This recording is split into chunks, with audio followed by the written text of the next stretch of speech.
sound linger. Make a wish.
We mustn't cling to the past.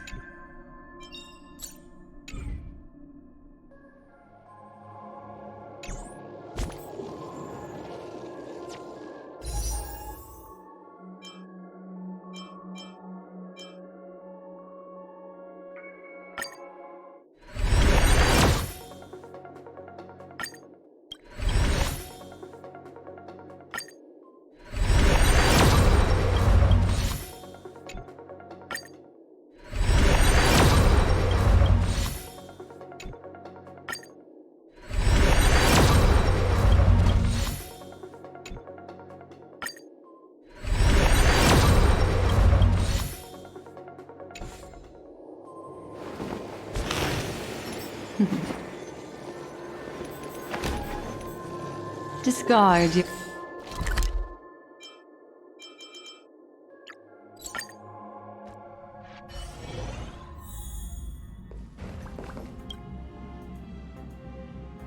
Back already?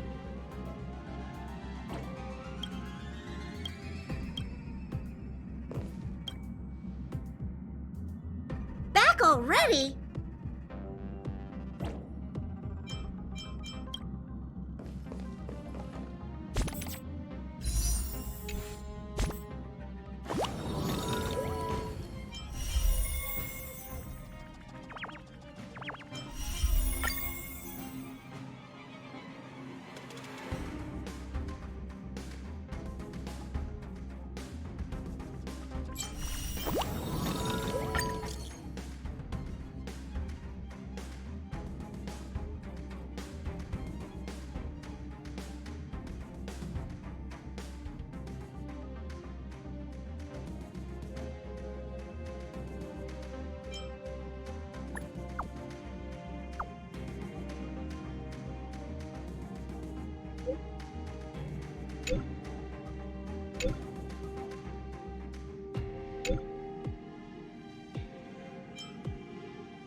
Ah, friend. My expression wasn't much better than yours when I first saw this. Your eyes aren't deceiving you. It's her. The famous singer, Robin.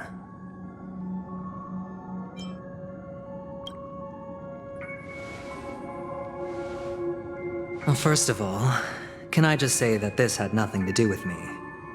I'm just an unlucky bystander here. The family can testify for me. If you don't believe me, just ask anyone in the Bloodhound family. They hate me and they hate the IPC, so they'd never lie. This is not where the crime happened. What I showed you was a memory. The most basic light cone manifesting tech, authorized by the Garden of Recollection and owned by the IPC. Did you really think the Galaxy Rangers were outsiders this whole time? Penacony has made a solemn commitment to protect the safety of anyone inside a family dream. Any person in distress will be forcibly awakened and safely returned to reality. What gives them the confidence to make such conclusive statements? Because behind this promise is the harmony. The family's Dreamweavers link up their minds together to construct an unbreakable defensive line. Breaking through this line of defense to create death in the dreamscape. Not even a memo keeper could do that without the family's permission. Who could have done it, friend? The only one is her. The girl who calls herself a Galaxy Ranger. an imposter, an unsought guest, an emanator who hides her true identity. Ifrit's death was a foregone conclusion. And Robin? Her misfortune was staring right at her. Who will be the next to die?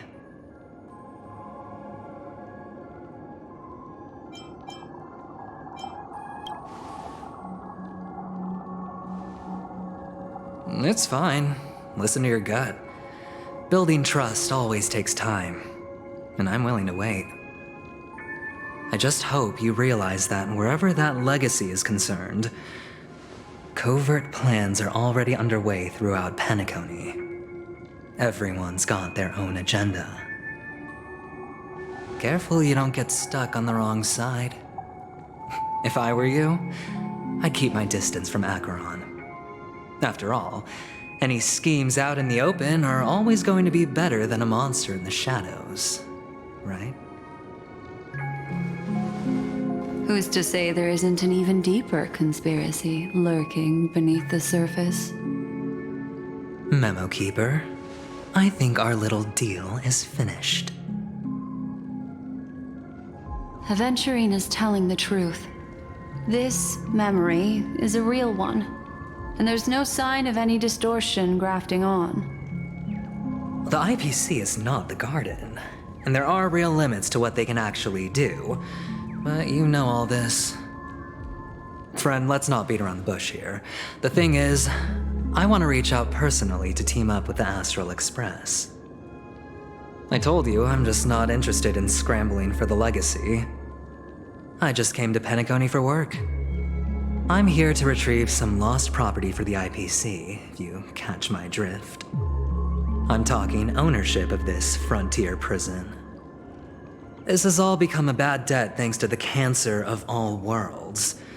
The IPC has tried sitting down for negotiations time and again, but the family wouldn't even take our calls. You have no idea how difficult these people are to deal with. Put it this way, they've hushed up the existence of death before, so they can definitely cover up any news about Robin's death. It'll just quietly float off like a bubble and pop. Nobody ever being the wiser. That's not fair, right? So then, friend, I need your help.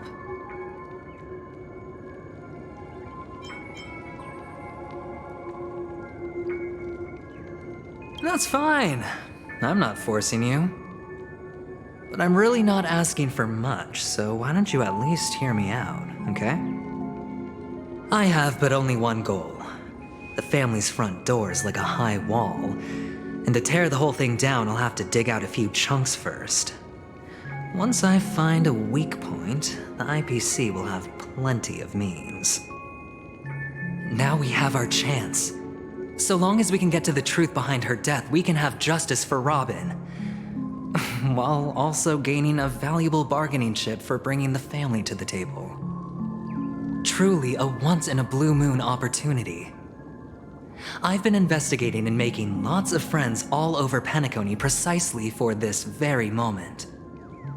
This tragic news would be extremely bad for the family, so they'll be doing everything they can to stop it leaking, especially to the IPC.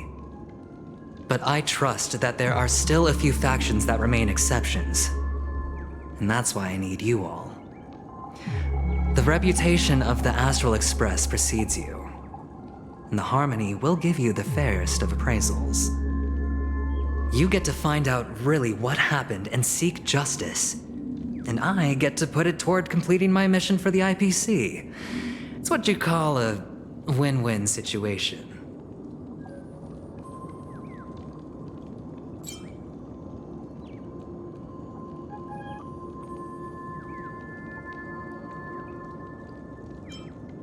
Don't worry, just head back and talk things over with your companions. That navigator is really smart. She must understand the value of this deal. Look, here's my contact details. If you come to any conclusions, call me. Oh, and Take this. A thorough investigation can always use a little more funding. Don't mention it. So long, friend. I really am looking forward to uncovering the truth about death with everyone. Aventurine just sauntered off. He really doesn't mean to force it, but something still seems off. What now? What are your plans? Black Swan. What is she thinking?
On the surface, this doesn't look like a bad deal for you.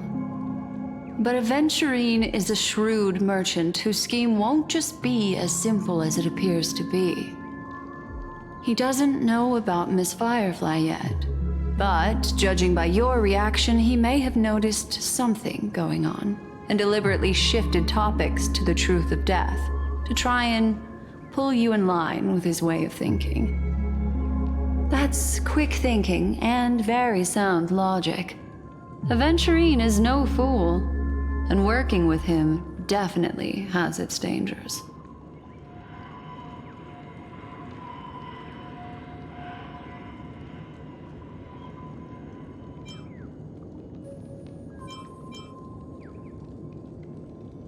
Leaving it up to fate. It's just how that gambler thinks. Anyway, be careful out there. There's more than one way to blaze a trail. In a dark forest beset by wolves, ensuring your own escape to safety should be your primary concern. As for the other questions, I'm not sure the two cases were committed by the same culprit, but that massive wound looked like its winged blade. We've all witnessed it in action before. Plus, it seems unlikely that there would be two lethal entities loose in the dreamscape. Sorry, I can't answer that question. That ranger is shrouded in mystery. I'm afraid no one is capable of providing an answer. But without a doubt, she is the most special guest at this banquet. It's like Aventurine said just then. it's best to keep your distance from her. 2 victims appearing one after the other in a very short time span, in and of itself, that's very unusual. 2 possibilities.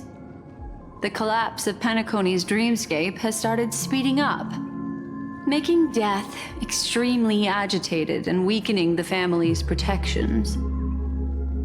Or everything has been planned out and executed by someone. If someone has chosen these victims deliberately, first a smuggler, then a family celebrity, then this murderer's motives are worth thoroughly chewing over. It's all happened so quickly, I can only make conjecture. After leaving here, go have a chat with your companions. I hope you can clarify the source of this confusion.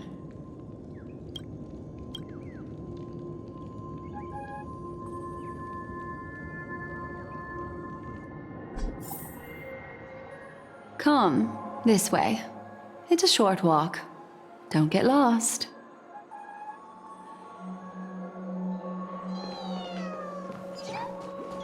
Yeah.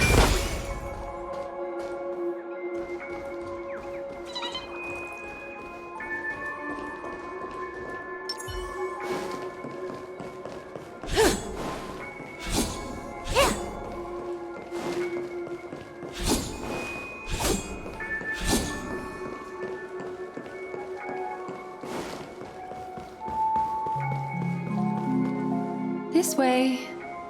This is where we part ways. All of this is like a nightmare. Unfortunately, the remembrance doesn't lie. What we just saw is the reality that happened, and it won't fade from our minds just because we wake up. But follow your heart and don't be afraid.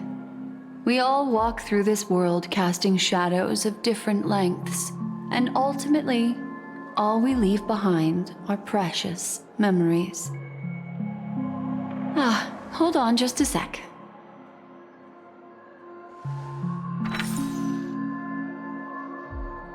There you go. A small parting gift. If one day you unfortunately fall into the deep waters of the memory zone and there's no memo keeper to join you, hopefully it can guide you on my behalf. I also pay great attention to the ways of the world. Just think of this as an apology from me for hiding something from you. Then, I've something private to take care of regarding that Galaxy Ranger. Let's leave things there, shall we? What fascinating memories will you bring for me next time we meet? I sincerely look forward to them.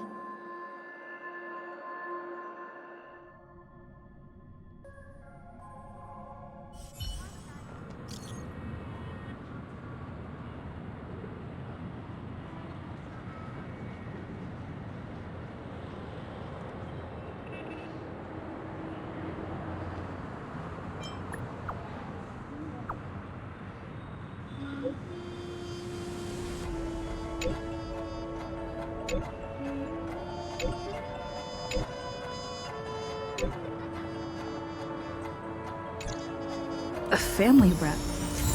Is Himiko okay?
So much has happened. I should take a moment to gather my thoughts and wait for everyone to arrive.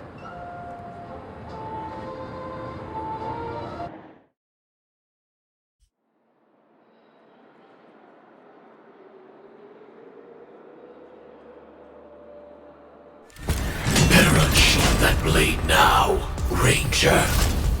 Do you still dream, Hunter? Of those slain by your hand?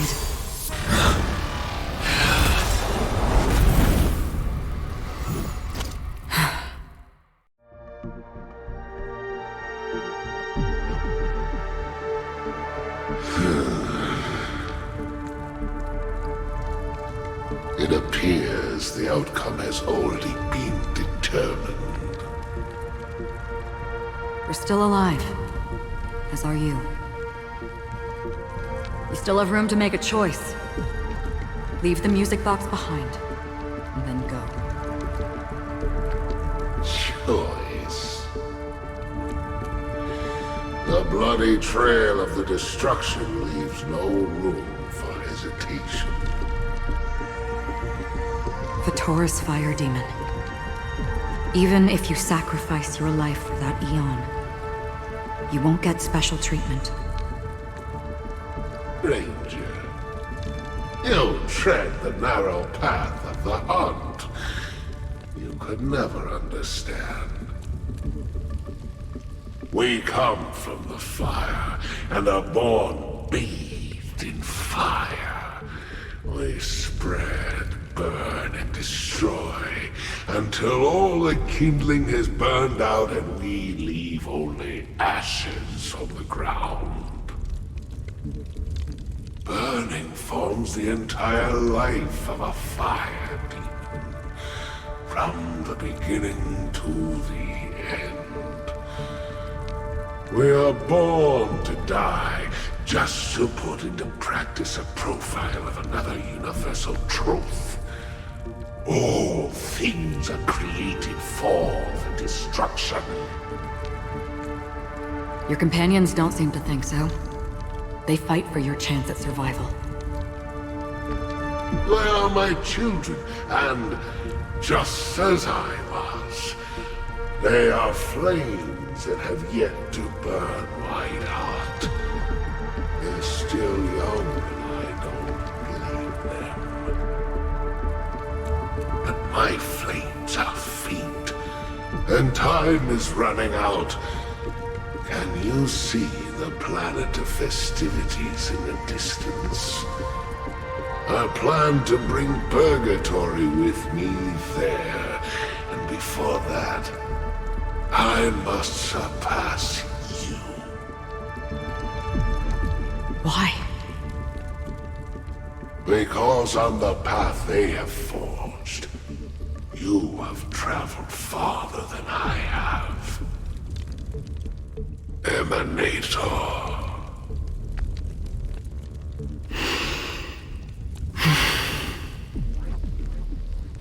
You cannot hide your true identity. Draw that sword, for we shall indeed remain here, bound to fight a decisive battle to the death, for I choose this. Destruction is intense, but brief. To cravenly cling to life is to endure an endlessly prolonged existence. Even if the answer turns out to be your own destruction. What is important is not the answer, but that it exists, just as you exist. Everything exists to be destroyed. Emanators are no different. Just as even sweet dreams may be born of the void, the so-called impossible is merely something that has yet to happen.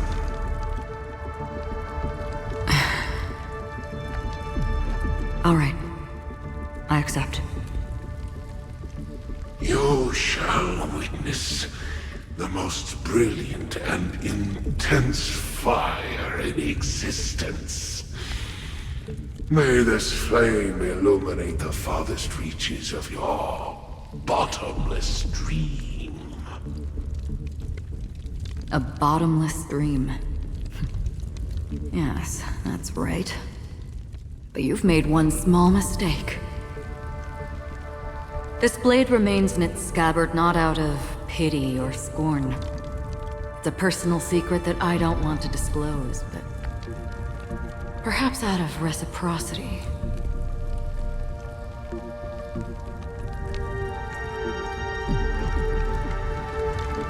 I'll reveal the truth to you.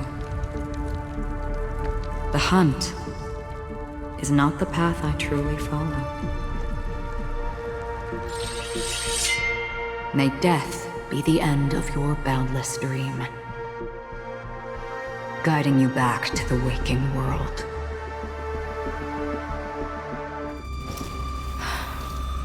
I still see them in my dreams. Hold it. Your time hasn't come yet. My time? I've seen many clever disguises that can conceal appearances, but they can never cover up who a person really is.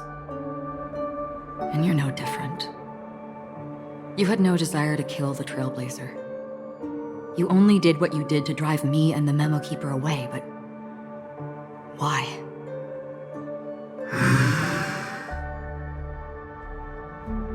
Did Destiny's slave make you do it?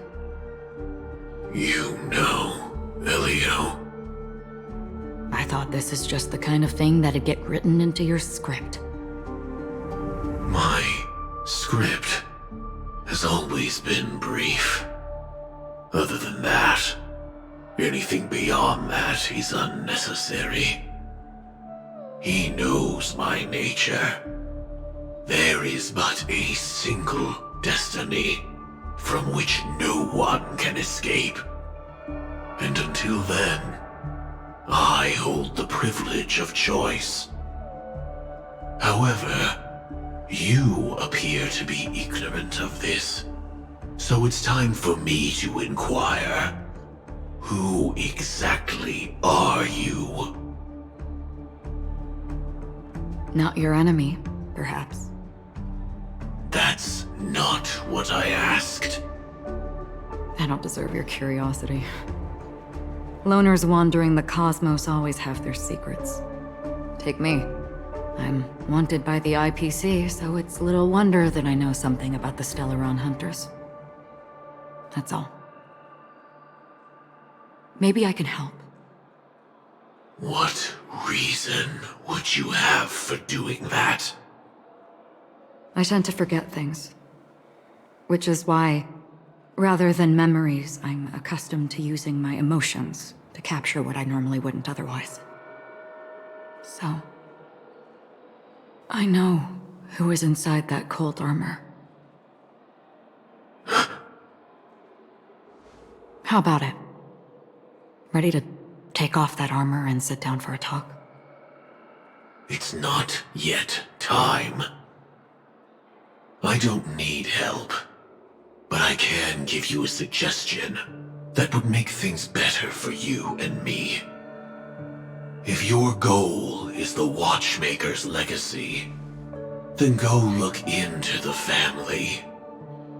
Not only are they covering up the existence of death, but they're burying the past and the truth about what happens inside the dreamscape. Already on it. And the Astral Express is no enemy of yours. I know that. I just never expected to hear you say it. What's next, then? The Trailblazer's been taken by Black Swan. Will you go look for her? No need for that. No harm in mentioning that Elio's only given me one instruction. Get all of the Astral Express to track down the Grand Legacy. I tried settling this in an easier and more direct way.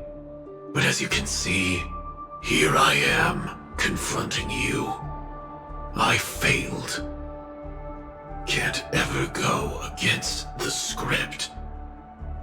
The so-called impossible is merely something that has yet to happen. That's it. Before we split, can I ask you one more thing? Is there anything else in your script about me? I'd like to know what kind of footnote I get to leave in that future foreseen by destiny. Unfortunately, not a thing came up. I knew it.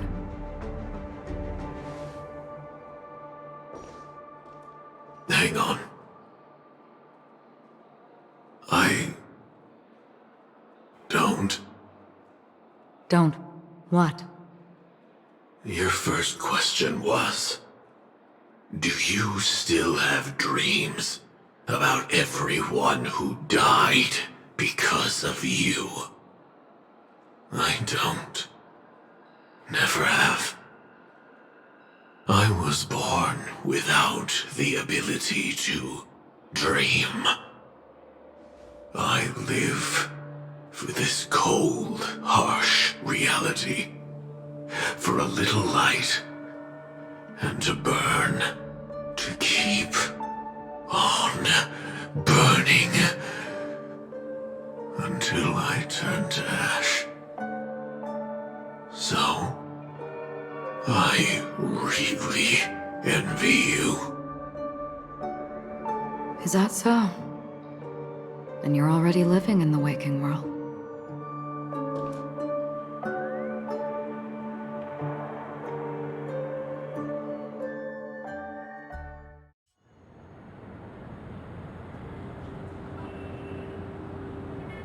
We heard about Miss Firefly from Black Swan, but we never expected Miss Robin to... I'm sorry that I couldn't be with you then. Reality cruises on in serenity, while undercurrents bubble up from the dreamscape. Just like that memo keeper said. Stay strong, everyone. We can still do what we can for them. Starting with finding the murderer. Let's recap everything then. The Trailblazer just reminded me of something.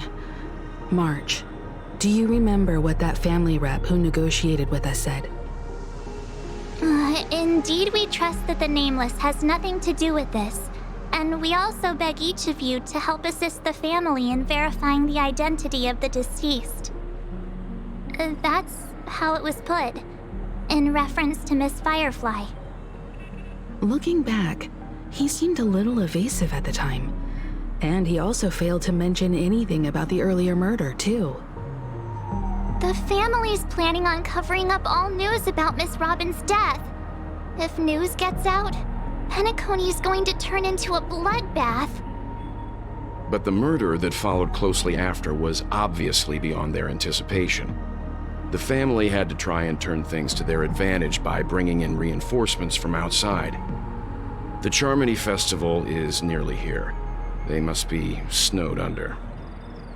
It may also be that Miss Firefly's murder had so many witnesses that it couldn't be covered up. So they went with the flow and let more people on the scene to control the situation. After all, the nature of the two murders is fundamentally different. The family's first protective measure should be against malicious actors among the guests, such as that IPC envoy. Indeed, he was particularly concerned about that Galaxy Ranger. Are we missing the forest for the trees here? I always felt that Aventurine's reasons for accusing Miss Acheron were highly subtle. Can we believe him? At this point, I'm afraid the only ones we can trust are ourselves. Look, let's try to gather intel first and then list all the possible outcomes we can. Then we go through them, eliminating contradictions one by one. The fewer facts remaining, the closer we are to the truth. I've still got this sense of foreboding. It's like we're stuck in a whirlpool, spinning around that legacy even after everything that's happened. This time we're playing the role of a real detective. But before we start, what are we going to say to the family and Aventurine? As I see things, the family harbors no ill will towards the Astral Express. If they didn't trust the crew, they wouldn't have casually commissioned outsiders to investigate a case that's, in all likelihood, a scandal. Plus, this is the family's turf. Teaming up with them should make things easier for us in the future. As for that Aventurine, well, I'd like to hear your thoughts.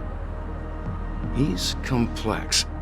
He deliberately slow-played his hand during negotiations while running circles around us all the while. He appealed convincingly to both reason and emotion. It wasn't forced, but the intent was obvious. Still, it's good to have contacts among all this uncertainty. Aventurine showed his skills, and as far as our interests are aligned, he can become a reliable ally. We also need to keep a certain distance from the family. Never let them get too close. Teaming up with the IPC helps balance that out. If either side makes a move, we have the option to pull out. So you suggest accepting Aventurine's proposal to team up? Yes. It's risky, but we can only wait until both sides have played their cards before making any further judgments. I get why, but there's a whole lot of bad guys and girls around here, and I'm worried about getting stabbed in the back. She's been bullied a few times now, and I can't stand it anymore.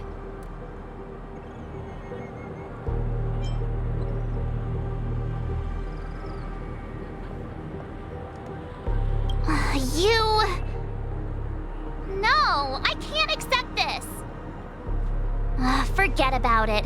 Just let me keep an eye on him.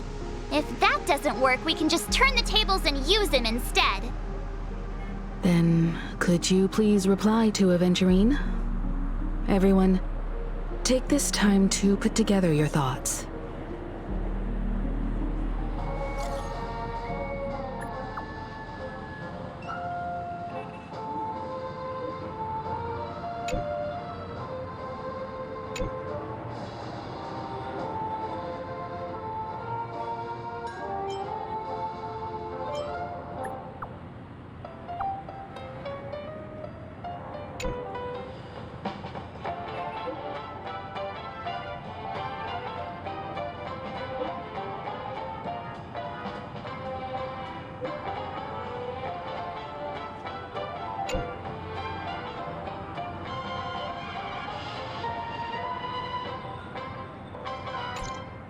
Looks like Aventurine is happy with this outcome.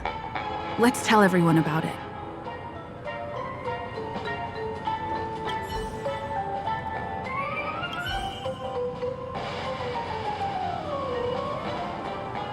Time to waste money, buddy! Kick up! Oh boy! I've eaten too much this time!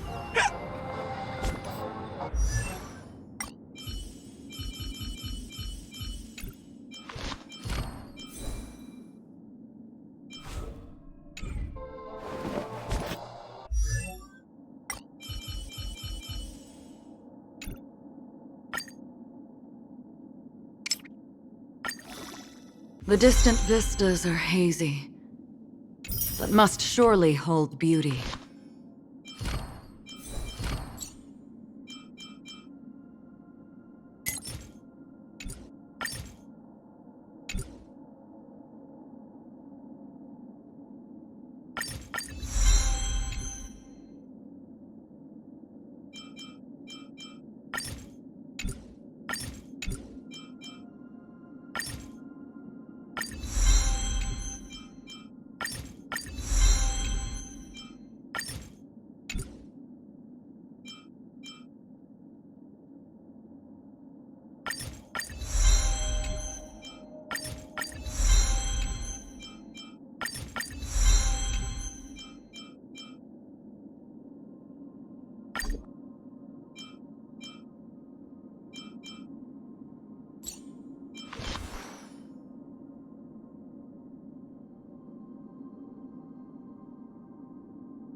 Aventurine's goal is to try and recapture Penacony for IPC. To do this, he'll have to bring down the family in its entirety to create a big enough chance. The existence of death will be covered up by the family. So how does he plan on taking them down? It's gotta be something important enough that everyone will notice. But it also can't be anything too out in the open.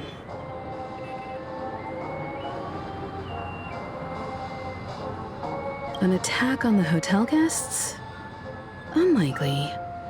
Penacony's guests include quite a few bigwigs known throughout the whole cosmos. People who not even the IPC would dare take lightly. Aventurine is a shrewd merchant, and there's no way he doesn't know that. He's definitely going for the family, and it's just a matter of how. The harmony is strong in Penacony, and almost impossible to take on head-to-head. The fact that the IPC dispatched Aventurine shows that they do not intend to simply play by the book here. Aventurine has devoted considerable attention to her. But this Galaxy Ranger, we know hardly anything about her, and can't rush to any conclusions. I was also considering this possibility, especially because he respects you so much and has sought you out before a few times. Perhaps he's also unsure of your intentions and is probing you. I'm just speculating. In any case, we have to be careful when handling Aventurine. He's skilled at reading people and discerning the right moment to strike. Also, he's clearly a born gambler if he's willing to go all in to win.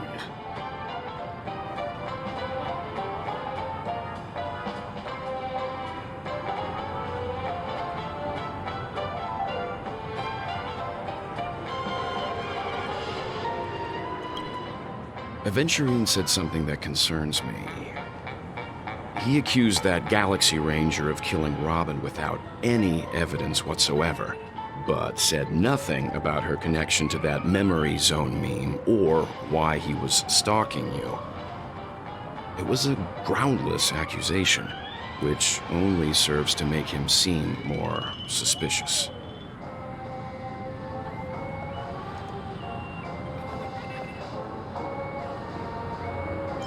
Maybe Aventurine's goal was never to gain our trust. Maybe he wanted to foster a feeling of enmity towards Acheron and make the situation more volatile. Two birds, one stone.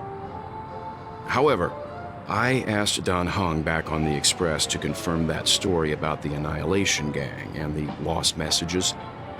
It wasn't something that Aventurine made up out of thin air. You've met her many times now. What's your impression of Miss Acheron?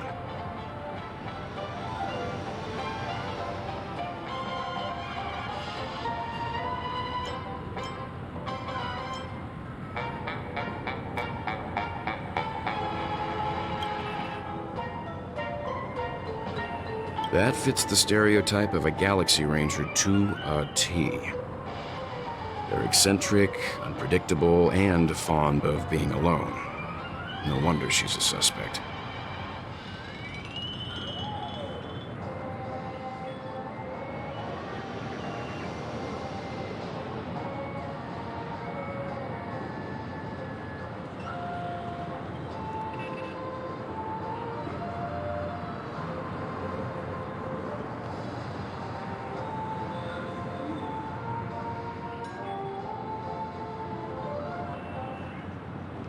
I really love Checked off the hockey. list.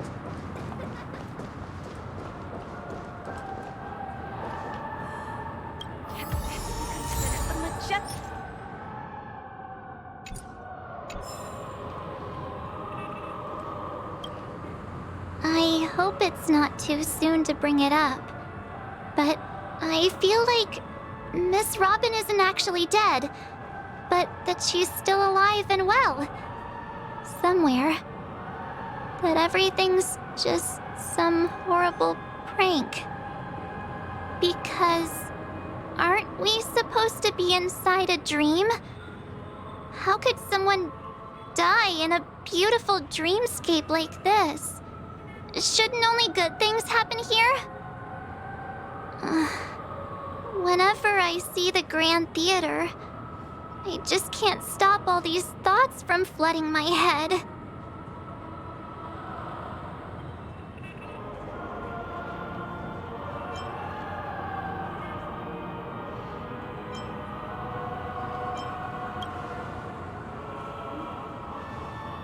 Yeah, of course. At times like this, we're so lucky to have our crew. The family and the IPC. Everyone has their own plans going on. Everyone's still having a great time out there on the streets. Nobody knows what's happened. It's all so unreal. As if Firefly, Miss Robin, and us we're all outsiders from another world. Aw, what a mess. I really want a nice cool drink of soda to help me calm down. But then I'd be just like everyone else out on the streets. Looks like Aventurine doesn't need anything else. Let's turn our attention to the family's assignment for now. Himiko, what do you think? Among our current clues, the two murders that she witnessed are the most directly connected. I suggest starting here. One thing I'm curious about is, if a person dies in a dream, what happens to them in real life? Seeing as we're at the family's behest, why not pop back out to reality and verify Miss Firefly's situation back at the hotel? Perhaps we could also make a few inquiries about her while out there. How about we split off into two groups? There are still some things worth focusing on inside the dreamscape. I'll investigate those, and we can link up again later. Worth focusing on? Oh. No problem. I'll leave it to you then. Huh? Aw, I thought I'd finally get to see Himiko and Mr. Yang go out on a mission together. Oh well. Take care then, Mr. Yang. I will. Keep in touch.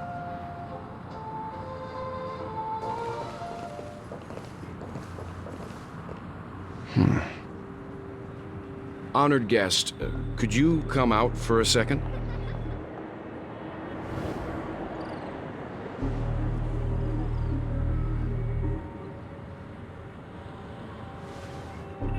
I'd be embarrassed too, getting stared at like that. Forgive me. My name is Welt Yang. I'm one of the crew members on the Astral Express. I believe you've met my colleagues. Well. Is there something about my name? First, don't you want to know my name? I already do, Miss Acheron. You're a prominent figure in Penacony. What are they saying about me?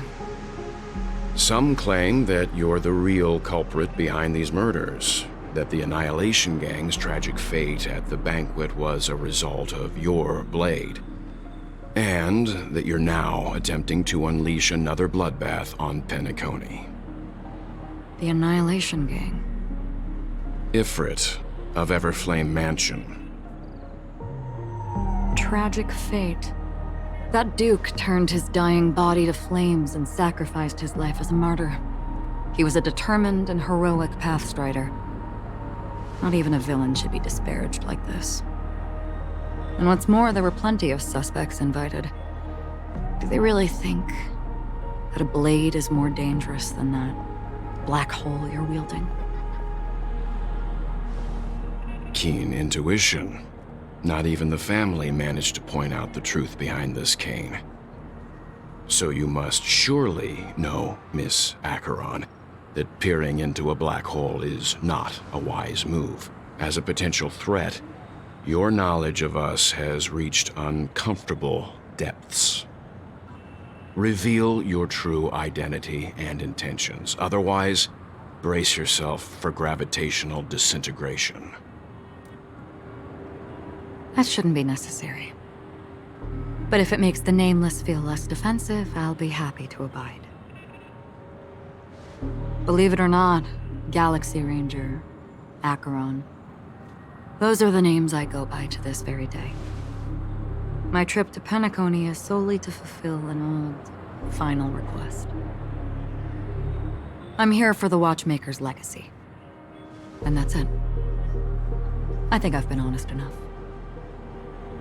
Still unwilling to reveal your true identity? It's not that I don't want to. It's just that I can't. I've come so far, and I can't sum up all of that in just a few words. Everyone has their own unspeakable past. Secrets that they don't want to be revealed. And I won't be asking any more questions, such as why the Astral Express is roaming around the cosmos with a Stellaron on board. Is she okay? That memo keeper didn't do anything, right? She's fine. Let's just stick with the topic. Gaining my trust depends on how much you're willing to reveal. I've run around many different Penacony dreamscapes just to try and find that legacy. And during this period, I came into contact with quite a few guests. In the process, I gradually came to realize the secret of Penacony may be closely related to the Trailblaze. That's why I've come to ask for your help. I don't have enough proof yet, but I'd like to speculate something. The source of all tragedy lies within the family. If you could trust me, we could find the proof to support this claim together. Mr. Yang, I think you've come to the same conclusion, haven't you? Let's leave it at that. For now, I'll choose to believe that you bear no hostility. Share your findings with me, and me alone. I don't want vague conjecture to interfere with other people's judgments before we find solid proof. By the way, would you like something to drink? Before we go, how about 2 cups of Wake the Heck Up? No, 4 cups. Because the conversation coming up will last forever.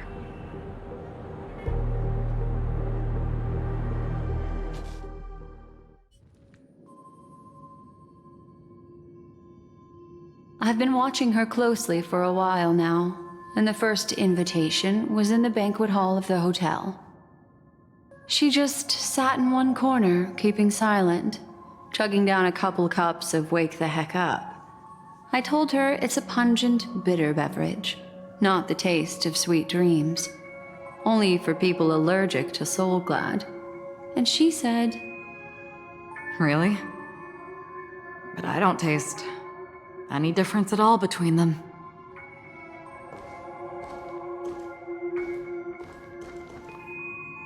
The guest rooms are charmingly minimalist. An aesthetic you share, Miss Acheron. It's a cinch, this music box. The invitation received by the Annihilation Gang. There are latent memories that linger on it yet. You see, memories of you are not yours alone. They travel in other people, other things. I know much, and I can predict even more. With some help, the dead can be made to speak. The Annihilation Gang, that band of desperados who all disappeared after meeting you. What exactly happened to them? Well, let me reveal all.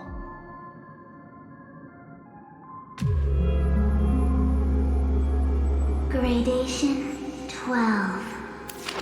Dreamscape 12. Father, I dedicate this to you. Well done, Dubra. Wherever they go, shall be met by annihilation. There it is. It's hazy, but it's Ifrit's voice. The other one is probably his progeny. This is the residual memory from when the invitation was first delivered. They were abruptly interrupted. Then, what happened next is... They sought refuge in a land of sleep, merely wishing for undisturbed rest, away from the storms. Children of the Flame, this marks your rite of passage. She won't be necessary. I alone am enough.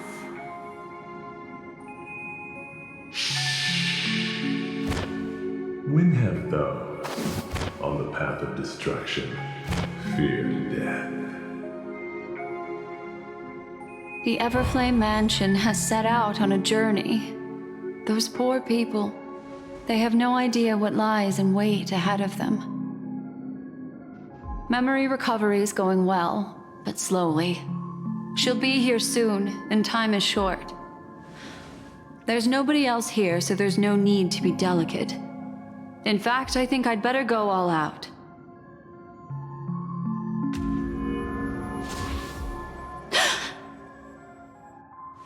What happened?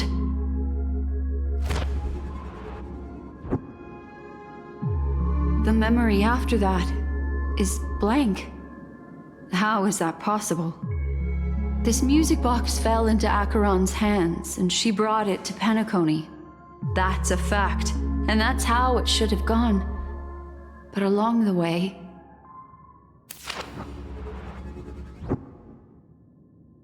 it's like it's been erased.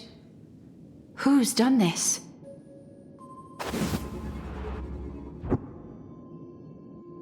Who are you? Who are you? It's... no. Is this not a memory? Oh, a memo keeper. Do you serve the Garden of Recollection? Or the Cremators? My name is Constance. A pleasure to meet you. We were supposed to meet in Penacony and spend an unforgettable time together. But that seems unrealistic. Dahlia's not welcome on the banquet star, and I don't need a coming-of-age ceremony. And you, I know what you're looking for. Want her secret? I can give it to you, and then you can enjoy the banquet for me. I wish you unforgettable memories.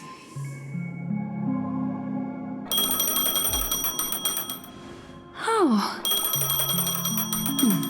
A phone. Wanna listen in?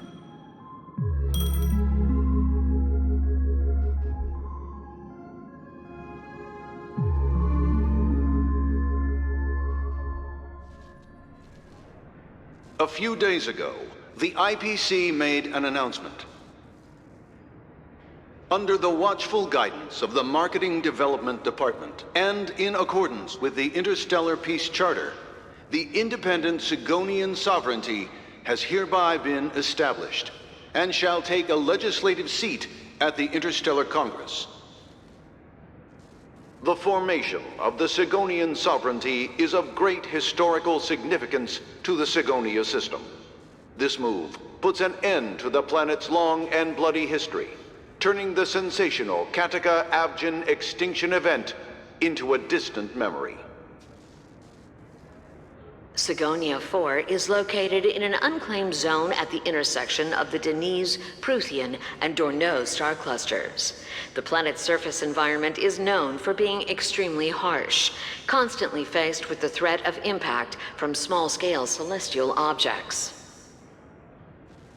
This is why very few intelligent species have made this planet their home, dividing themselves into several tribes to eke out nomad lifestyles as they struggle to survive the arid desert wilderness. They have developed their own folk beliefs that are independent of the Eon belief system. Sigonia. Sigonia. Ravenous eye of the storm, spurned by all the gods. Land of rock, but not water. Lightning, but not rain.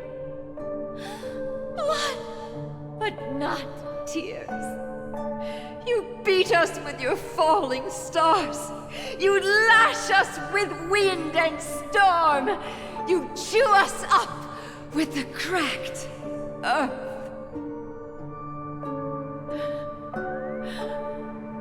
You promised us a land of honey, yet yoked us beneath a sword of bitterness. Oh, Gaiathra Triclops, if thou can hear me, please open up thy 3 eyes and gaze upon this child. When you took his father, my child was still sleeping in my belly. And where my husband went, I too soon must go. I don't ask for a peaceful death. Just for you to tell me, does the baby swaddled sweetly asleep? Does he dream of his mother's heartbeat and the sound of falling rain? Please tell me whether this life is all just a fleeting dream. Otherwise, why would this child be born to face impending death? Mommy! Mommy! Mommy, the rain. It's raining. Raining? Mom. Raining. It is raining. It's true. Those outworlders weren't lying to us. They really did summon the rain. Mommy, we can leave here. We can go back home.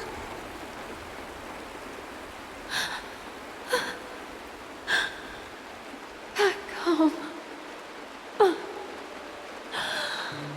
Gaiathra Triclops. You came. Do you hear that? Thank you. Thank you.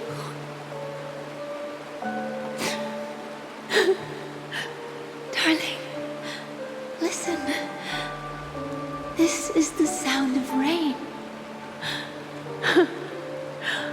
On the day you were born, the sky also sent down a gift like this from Gaiathra.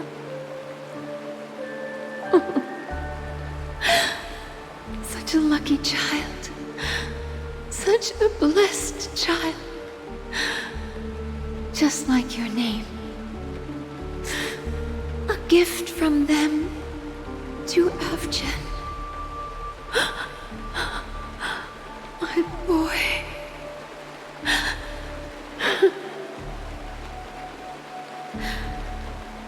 May the goddess Gaiathra close her eyes 3 times.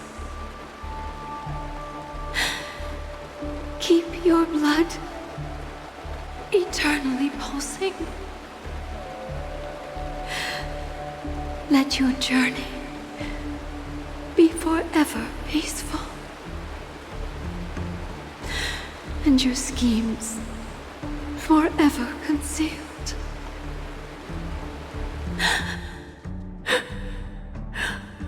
Welcome to this sad world, Kakavasha.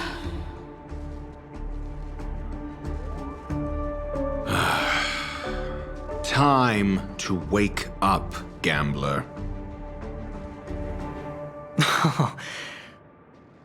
Oh, heavens. I must have drunk too much Soul Glad. Didn't expect you to be back so soon. How is it? Find anything? Just as you guessed. Nobody outside knows about Robin's death. There aren't even baseless conspiracy theories. They're still streaming the rehearsal for her ceremony, using a stand-in, I guess. They must be dreaming. Of course. Who could imagine that death would actually descend upon the idyllic dream created by the family? Let alone that the victim would be the female lead of the Charmony Festival. To be honest with you, I didn't believe it. I even tested it a few times myself, until I discovered that I couldn't actually die. Whenever there's any danger, I'm forced awake by the dream pool, and it's all as if everything were just a nightmare.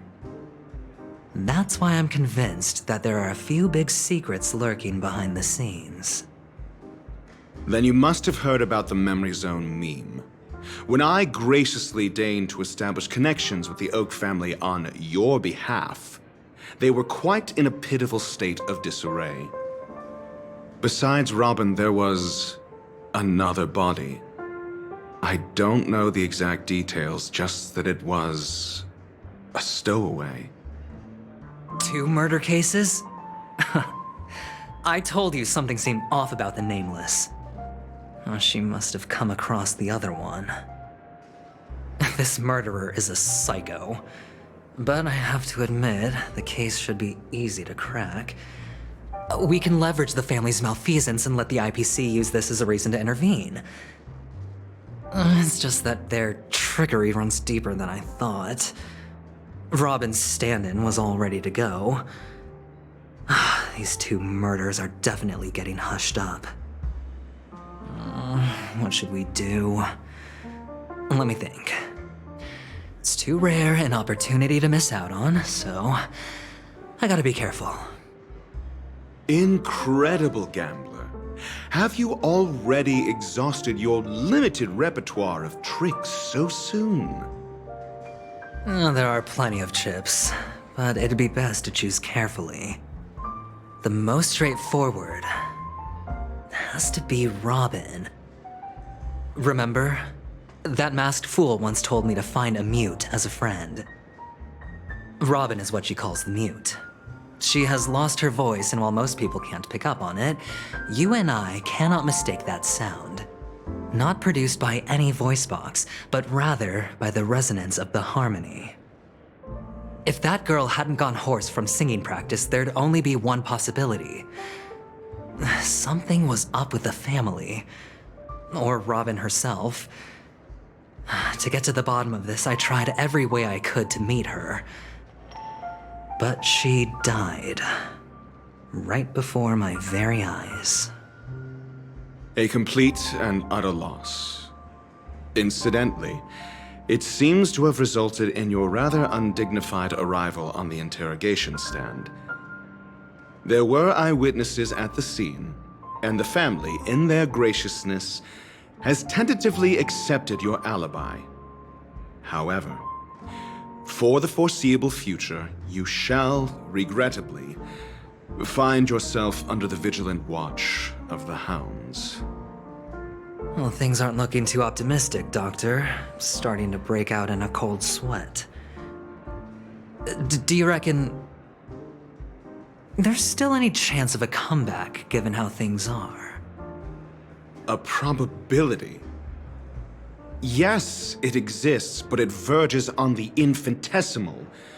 To phrase it in a manner more befitting the vernacular of Penacony, you're dreaming. But if you simply can't control yourself and want to try your hand, then there just so happens to be a suitable candidate. That man wants to see you again. Who? Sunday. Is this a public hearing or a private trial? If it were the former, it would hardly befit my stature to stoop to the role of a mere messenger. Fine. Oh, that's great. It's all great. You see, the dead can't talk, but the living can. Ratio, I'm convinced now that there must be something wrong inside the family. Oh, just you wait and see. That man's sister has died. He can't sit on his hands. Well, without any further ado, let's set off. Lead the way. The show is about to begin.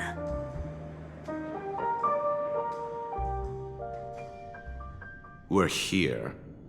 The Dewlight Pavilion is the Oak family's fortress and a place where heads of the families meet to discuss great plans for Penacony. Fortress? I like this metaphor.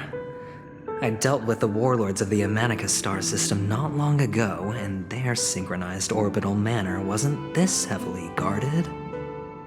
This mansion nominally belongs to Sunday, and is very befitting of its owner. Without his express invitation, the likes of ordinary guests would never grace these grounds in their lifetimes. Look around while you still have this moment of freedom. Hey, Doc, whose side are you on anyway? Who's to say I won't sell you out? We'll see. When we meet the authoritarian master of the Oak family, I'll pry an answer out of him. Follow me and I'll bring you to his parlor. Hold your tongue and let me deal with the members of the family.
Hey, you two! That's a place of business. No entry. I was requested by Mr. Sunday to bring him the suspect. My name is Ratio. He should have mentioned it to you. Oh, I remember you. Veritas Ratio.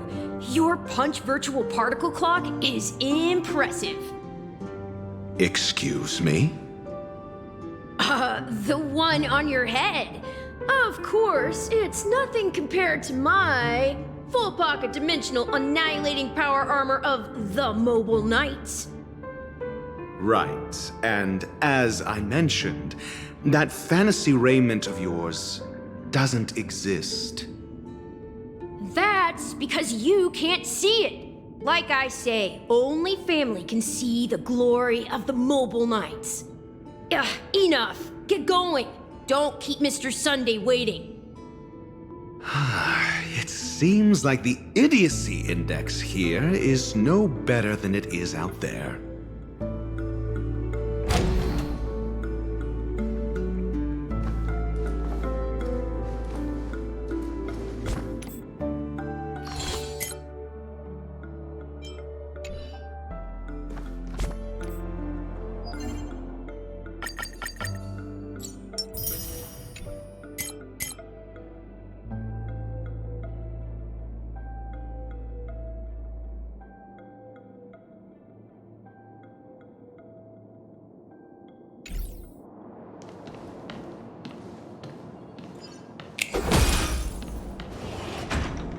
Dead end?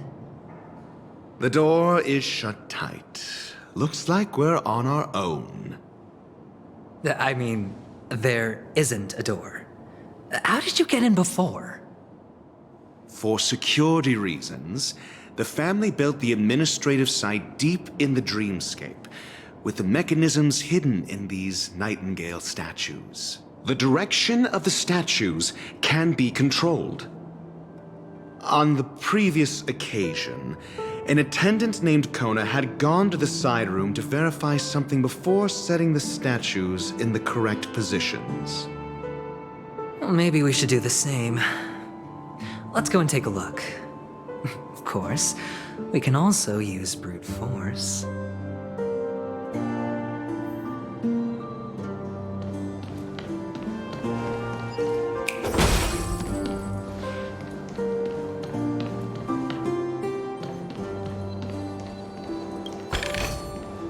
A reward with no risk? I'll take it.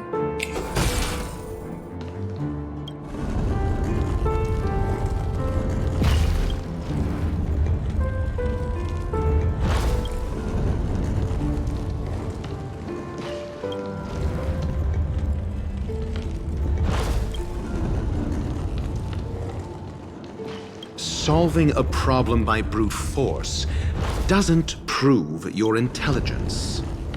The side room. Don't let me repeat myself.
Eternal.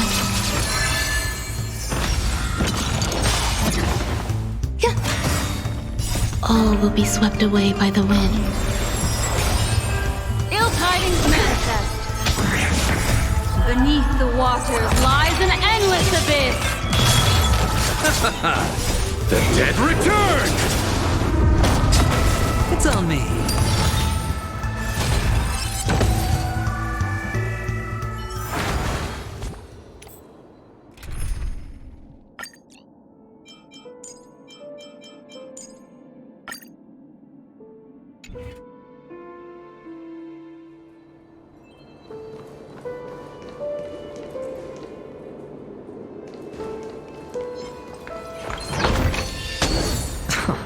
This is hardly enough for a seat at the table.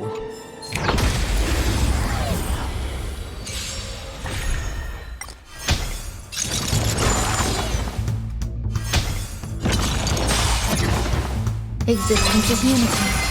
Ill fate descends. Destined for oblivion.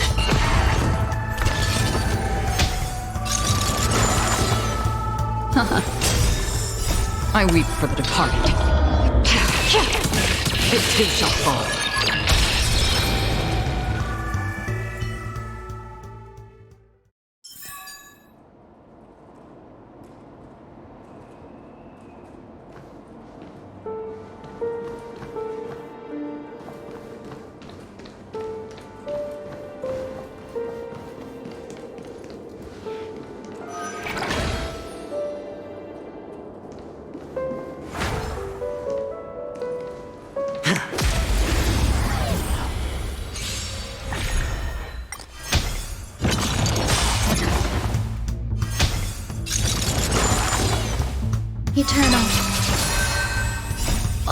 be swept away by the wind. Ill tidings manifest.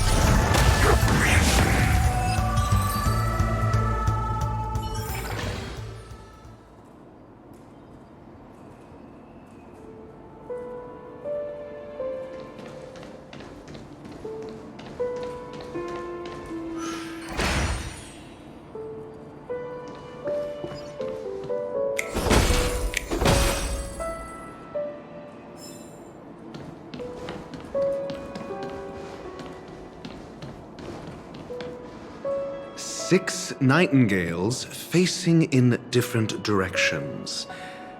An obvious hint. But are these nightingales?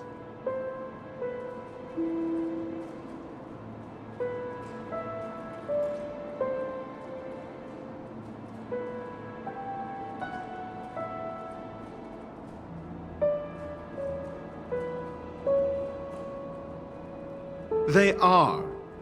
What's wrong? How can nightingales be so huge? They look more like torment eagles to me. There are no eagles in the five families, only nightingales. Why am I wasting time with you on this?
Just as I thought.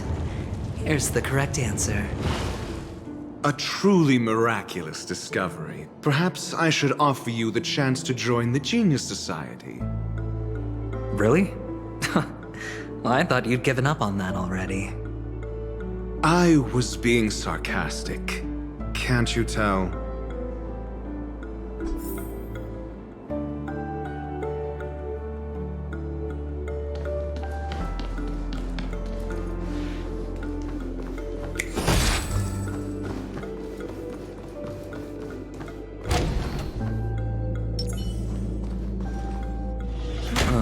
Impressive. So much for Mr. Sunday's reserved, virtuous image. Do you need me to remind you? We're in a dreamscape. No matter how grand the mansion looks, it'll not affect Penacony. Stop wasting your time nitpicking the family here. Yeah, you're right. The only way to destroy the family is death. Sunday must have thought the same. Let's head down.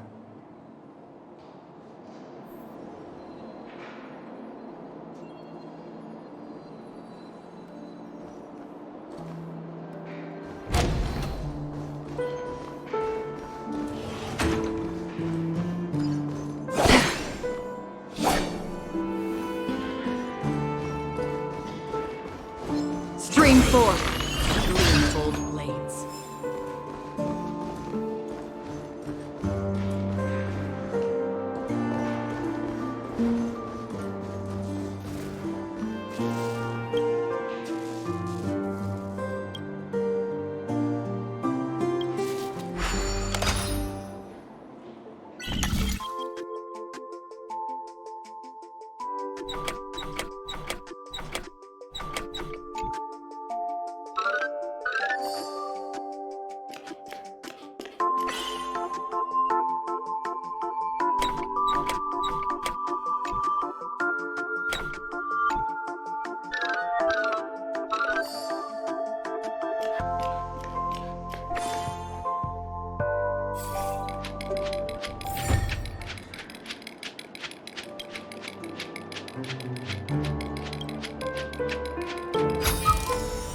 Don't forget to let your friends in on the action.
Sound lingers.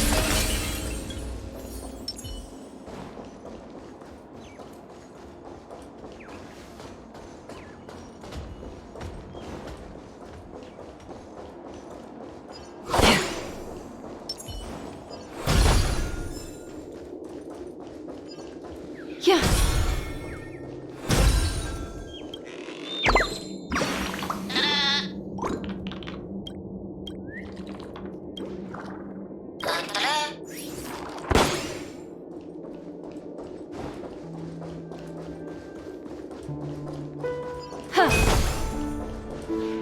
Hold on.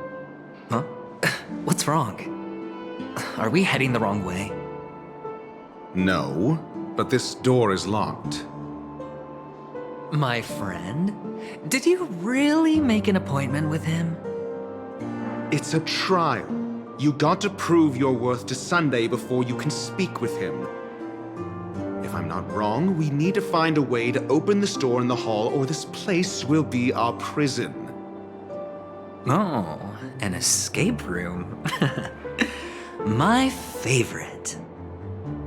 Get serious. I've no time for games. Let's head back. The hint is probably in that prominent sandpit. Wow. That's an enormous sandpit. I'd love to build a tall building for myself. Once I have enough savings.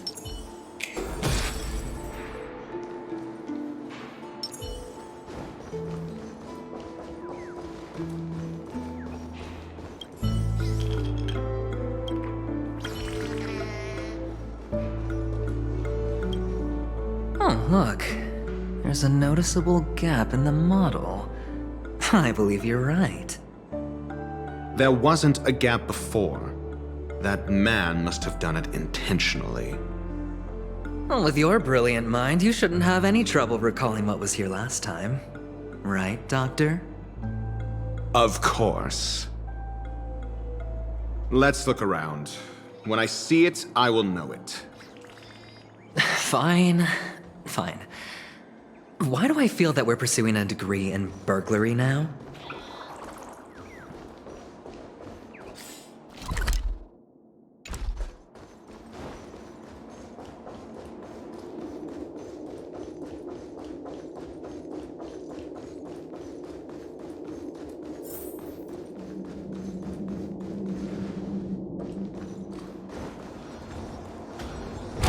Stream 4.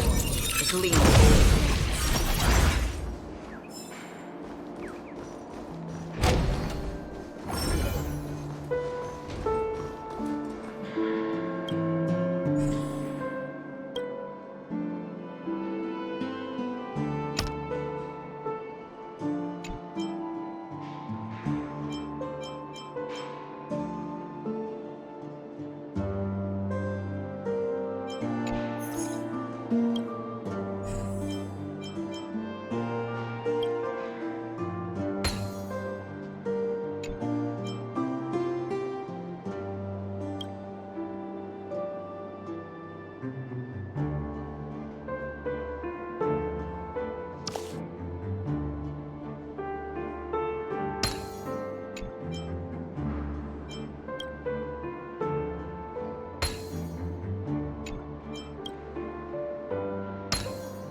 Found it. This is it.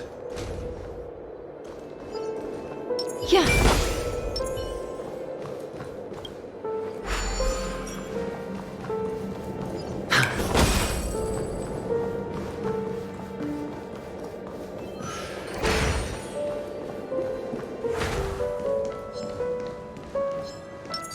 Stream 4. Gleanable.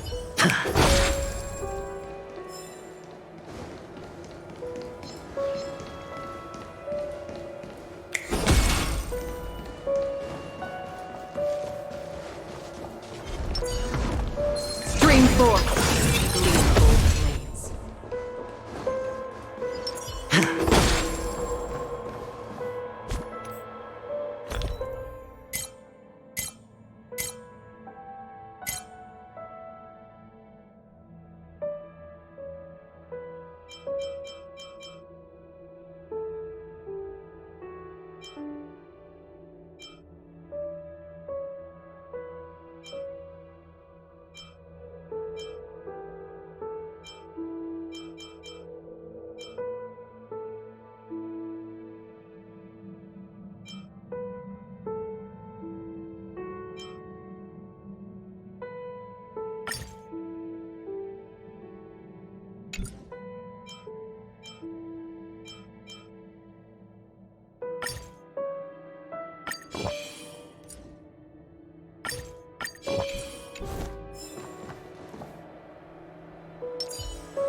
Stream 4.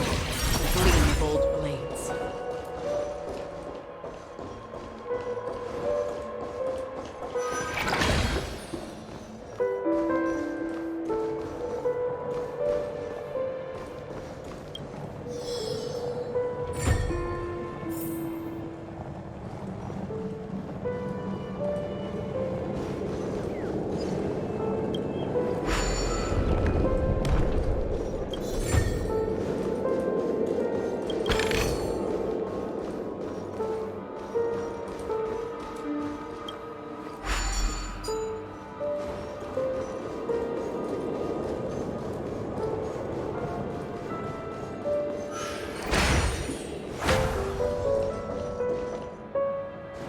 Stream 4.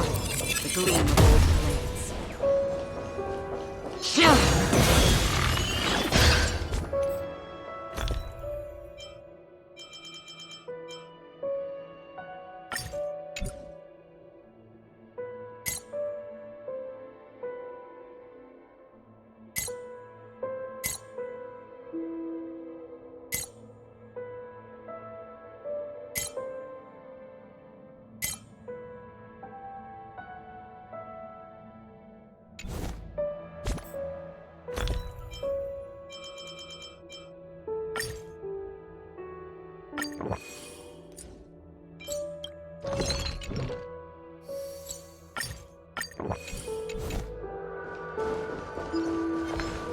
Stream 4. Gleanable blades.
The nameplate reads Gulliver's Arch. Well, I'm amazed you can remember something this tiny. You know, this reminds me of a tunnel I once saw that could shrink people who passed through it. If I were you, I would shut my mouth. It's wise to remain silent when you should.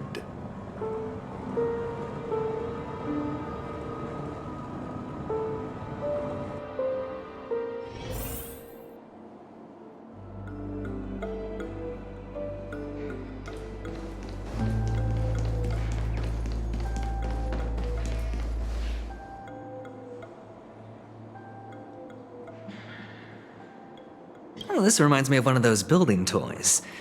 You know, with the blocks. I've never played with them before. I wonder if it's more interesting than stacking chips.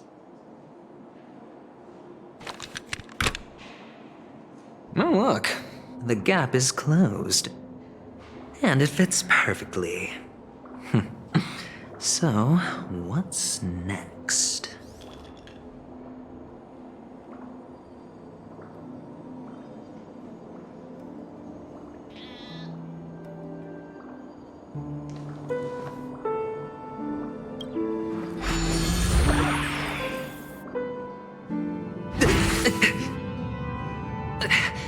Oh, good heavens. Did I drink? Am I still in a dream? Indeed. Oh, Doctor, you're huge. It's me! Down here! In the sand pit! Oh, actually, I think we could make this work for us. Just find a way to slip me into Sunday's collar, and I'll infiltrate the family just like that.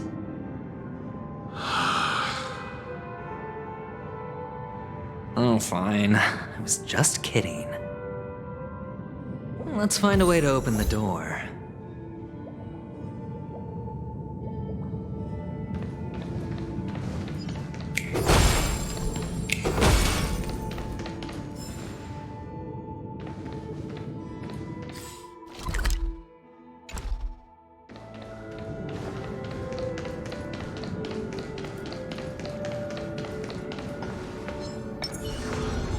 Stream 4.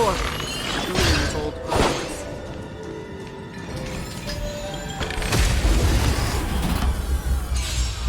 Eternal. There's more to life.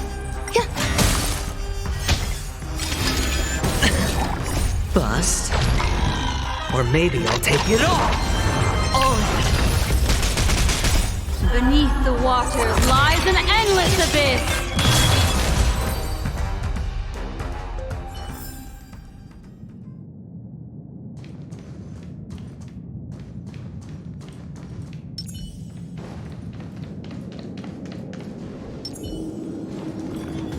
Stream forth the gleam of old blades.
Stream forth the gleam of old blades.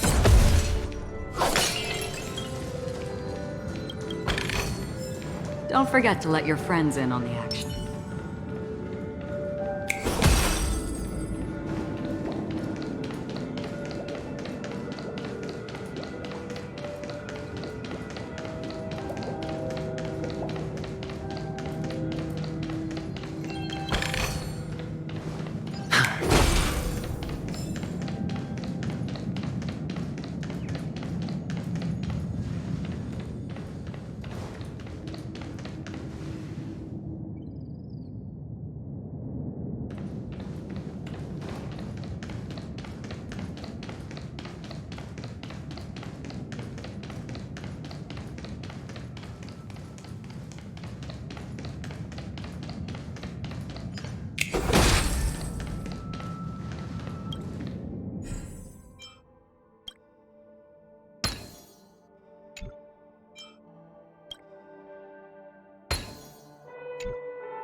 This is hardly enough for a seat at the table.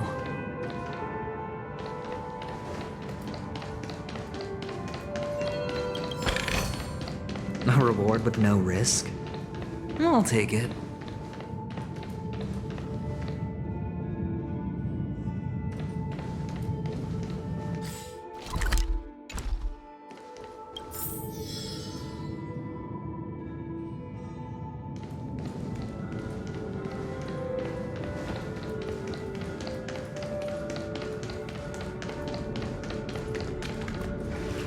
Hello! Welcome to the Golden Hour base model.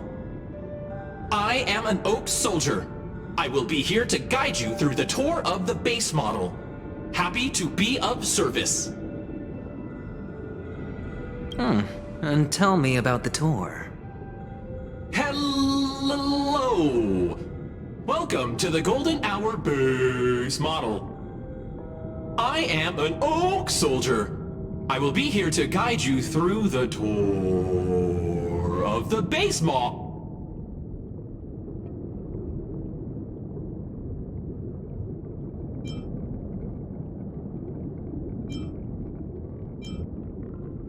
Model, happy to be of service. Generating guide. Please wait patient.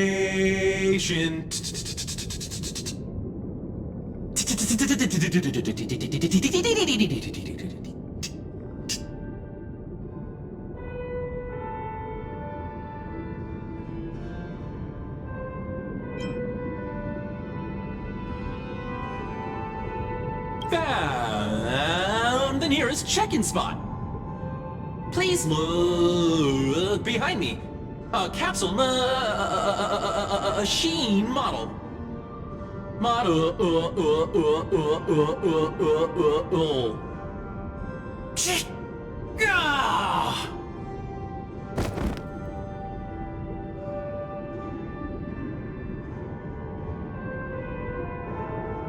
What's up with that? Now the family's toys are trying to frame me? I didn't do a thing to it, Doc. You've got to be my witness. I saw nothing.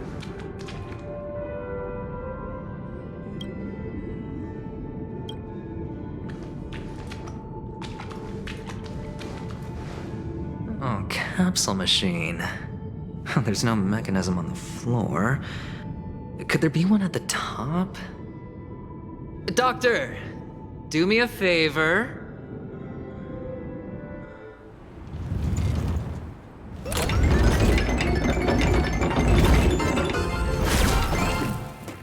So, I was right. These models have interiors that look exactly like the real buildings. The only difference is that no one lives in them. Funny that Sunday puts a miniature that makes him seem like a giant by comparison, right where he can see it first thing in the morning. Insecure much?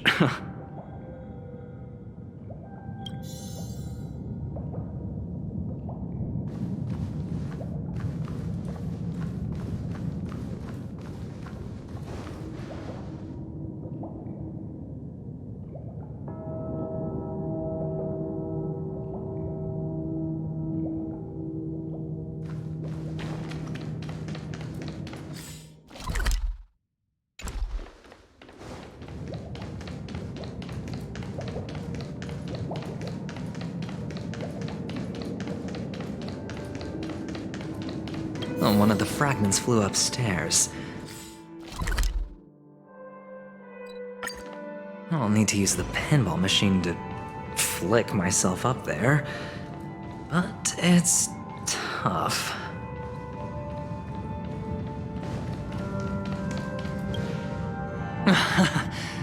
Oh, great.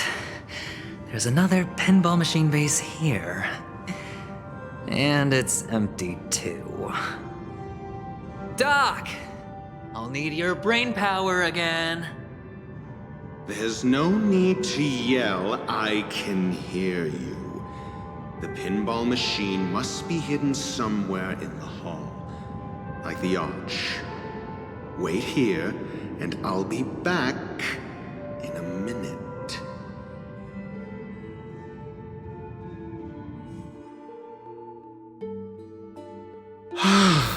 Finally, a moment of peace.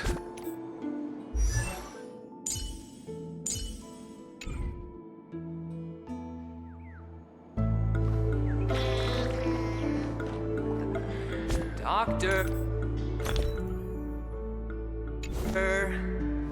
Shake a leg. Without that pinball machine, neither one of us is going anywhere anytime soon.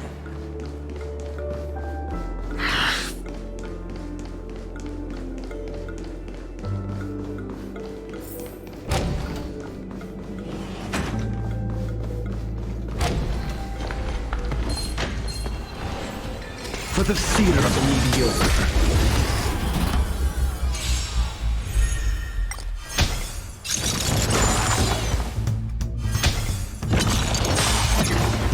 Existence is unity. All will be swept away by the wind.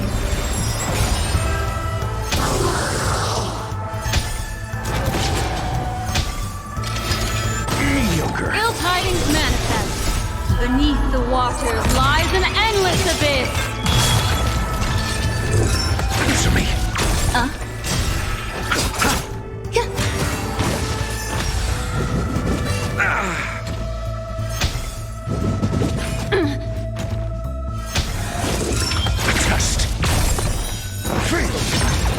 Ill fate descends! The dead return! Answer me. 0 points. Knowledge, the measure of truth and falsehood.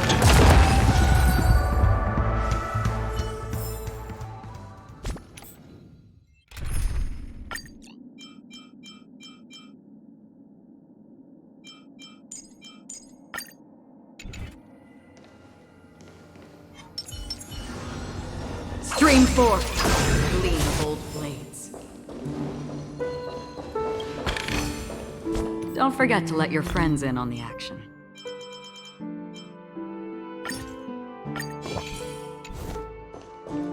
That's it. Pleasant moments of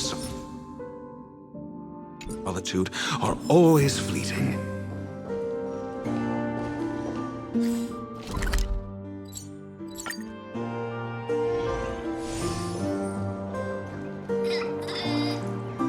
Oh, you're back.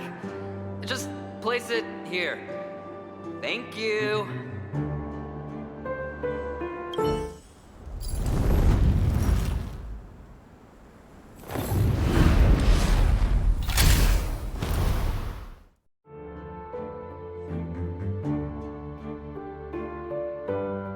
Thanks, Doc.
Oh, Ratio, you should come in here and take a look. The view here is breathtaking. Honestly, you could easily squash me with just a pinch. If that is your wish, I will do so without a moment's hesitation.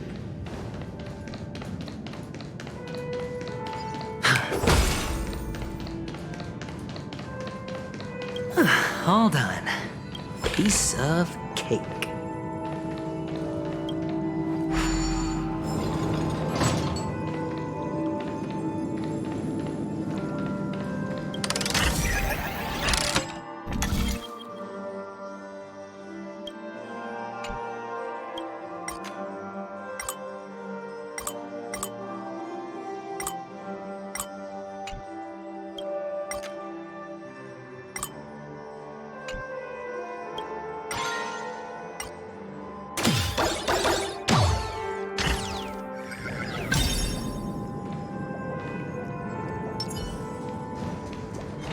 Stream forth.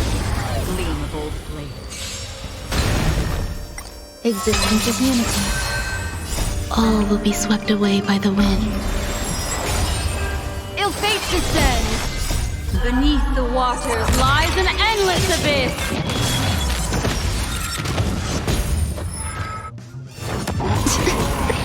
It's on me. Destined for oblivion. I weep for the departed. It too shall fall.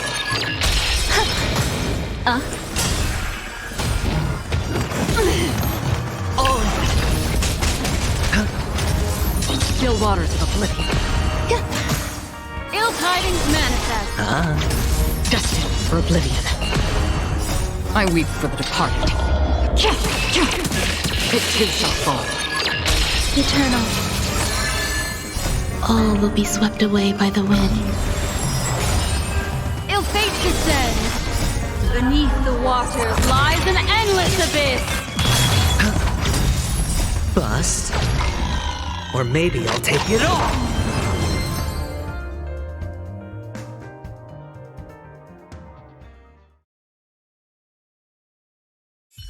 All done. Piece of cake.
Stream forth the gleam of old blades.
And the joyous tour of Toy City has come to an end. Makes me feel sad. Penacony isn't all bad, right? I'll use this interesting experience as a talking point at the poker table.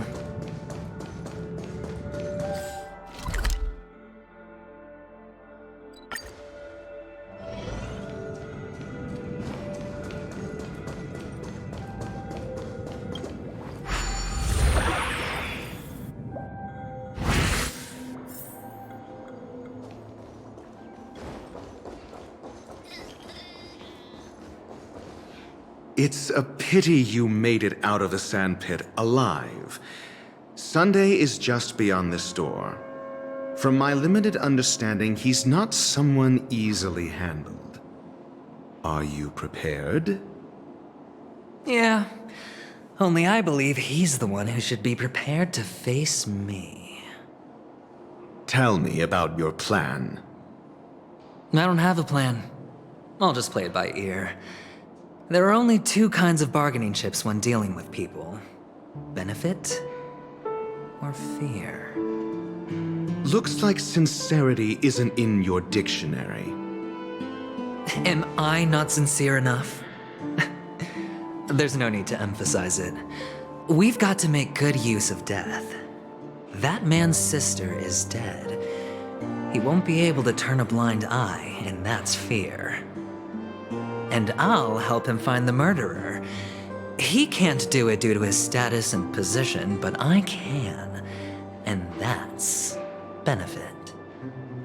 On what basis do you believe he's incapable, necessitating the delegation to someone from a rival faction?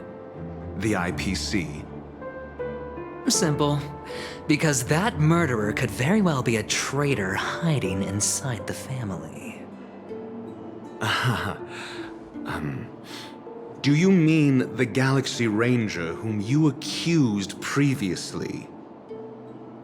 That was just an excuse, good doctor.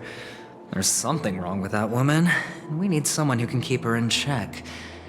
It's better to minimize the variables outside our control while we execute our plans. Moreover, I need to know her identity. If I'm lucky. She could be an important pawn. And it's good to have more helpful friends when dealing with this matter. But honestly, the murder case is likely unrelated to her. I believe my standpoint. There's a rat in the family. Otherwise, why would Mr. Sunday arrange a private meeting with us? This isn't an interrogation, but a secret negotiation. We'll see.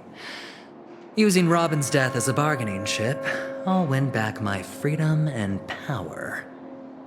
In the end, I'll ruin this beautiful dream and create the grandest death. If the chance of winning is just beyond this door, even if that chance is close to zero, well, you can't win if you don't play, right? Ah, the charming audacity. To think that you, of all people, might emerge victorious, dear gambler. 3 chips are enough. All or nothing.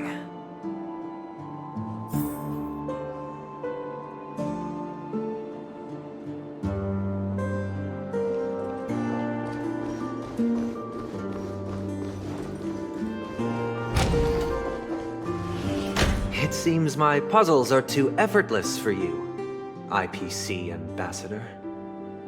I appreciate your words. And I see you put a lot of effort into welcoming me, Mr. Sunday. However, this is no way to greet a guest. Well, this isn't an invitation, but a summoning. Before we speak, I need to test your character. I imagine this knowledgeable doctor friend of yours has been of great help, yes? Certainly. You ought to know this better than I do. He's already faithfully fulfilled his duties, hasn't he? Yes, the doctor has assured me of your noble character. He considers you, like himself, a virtuous person who can be trusted by the family. I have come to know you very well as a person, Mr. Aventurine. You're diligent, generous, and willing to cooperate. The fact that you succeeded in overcoming many obstacles just to meet me gave me the reason to believe in your wisdom and courage. But there's one thing I must ask you. That is, you've used your wisdom at the wrong place to meet the wrong person and put yourself in a situation where you shouldn't be, witnessing a tragedy that shouldn't have happened. You don't look too well. Am I making you anxious? If not, then it means I'm on your side. If I wasn't mistaken, you'd just made a serious accusation against the family. No, you weren't mistaken. For depravity is creeping in around you. There's no need for us to be evasive. Let's talk about your sister. Your sister's talent is unrivaled in the world of show business. As you know, her voice has been out of tune since she returned to Penacony. What's more disheartening, she can't sing anymore. Who could be responsible for this? Many suspect the culprit is among the outsiders, but I know you hold a different opinion. Now your noble status has become a shackle, preventing you from apprehending the murderer and avenging your sister's death. You're feeling anxious because you're out on a limb. But don't worry, I'm on your side. I'm immensely honored by your concern for me, Mr. Aventurine. Since you're so selfless and generous, I believe you wouldn't ask for anything in return, would you? Well, naturally, you wouldn't incur any loss from this. I just want to reclaim what is mine. My liberty and the personal items under the family's custody, the bag of gift money, and the box in which the cornerstone is stored. That's right. Cornerstone. I've heard it's a treasured asset of the Strategic Investment Department.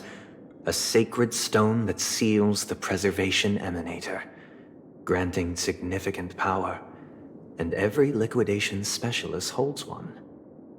For an object so precious, it probably comes at an even higher price than other forms of recompense.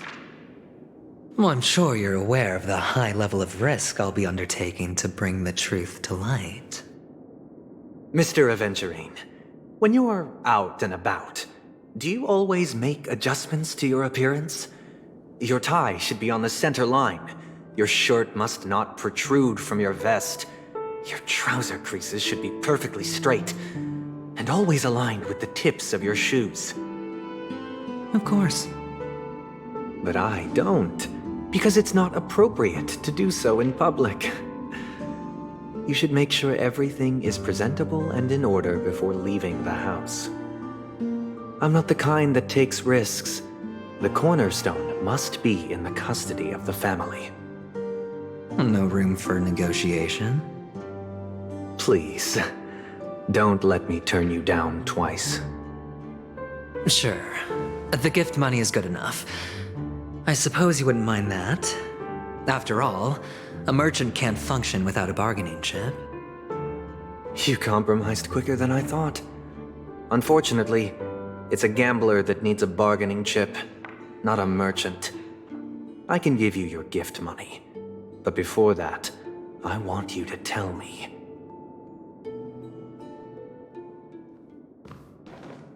The fact that you can decisively forsake the box you asked for, what exactly is stored in it?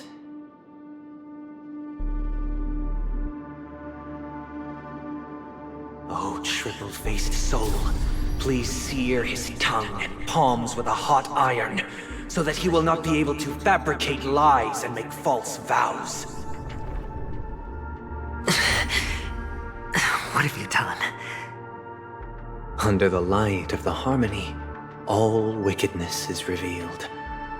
I implore them to shed their light, and I'll ask you questions on their behalf. Next, you have 113 seconds to prove your innocence and gain my trust. And if I refuse to answer? You can try, and we'll see if the harmony rejects you. Question: do you own a cornerstone? Yes. What a simple answer. You, too, understand that idle chatter leads only to poverty. Did you hand over the cornerstone to the family when you entered Penacony? Yes. Does the cornerstone you handed over to the family belong to you? Yes. Is your cornerstone in this room right now? Yes. Is your memory free from any kind of tampering or deletion, encompassing but not restricted to the techniques of the Garden of Recollection? Yes. Are you an Avgin from Sigonia? Yes. You even know about that? Do the Avgins have any ability to read, tamper with, or manipulate one's own or another's mind? No. Does it matter?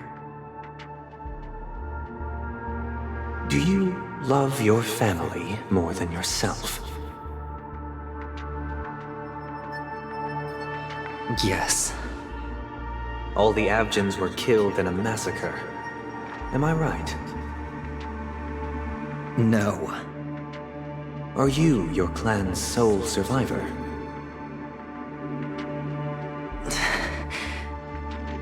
Perhaps. Do you hate and wish to destroy this world with your own hands?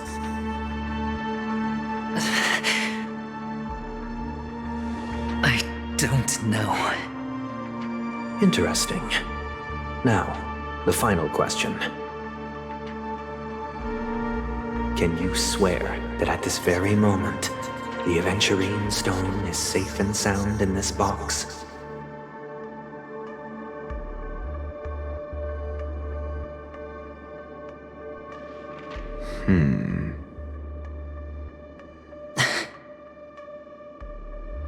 Of course. Looks like we can get an answer. Open it, Mr. Aventurine. It's your last chance to defend your honor.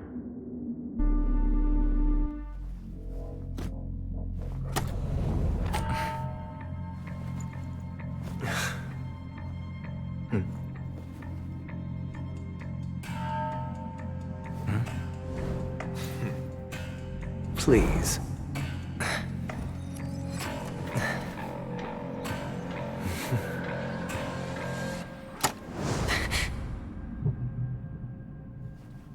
Are these what you're looking for?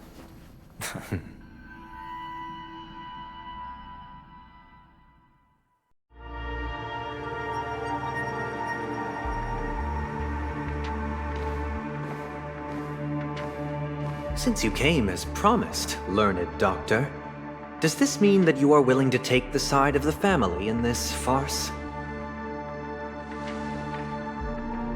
What makes you think you can convince me? I've heard you haven't enjoyed Mr. Aventurine's company. I also understand that you're an avid learner who sees the pursuit of knowledge above all. In that case, you ought to realize that a competent scholar knows their position and wouldn't forsake more vital matters for the sake of petty pride. If you agree to assist the family, I'll share our research findings on the Stellaron. You must be quite aware that, besides the family, no other faction is willing to share such information.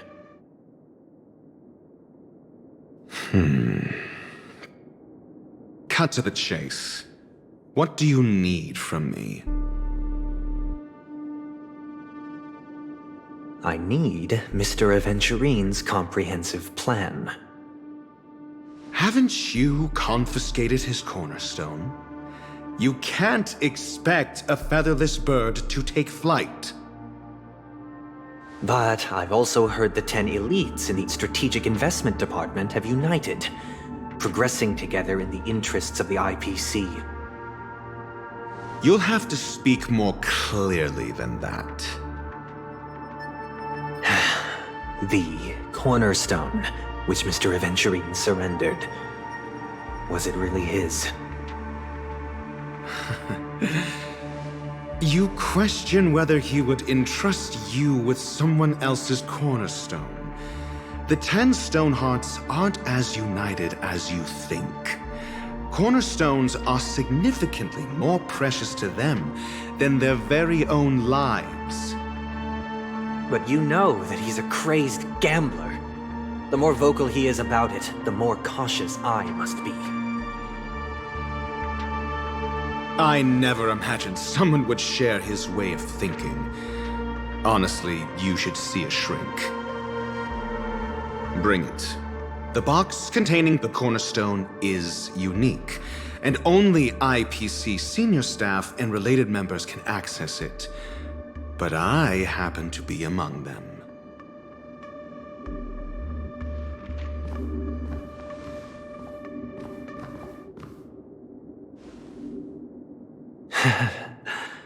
I appreciate it.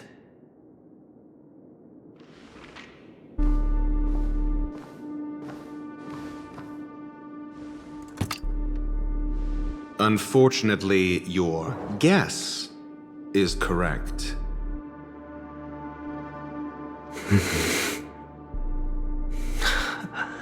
The golden stone. Its color and glow are similar to that of Klepoth's body. This is the very ruse he intends to use to fool you. He won't reveal to you that the 10 Stonehearts chisel their own will into the cornerstones, granting them an unparalleled radiance. And this golden statue is also known as Topaz, not Adventurine, and it belongs to Topaz. So, do you wish to confront him? Not at the moment. I'm more interested to know the location of his cornerstone. The safest place somewhere you'd never think of. Because he never intended to hide it. In fact, that cornerstone has been in your hands from the very beginning.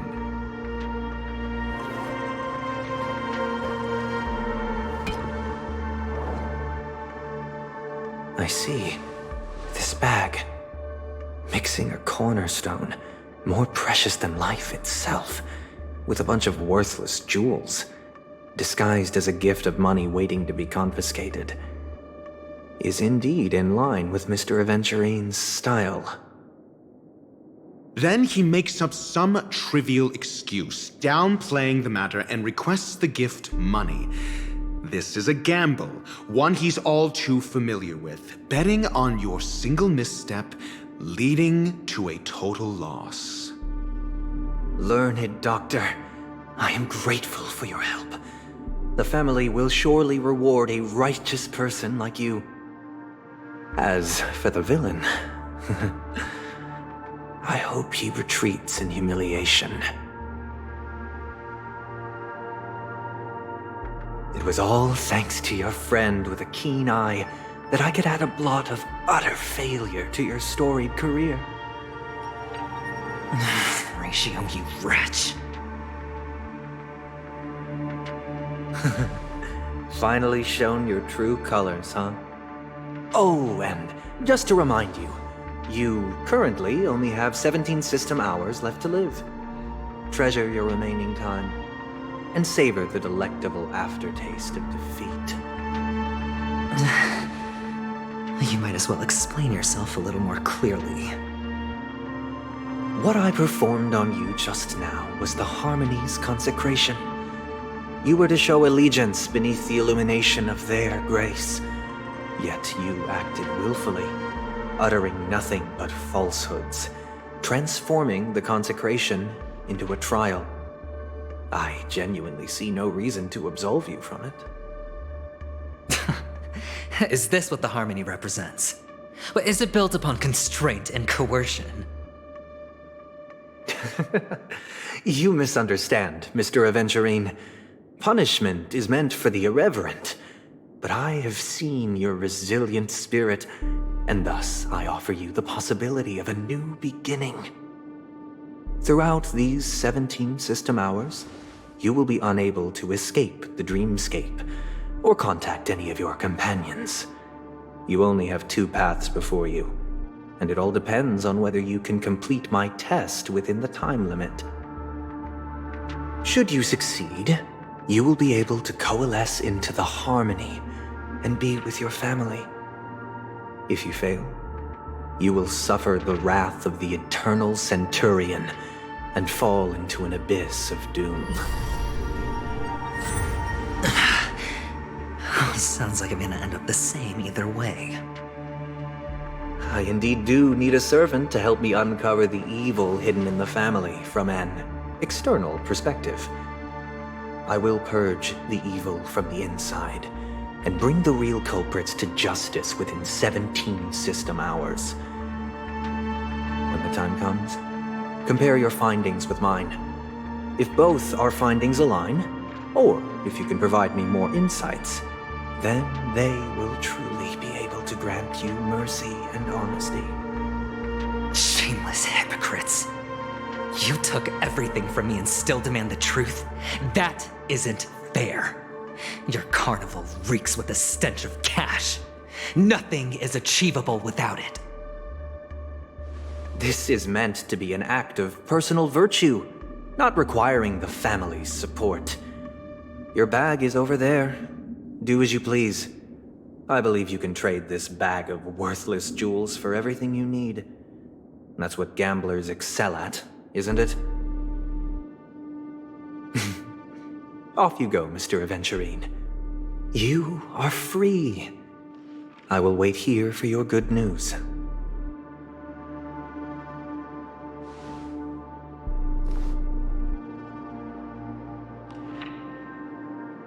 This meeting isn't an interrogation or a negotiation. It's an outright execution. Why would I do that, Mr. Aventurine? I'm just wondering what a passerby who stumbled upon a scene of a murder could have found out. That's all. By the way, before you go, I have a personal question. What is it now?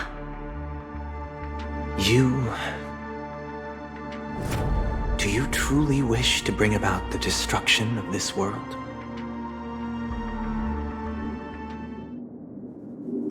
Kakavasha! Where did you go? Oh, are you injured? I got it back, sister. You went to look for them? That's too dangerous. It's just a necklace. It's neither food nor water. We can survive without it. But I can't live without you, little brother. Promise me not to look for those catechins again, okay? Sister, don't be afraid. The catechins are fools, but I'm smart. I played a game with them, and I won. Won? What happened exactly? Tell me. I made a bet with them. The two birds in the desert and me. Who will die first? I won. They suspected me of cheating, but I didn't. I won fair and square. Of course you'd win. You've always been a lucky child. Gayathra Triclops must be watching over you. But that's no reason to push your luck by going up against those bloodthirsty, cruel catechins. Have you forgotten how Mom and Dad...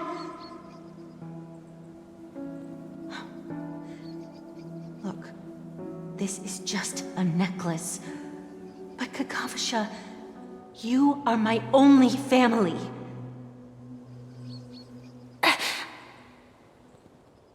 I'm sorry, sister. I thought you'd be happy. Because Mom left you this necklace. There'll be no next time. It is important. But not as important as you, my dearest brother. I don't blame you, but you must remember what Mom said. Pain and poverty are the trials of Gayathra Triclops. She has also granted us a chance. And that's your good luck, Kakavasha. Your good luck is the most precious wealth we all Avgin have. You're a child blessed by Gayathra Triclops and can lead the clan to happiness. So always remember to protect yourself and never resent the pain and poverty you're going through, all right?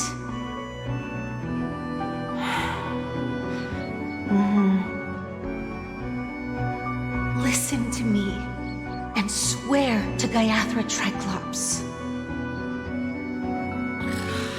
Okay. We'll swear to Gayathra Triclops to protect this wealth. But sister, if Gayathra Triclops was really watching over us, then why did she not protect Dad when he was swept away by the quicksand? After all, Dad went to the Catechins' land only to prepare for Gayathra Triclops' offerings. And where was Gayathra Triclops when Mom was shivering in our arms? Mom was still pleading for Gayathra Triclops' forgiveness under her breath until the moment she closed her eyes. Sister, everyone praises me for being smart, but I don't get it. If every rain pour was Gayathra Triclops' forgiveness and grace, then how bad were our sins? So much so that we were born in this world of death?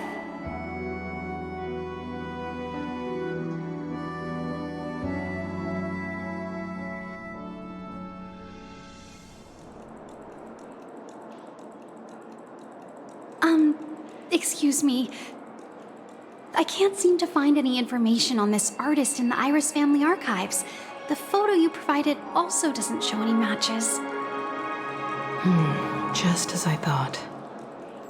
I'd like to ask, what kind of traces do people leave when they enter a dream? Are you referring to the records when you enter the dream pool? The equipment will monitor physiological indicators such as heart rate, blood oxygen levels, and body temperature in real time. This data will be included in statistics and handed over to the family for the screening of any data anomalies. Immediate action will be taken once any illegal behavior is detected.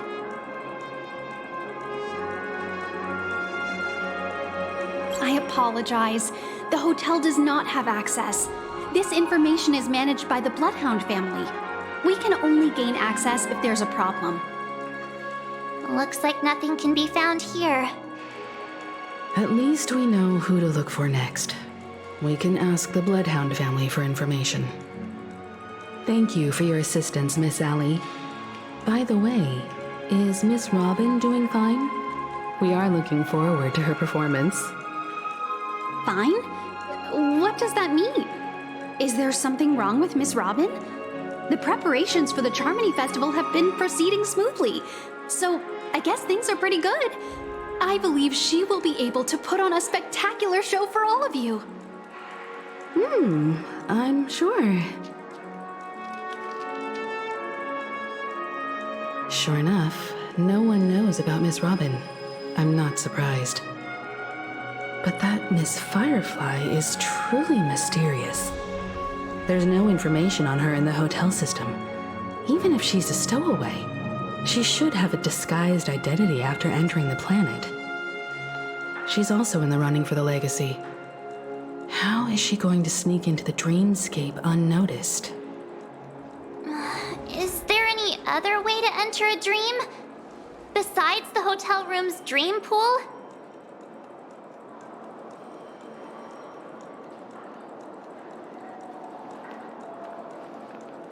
The Memo Keepers have abilities that are difficult for normal people to comprehend.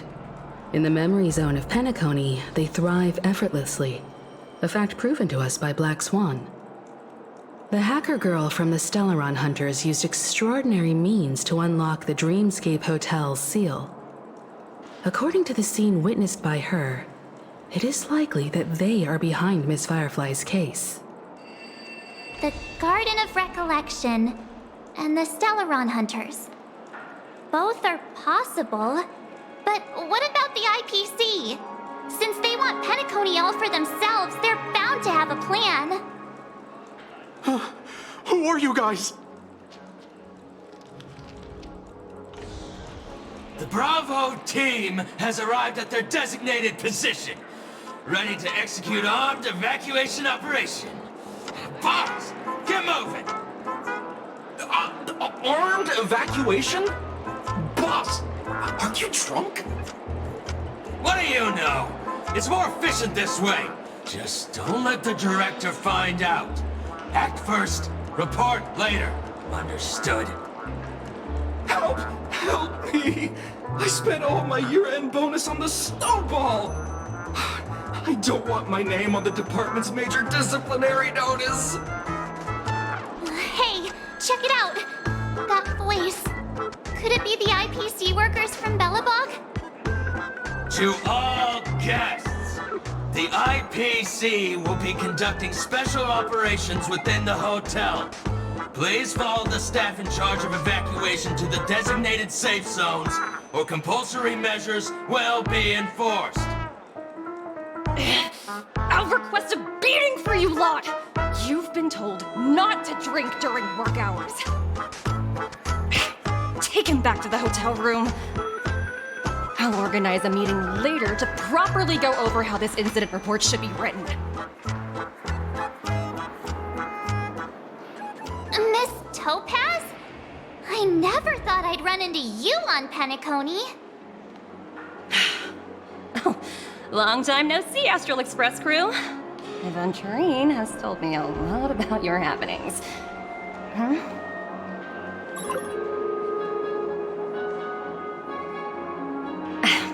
It's fine. Do as they ask and try to avoid any conflicts with the family. Report to me before taking any action. Yes, all right. As you see, the IPC isn't very popular here on Penacony. Cordiality from the family is a mere facade. The former frontier prison has turned around and cuffed its shackles on the IPC staff now. Only Aventurine, who carries an invitation, is allowed to attend the banquet. An entourage like us, we can only sit around in the reality hotel, unauthorized to even enter dreams. No wonder Aventurine's scrambling to partner up with someone. The IPC can't back him up in the dreamscape. His situation isn't optimistic, I hear. You're all helping to investigate some dirt on the family, are you not? Let me know if you need anything outside the dreamscape. The IPC always treats its partners well. Thank you, Miss Topaz. We're on our way to the Hounds to verify some intel. Perhaps you've had dealings with them? Yep. They're tailing us right now. Why not go and talk to them? It'll take the spotlight off me. Being constantly stared at is really uncomfortable.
How does it feel to be in business with Aventurine?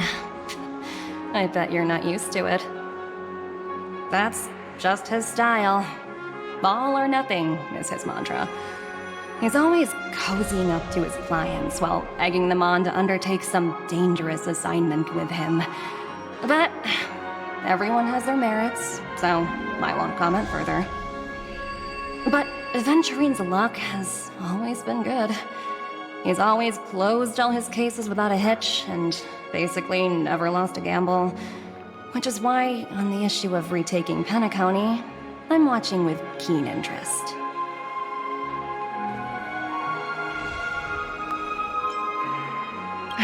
Of course. It's business after all. What's important is where you're seated at the table. As for the 2 cases, apologies, but I don't have much info on them either. All I can do is ask you to keep digging for more details.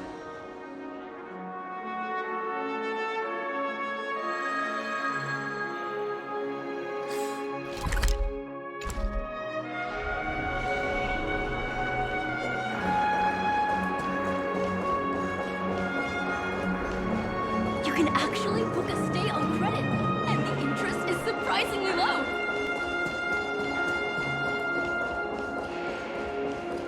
Running late again.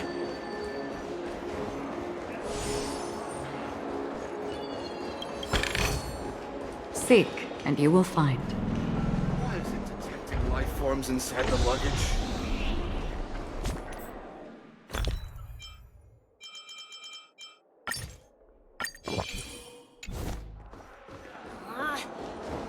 Flammable goods are not permitted on the premises.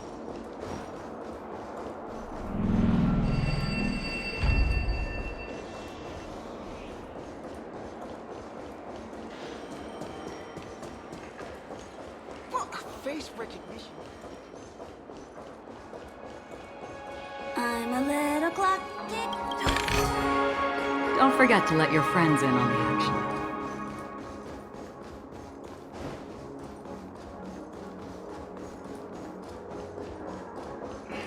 Anything is possible within a dream.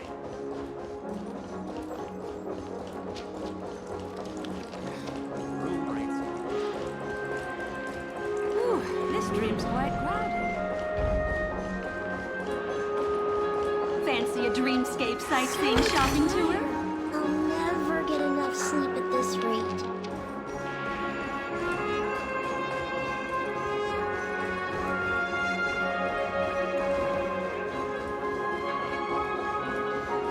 Fancy a dreamscape.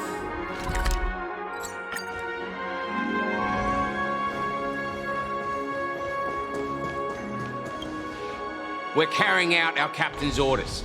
What do you want? We made a mistake last time, and we're working hard to rectify it now.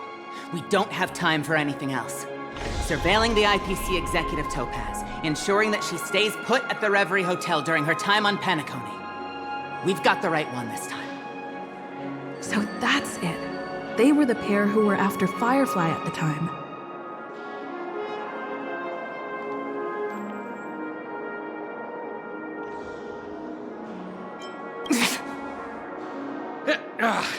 It's you again.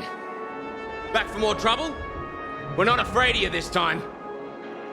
Well, spit it out. Stop bothering us if you've nothing important. So you know each other. Why do you keep running into people you've beaten up before?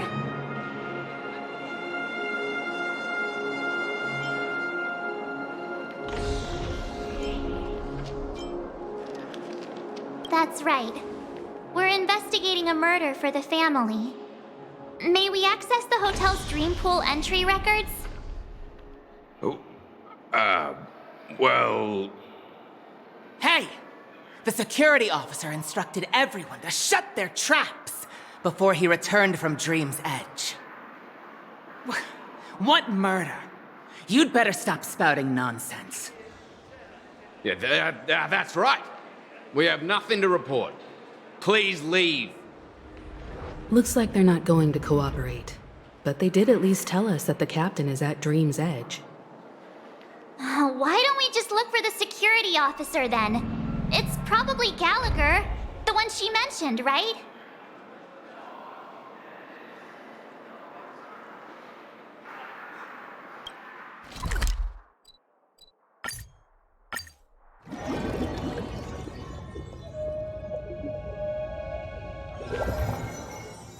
Such tight security. I bet they're stumped by the case as well. Gallagher. Gallagher. Where could he be?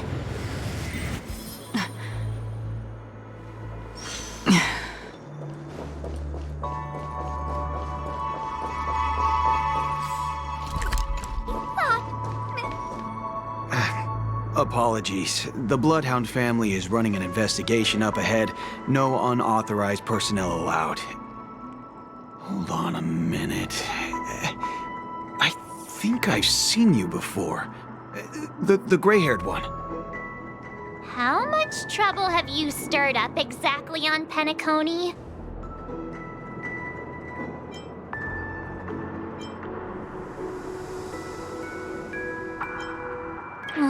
You think you look alike?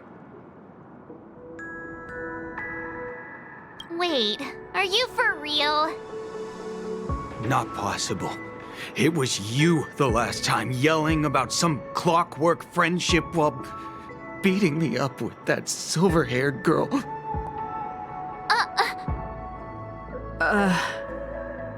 I'm not letting you get by this time. Please leave, or I'll have to get on my knees and beg you. Huh? What kind of heinous crime have you committed now? Hold on, sir. We have documents authorized by the family that would aid your investigation. If it wouldn't trouble you, could we see this Mr. Gallagher? Who exactly is this Gallagher you keep talking about? There've been a few people mentioning this name. Even the one with the gray hair. He didn't send you all here? It was the security officer who dispatched us. That's all I can divulge. He'll do. He's the one we've been looking for. Sorry, no can do. The boss said that since it's a matter of the family's reputation, no one's allowed through. Everyone, please leave. There's really no need for us to make things difficult for each other, right? We're really sorry for troubling you. Let's think of another way. Another way? That's it! Didn't they say something about that... what was it? Clockwork? That got this guy to change his mind? Can you perform it again? That... clocky magic.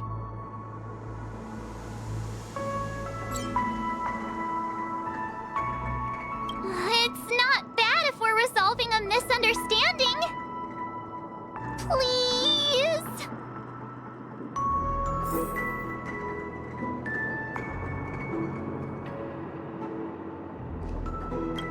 Sorry, no can do. Everyone, please leave. There's really no need for us to make things difficult for each other, right?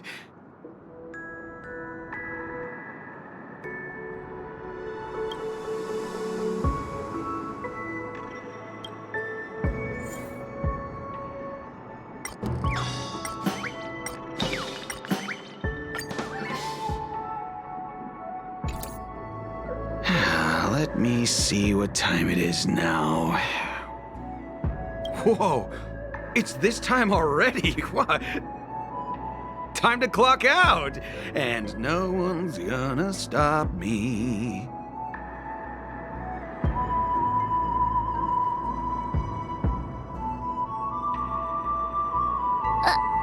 What? Huh? This clockwork trick of yours, it's kinda dangerous. At least he won't be getting in our way again. Let's go find that Gallagher and ask him the intricacies of the case. I was wondering what all the commotion was. Huh. Oh, it's you guys. Welcome. Since you made it here, what can I do for you?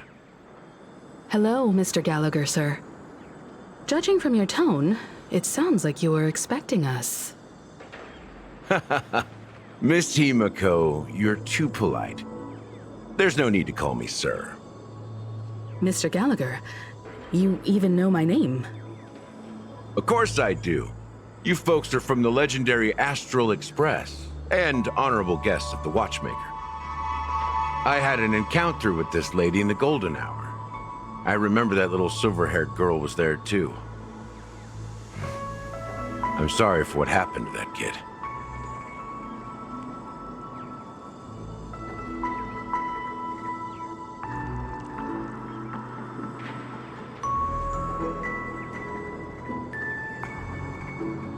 This is also the reason why we've come to visit you, Mr. Gallagher. The Express can't just overlook the death of that child. So we've decided to help the family get to the bottom of it, in the hopes of getting justice for her. The Nameless involved with the family. What an unpredictable twist of fate. Why? What's wrong with the family?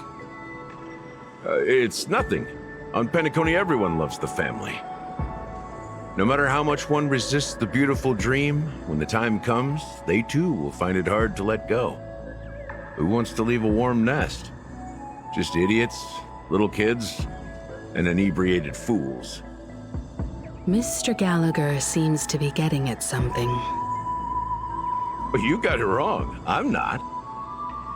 You want to discuss the case? Sure, come with me. This is not a good place to talk. Let's go elsewhere.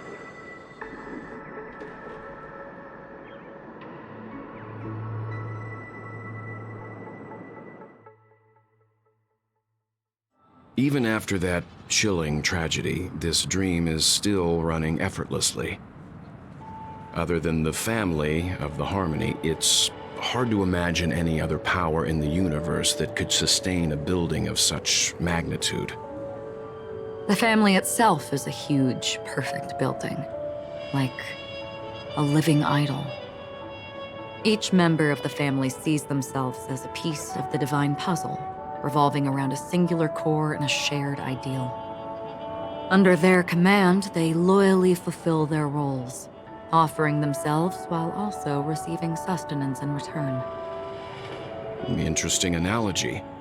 Perhaps that's why Penacony's beautiful dream has persisted for so long. But the human body has its limits, and so does the Divine's. That doesn't sound like the kind of comment a Galaxy Ranger would make. Just pointing out the facts. Mr. Yang will definitely have a better sense of what's going on than I do. Why do you say that, Miss Acheron? The beautiful dream is crumbling. But not because of a particular eon, a particular faction, or a particular visitor. Its collapse stems from a certain inevitability of human nature. The family refuses to acknowledge this, and it has ultimately backfired and become a catalyst. As people immerse their souls in the dreamscape, where consequences and pain cease to exist, and only ease and pleasure prevail, they draw closer and closer to necrosis. Regardless of the perceived bliss, death looms as the inevitable conclusion. Also, this necrosis will diffuse and spread. One piece of the puzzle's mutation will eventually cause the entire building to shake, break, and crumble. In the end, the dreams that people built in the name of freedom became the cage that imprisoned them.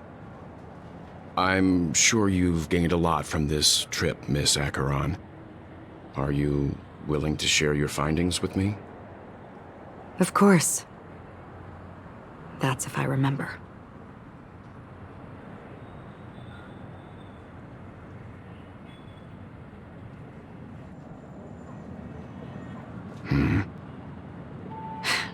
Don't mind me. It's just a habit. Owing to events in the past, I've become easily forgetful. It's only when this sword is unsheathed that those hazy memories start to become clearer. Take your time. That should do it. I vividly remember everything that occurred on Penacony. Ask away.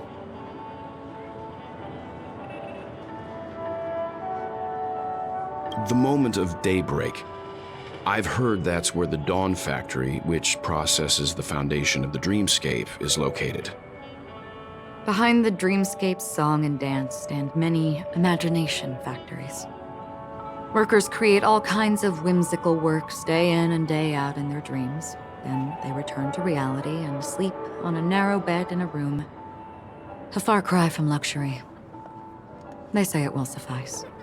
Experiencing the bizarre and motley dreamscape is the best reward. There I encountered a young woman who had just come of age. The perfect time to indulge in beautiful dreams. Her greatest wish was to one day move to the golden hour and see the magnificent garments she had woven with her own hands. For certain reasons, her wish was difficult to fulfill. But I managed to bring her a garment.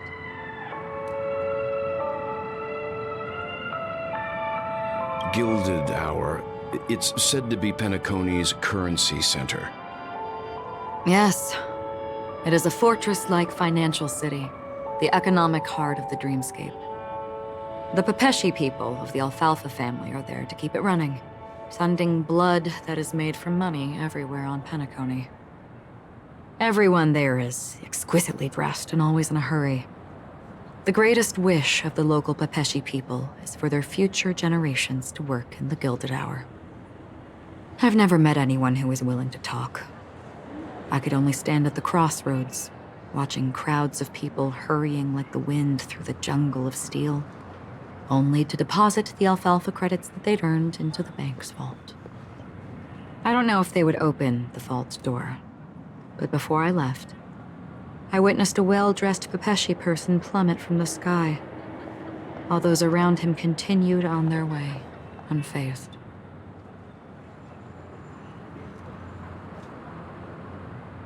I hear the Blue Hour is very romantic.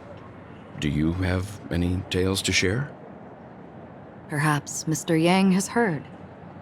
There is a large boat called the Eventide, anchored along the Sea of Dreams, where soft music and dancing persist endlessly every night. I ran into a wizened lady there. She was at the dock, waiting for her long-departed lover to return, waiting for countless hours within time that stood still. In the humid sea breeze, she spoke of her own youth. Like many who desired wealth and love, they came to Penacony to pursue their dreams. Alas, her lover's consciousness was lost in the dark depths of the Sea of Dreams. Finally, she suggested we continue our conversation on a boat in the shallows. I agreed and boarded the boat with her. But she never said anything. Her eyes absent-mindedly gazing at the horizon for what seemed like forever. Finally, we retreated to the beach. The dreamscape of chic, luxury, and consumerism, the moment of dusk. My companions have been there too. Then you all must have seen those who are attempting to realize their dreams. Or have realized them, scattering money as if it were dust and betting it on all or nothing. Everything has a price, and everything can be bought or sold. Even dreams themselves. I saw an Intellitron there, who was preparing to auction himself. When someone wins a bid under stipulated periods and rules, he would do the buyer's every bidding, becoming that person's very possession. That Intellitron had been auctioned off 12 times, and I participated in his 13th. That was the grandest banquet I had ever attended. But never again did anyone cast another glance at him. This time around, there were no successful bids for him. This is what I've seen and heard along the way. Someone once said to me, Penacony wasn't like this a long time ago, nor should it be. I've traveled through the reality and dreamscape of the planet of festivities, watched the tides of night rise and fall when time stopped for people, where the spirits of the rich and impoverished remain forever fixed on their own scales. This is why I think the collapse of the beautiful dream is inevitable. There might be a way to change everything. Perhaps. But if this is indeed the world that people desire, if this is precisely why life chooses to slumber, should we still seek to change it?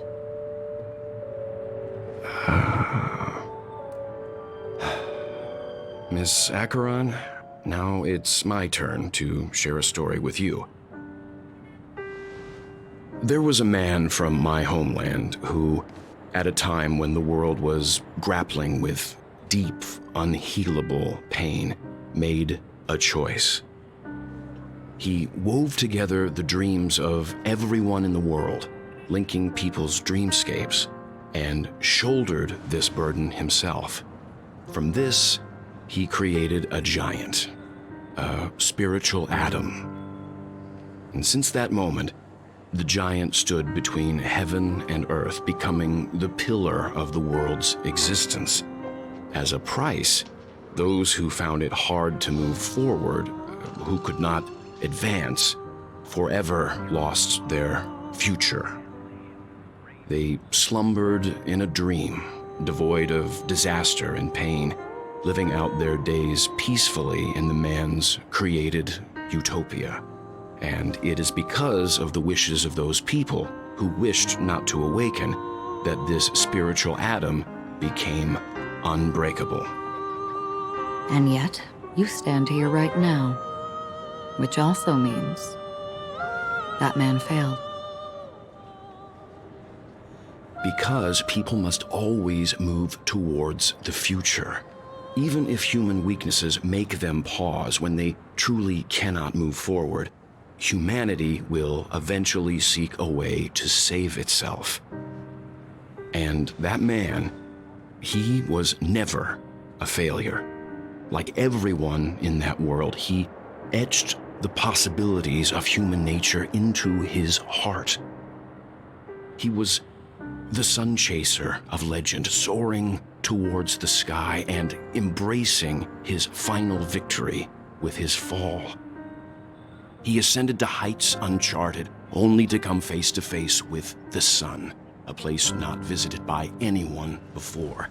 His wings would melt because of it, only for him to fall into the sea. And after that, countless others would surpass him, soaring to even greater heights. A fitting metaphor for the Nameless's trailblazing spirit. Thank you, Mr. Yang.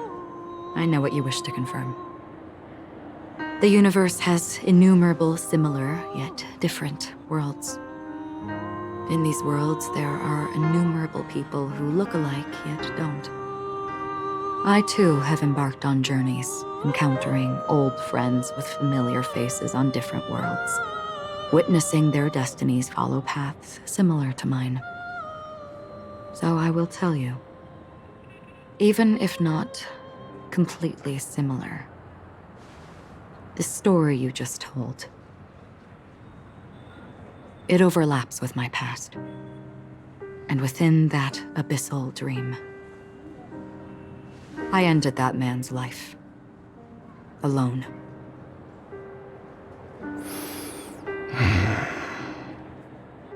I am not who you think I am. Nor will my home be as fortunate as your world. I am sorry. It's fine. I don't mind, so long as I can alleviate your suspicions. There's something I still wish to know, Miss Acheron. Under that representation of the hunt, exactly what sort of power is it that has motivated your solitary journey thus far? Mr. Yang, before answering that question, I wish to continue the previous topic. I like your analogy very much. Indeed, birds are born to fly. But in a distant past, their ancestors could only gaze at the sky in envy. They saw that faraway ray of light from above the heavens, piercing through the clouds and blanketing the earth. And so, time and time again, generation after generation, the birds spread their wings and took to the sky, attempting to touch its ceiling, all because the sun was there. Then, what if the last bird finally soars into the sky, only to realize that the end of the light is not the sun, but darkness? Then why, exactly, do we even walk towards the light?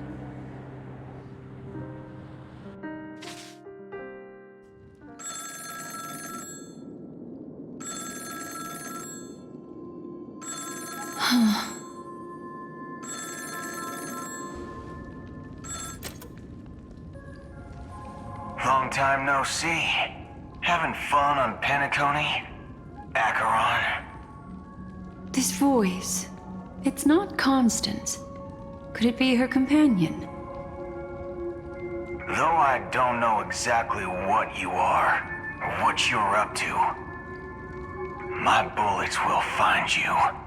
Until then, you best find a casket store on Penacony and ask the owner to reserve a good quality casket for you, imposter. Imposter? I see. She gave my whereabouts to someone who's tracking Acheron too. Who are you? Huh? Did I make a mistake? Who the heck are you? I'm the Garden of Recollection's memo keeper. Not bad. This is the kind of tough challenge I like. You that imposter's bodyguard? Never mind. It's fine. I'll leave a round for you. So get that forehead clean and wait for me. I don't know what you're talking about, but you know Acheron, the Galaxy Ranger, yes? I have something to ask you. Are you asking me to write your will? Sure. Go ahead. Not quite. I only want to ask, how exactly did she become a Galaxy Ranger? She's clearly not a path strider of the hunt, but you are, aren't you? Tell me, what's Acheron's deal? Sure. Heck, never thought I'd come across an ally. What a stroke of luck. Well, I'll be on Penacony soon. Memo keeper, go buy a bottle of Asdana's white oak and warm it up, and I'll raise a glass to you. That lady's passed. Well, nobody knows. But if all you want is a simple answer, sure, you best get a chair and take a seat. That woman, named Acheron, is an emanator who should not exist.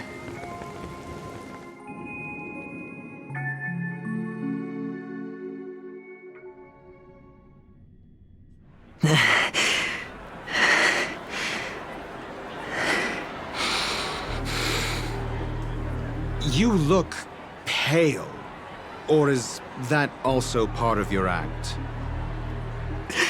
I didn't think you'd have the nerve to show yourself. I thought this was exactly what you wanted. After all, I faithfully fulfilled my duties as you instructed. Just tell me if you can't hold on any longer.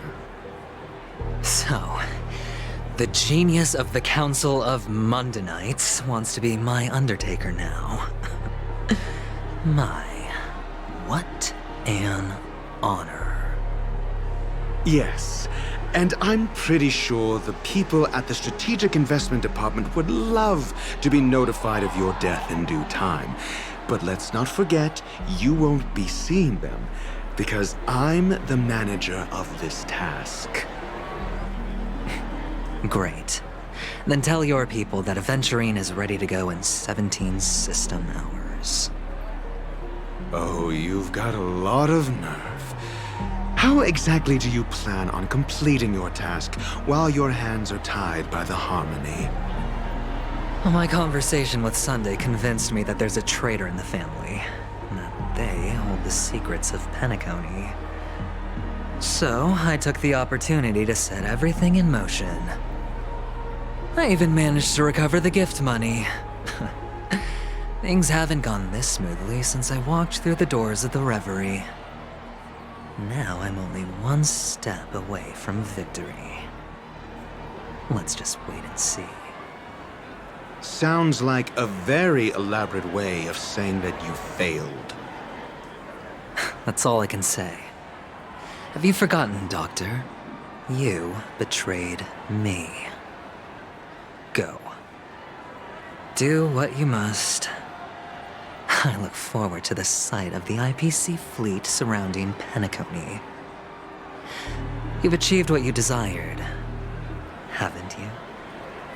That's true, but what's your plan? Did you conceal an orbital support beacon in that gift money bag? Well, who knows? Maybe that's why I'm handing out cash even when I'm about to bite the dust. You are indeed a gambler. An insane one at that. Well, maybe I am. Who knows? Fine. Here, take this. Open it when you're on your last legs. You'll thank me. What's this? Medical advice?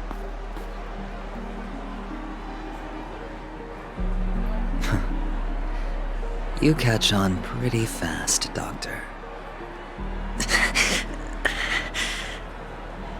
Asking me to solve a case without giving a single clue. How typical of you, you wing-headed scoundrel.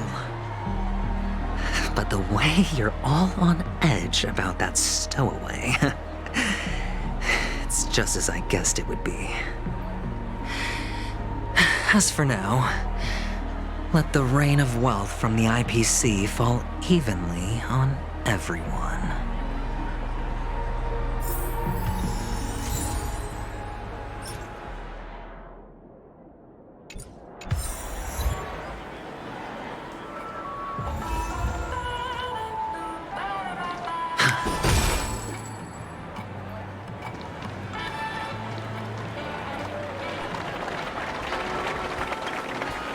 Would you be willing to support my performance? And keep the Song of Beauty alive in the cosmos? Wow, how fabulous! But why would you give such a wonderful gift to a random stranger like me? Well, you see, I can't bear to see anyone in this sweet dream suffering from poverty. That's incredibly kind of you. Thank you so much, sir. If you ever get the chance, please, feel free to come by and indulge in my singing. Sure thing. Oh, by the way, do you happen to know anything interesting about death? Death? That's a pretty scary topic, and it doesn't really match the mood of this sweet dream. Oh, you see, I'm a tabloid reporter collecting ghost stories in Penacony.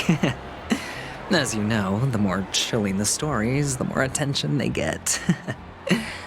Maybe you could help me out.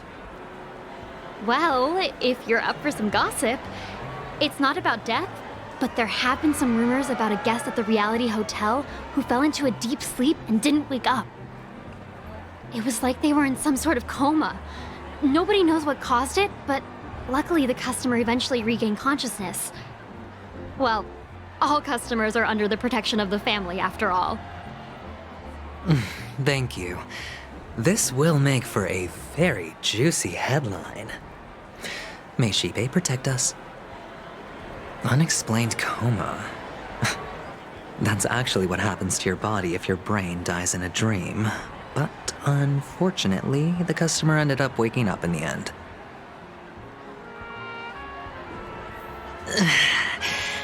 I can feel something inside my head. Is the harmony starting to kick in?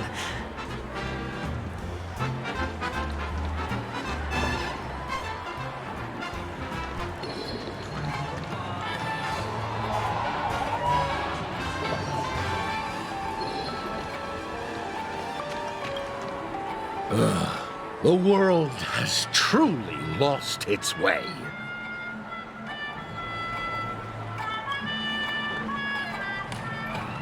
You... Wait. I get it now. This is some sort of prank show, right?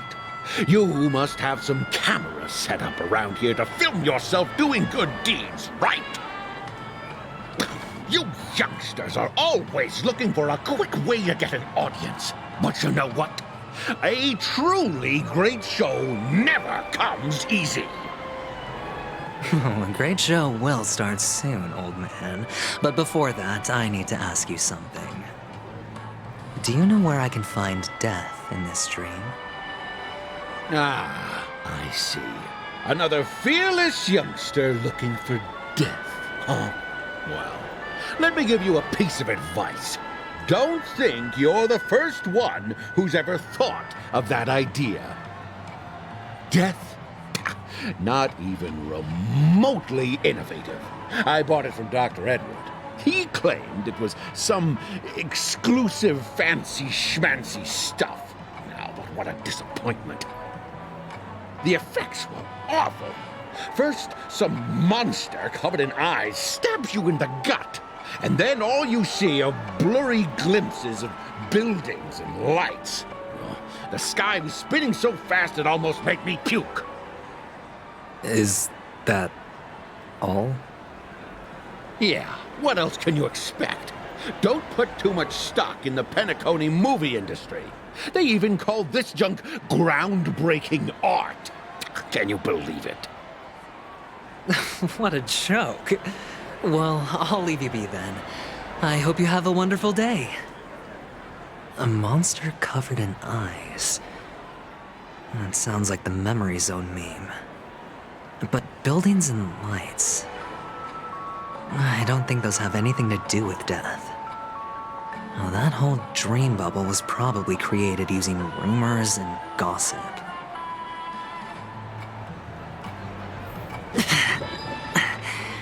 The disturbing voice in my head. It's getting closer. A sip of liquor. A blissful reprieve. To drown 1,000 sorrows. Let worries leave. I know I have what it takes to become a poet. Oh? You're giving these gems to me? Didn't expect to meet such a generous soul in this place. Or are you just pitying me? Well, it really doesn't matter. As long as I have Soul Glad, that's enough. This is just a dream after all. You really shouldn't drink so much Soul Glad, my friend. It's not good for your health. Oh? Maybe I really should quit. But not before meeting the Devil of Soul Glad. The Devil of Soul Glad? Care to elaborate? Yeah. It's a seahorse with a long neck. They say it loves to appear to drunk people, especially the ones who are passed out on the side of the road. How funny. Yeah. Very funny indeed. Thank you.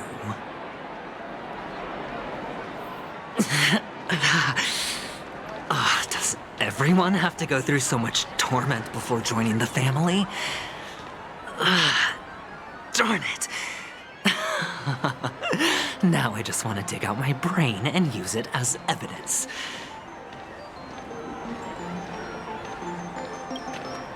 Take care, my friend. If you ever find yourself in danger, remember that the hounds are always ready to help.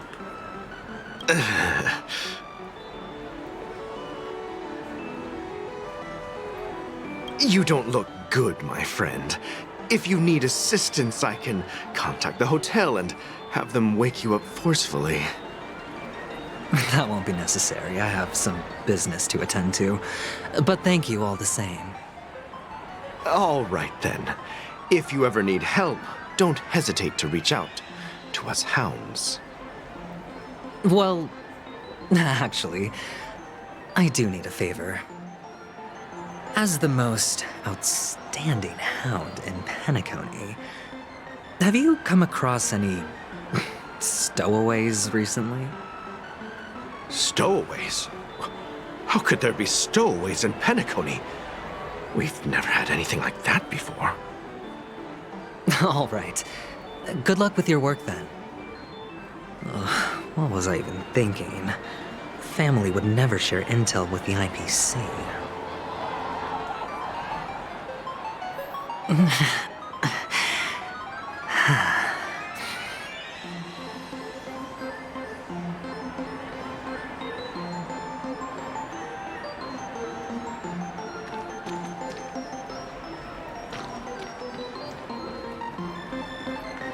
The one. It has to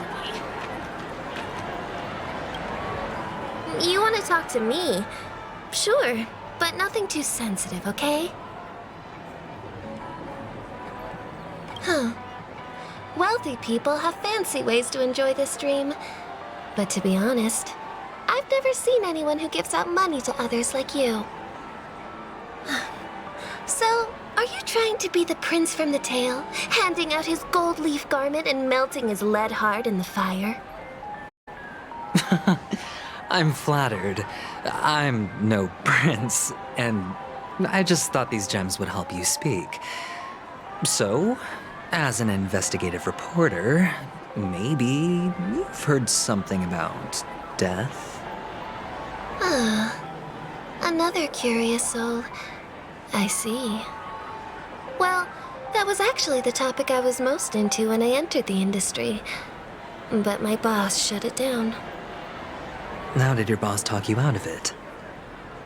Well, she simply said, covering baseless urban legends like that would make us look like some third-rate tabloid. I thought about it, and she had a point. Reporting on stuff like blowing out birthday candles and getting spooked by nightmare ghosts isn't exactly professional material. Guess she's got a point. Thank you for sharing. The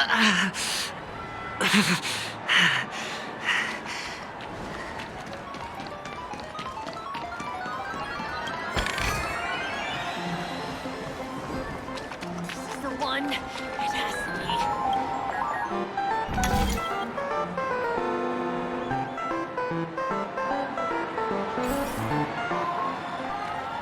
Please do not hit the entertainment facilities.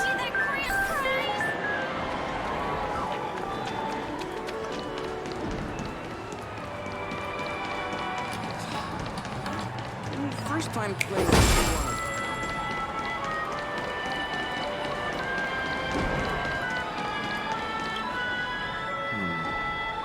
Were you wanting to talk to me?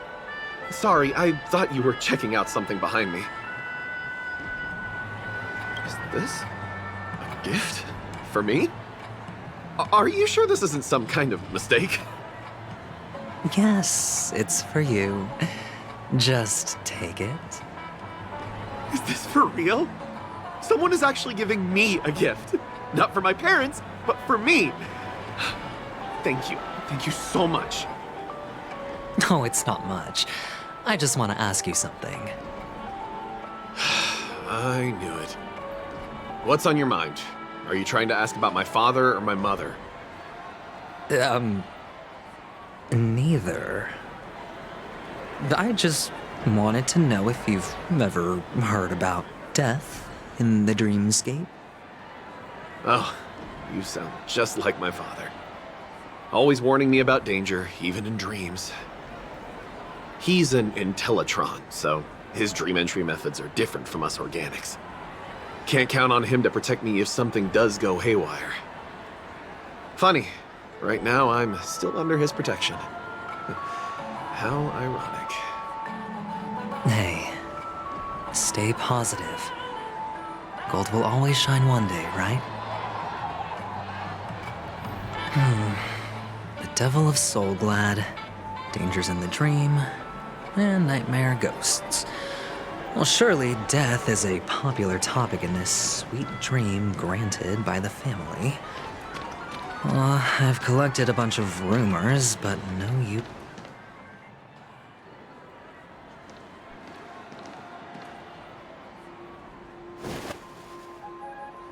Remember what I said. You Sigonians are better off hiding in the sewers. Look at you, snooping around and sticking your nose everywhere. Is the smell of death so enticing, my fine fellow? Oh, it's you, masked fool. I should have guessed it.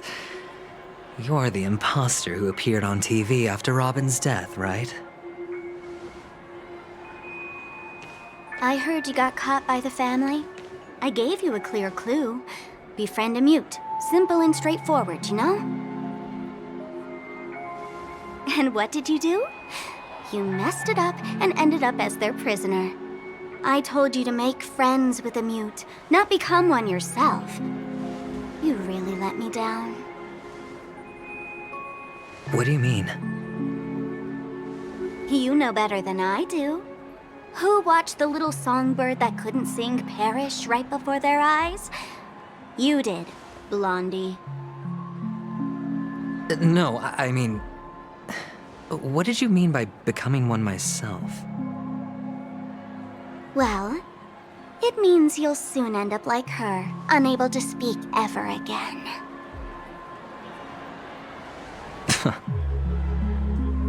But it's a good thing if you ask me, because... Because I'm getting closer to the truth, right? Oh? Why else do you think I'm handing out cheap trinkets all over the streets, fool? All part of the act. Fool's bait. The more pathetic I seem, the more likely you'll come sniffing around. So, now that I've drawn you out, will you reward me with an answer for my efforts? Why should I help you? Don't you want to see Penacony descend into... chaos? Well, I can make that happen. I just need an answer to one question. Back then, when you asked me to find a mute, did you really mean Robin?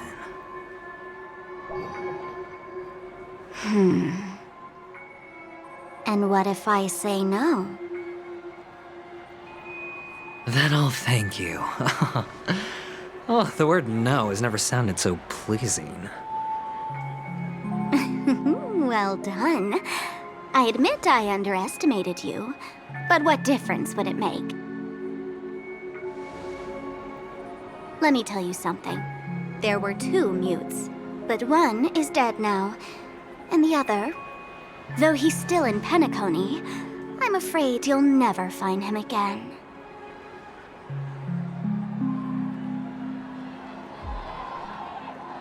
Now I'm completely sure that I was on the right track from the beginning and never strayed, fool. Right now, there are only 2 things missing from my grasp.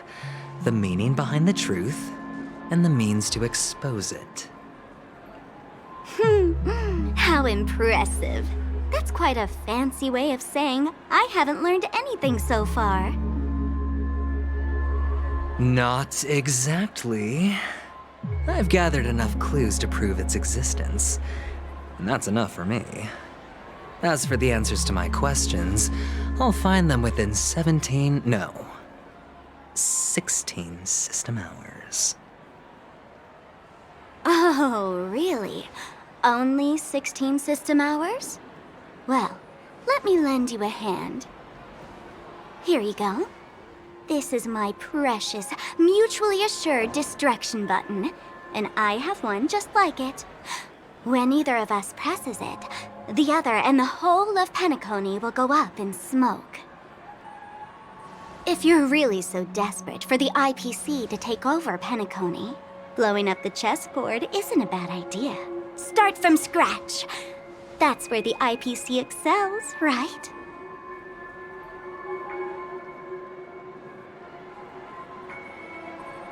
Just press the button when you're at your wit's end. And of course, feel free to reach out to me for my hospice care, too. Oh, a deadly button, huh? Well, I guess the family didn't take your threat seriously at all. Otherwise, how on earth did you manage to bring it in here? I have my own ways. That's all you need to know. Well, I'm afraid I'll have to decline your offer. Who knows if your little gadget will actually work. By the way, I have no plans to search for the other mute friend you speak of, but it's good to hear that he's still here in Penacony. I'll handle the rest myself. I'll orchestrate a grand finale for the downfall of the family. And at the climax, the walls will crumble, people will wake up, and those who couldn't speak will find their voices again. When that time comes, go ahead, press the button, light up the sky with a magnificent fireworks display for me. Catch you later, fool. You're still talking big, but sure, if that happens, I'll stay true to my word. Just don't let me down now, okay?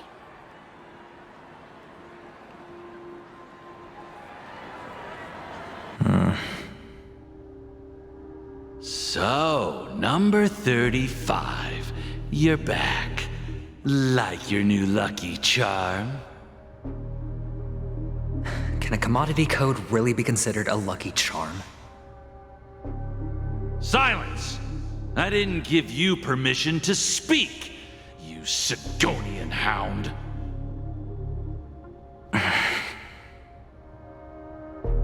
The guys in black didn't say much, so I've no idea what you did to save your skin in that massacre back in the day.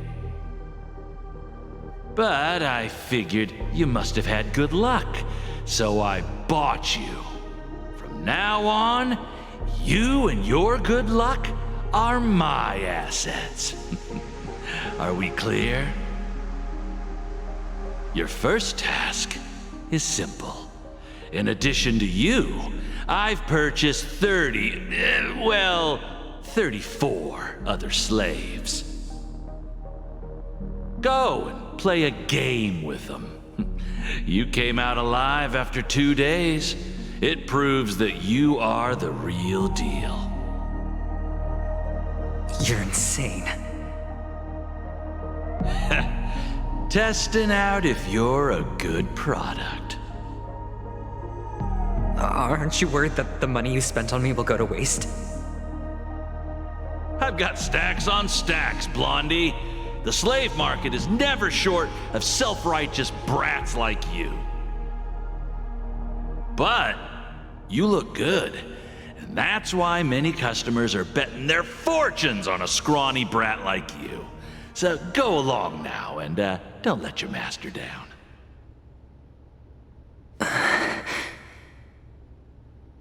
How much did you spend? What?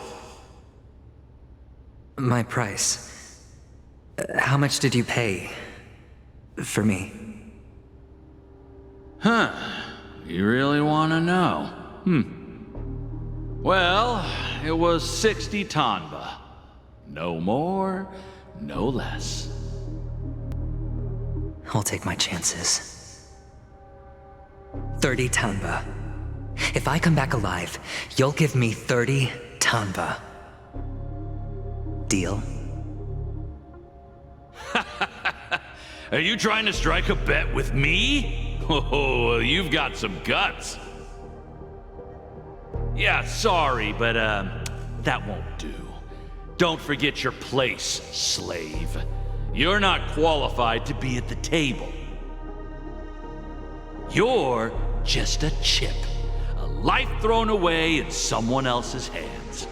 Either you come back with more chips for your master, or you never come back. It's all or nothing.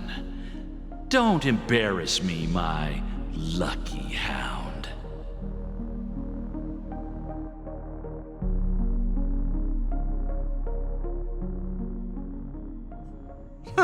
What brings you here, Gallagher? Some friends from the old days. Do you have a moment to spare, Siobhan? Oh, I have the whole day to spare. Ladies and gentlemen, welcome to Dream Jolt Hostelry. This bar offers a wide variety of drinks, but we draw the line at Soulglad. Why settle for ordinary when you can experience extraordinary?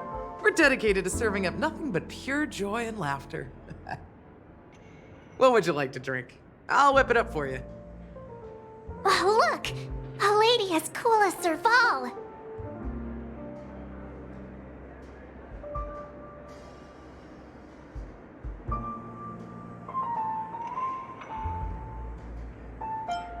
Who's Serval? Will you, introduce me to her? Huh?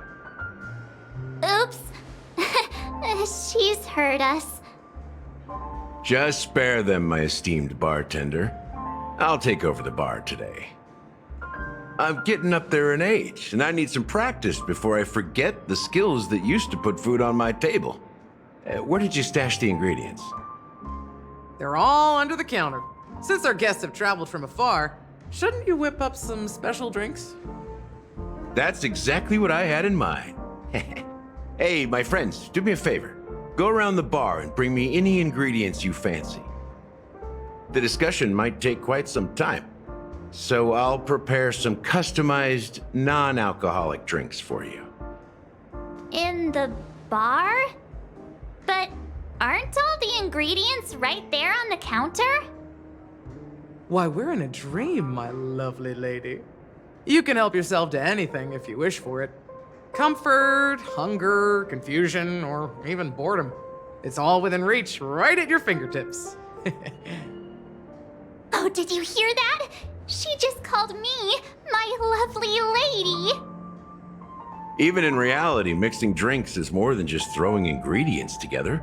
A bartender needs to capture the bar's atmosphere, master technique, and spin a tale of mystery and anticipation. Only then can a perfect drink crafted with a customer's life story be created. In other words, what you get from your drink is down to luck, so don't overthink it. Indecisiveness has no place when it comes to enjoyment.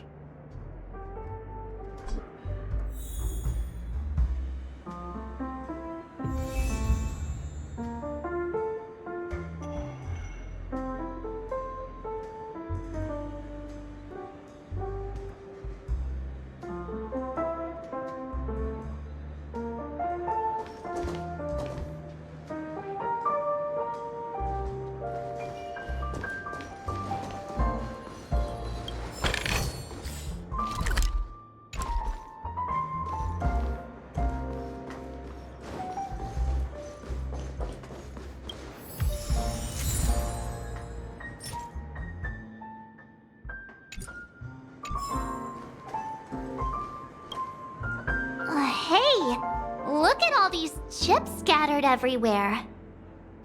A few days ago, an actor from the Iris family came. Caused a ruckus with Siobhan. Those chips must have gotten scattered during all the chaos.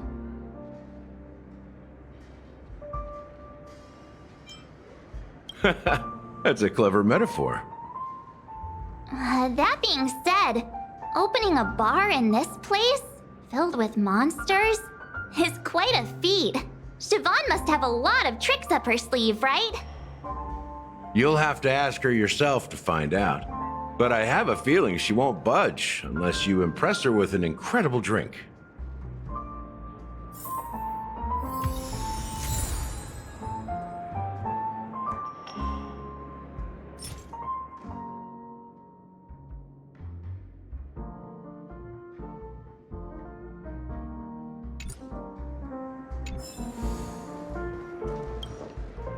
It's Soul Glad! But I thought they didn't sell Soul Glad at the bar. Let's give it a shake. Nice, it's still fizzy and has a long shelf life.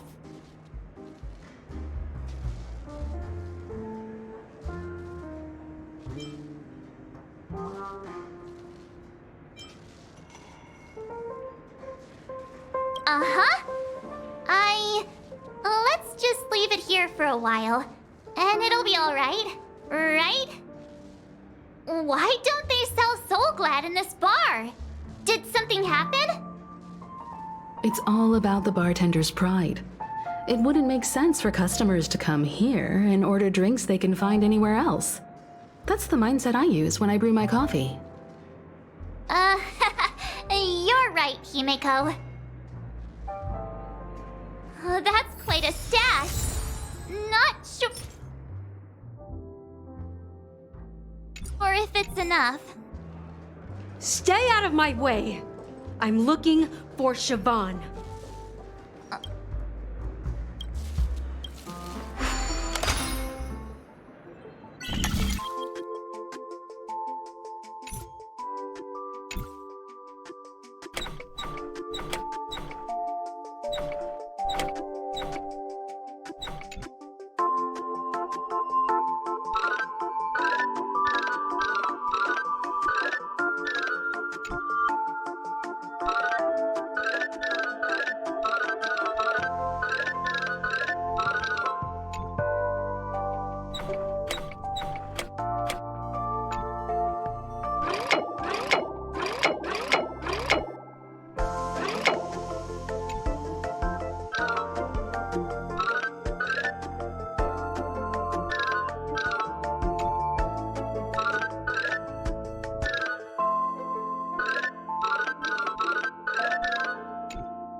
I made myself clear enough, Miss Amiki?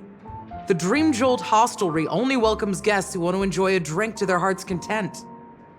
I'm sorry, but I'm not interested in your proposal. But you have the talent. You'll attract a huge audience. You're destined for the Iris' stage, not for this rundown shack. Come with me. We'll become the talk of Penacony, a shining light into every corner of the dreamscape. Please, Siobhan, I really need you. As you see, I'm entertaining my guests. Don't make me repeat myself. Fine. If you don't come along, I'll just sit here and not go anywhere else. Give me a sparkling drink. Sweet. With extra ice. Just one moment. What's her deal? We can't discuss the case with other people hanging around the bar. Hey, can you do that clockwork trick of yours again?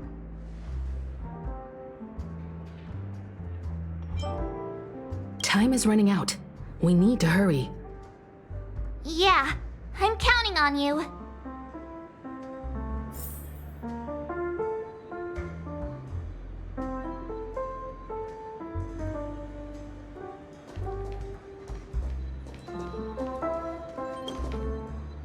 Check out this bottle!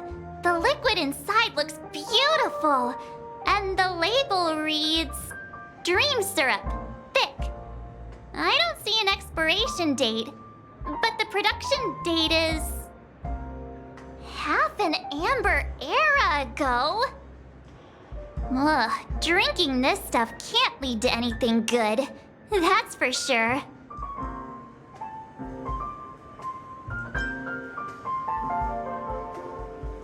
That's true, but this really doesn't seem fresh. Did you find the bottle of syrup I've been hoarding? Don't worry, it's all just a dream and it won't upset your stomach. It's been aging for years and should have a refined taste by now. Feel free to have some. It's perfect for entertaining lovely guests like you. Ugh, then we'll keep it for now.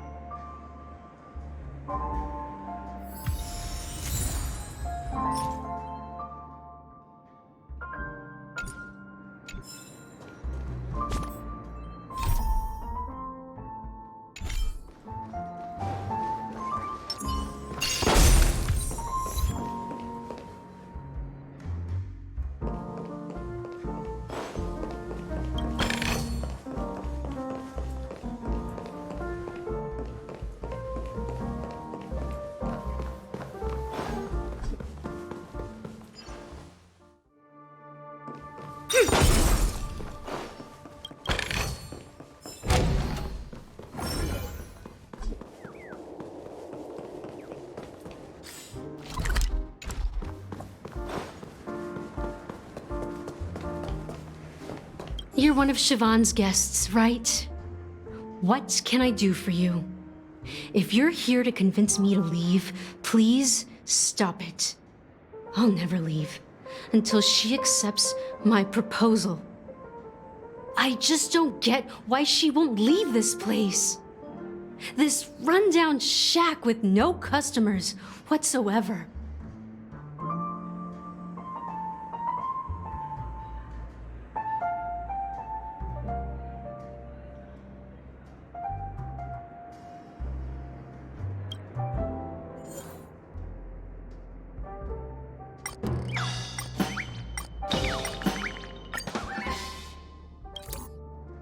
I've seen it. The moment when Siobhan and I share the stage. The crowd is going wild, applause crashing like waves, the aroma of irises fills the air. A beautiful melody playing, ribbons dancing around us, and the taste is sweeter than honey. I've seen that scene countless times in my dreams, and every time it mesmerizes me. That's why I have to bring her back to that world, no matter what it takes. Want to raise a glass, my attentive listener? Let's consider it a toast to my far-fetched dream.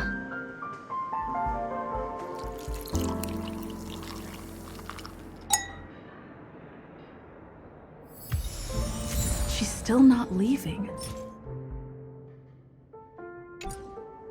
Maybe I'll have to try again. I just don't get why she won't leave this place. This rundown shack with no customers whatsoever.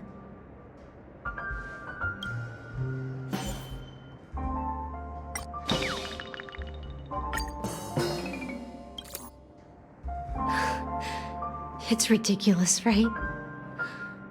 Our paths were never meant to cross, yet I'm still holding on to her. I'm too timid and shy, longing to shine but afraid of stepping into the spotlight. I need her guidance because I'll never be able to do anything alone. You don't know Siobhan's past, and you have no clue how radiant she used to be. Even among the talented Iris family, her skill was unmatched. I know she probably thinks I'm just trying to ride her fame to get ahead. But all I want is for her to reclaim her place.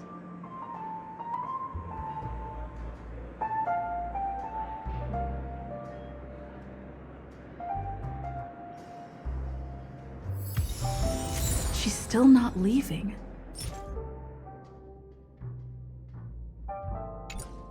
Maybe I'll have to try again. I just don't get why she won't leave this place. This rundown shack with no...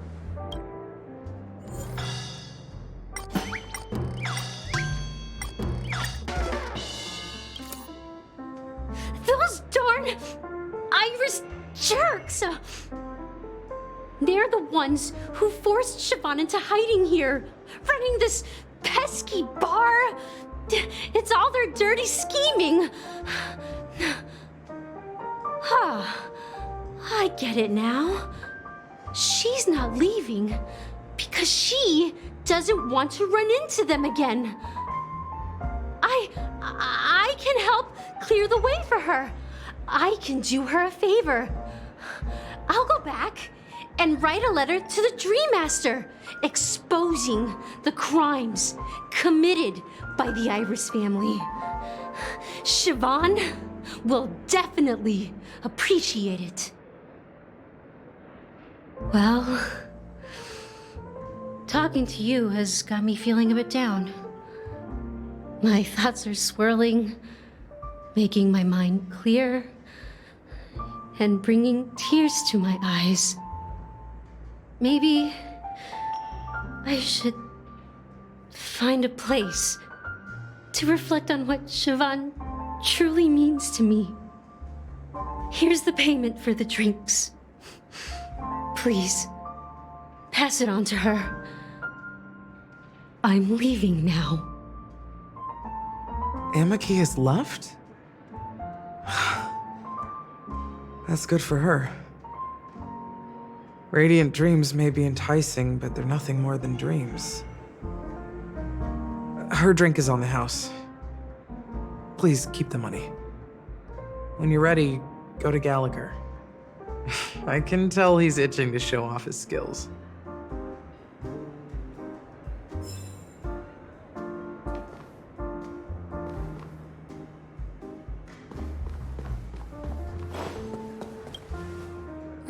Can this be used for mixing drinks? Oh, and there's a note underneath. Exchange with your precious things. Oh, what should we exchange for it? And who should we give our stuff to?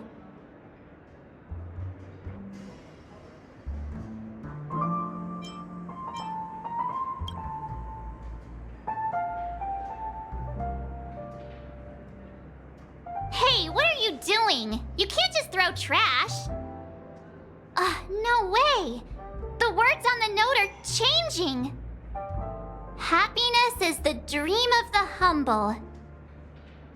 Does this mean we can take it? Something feels weird about this.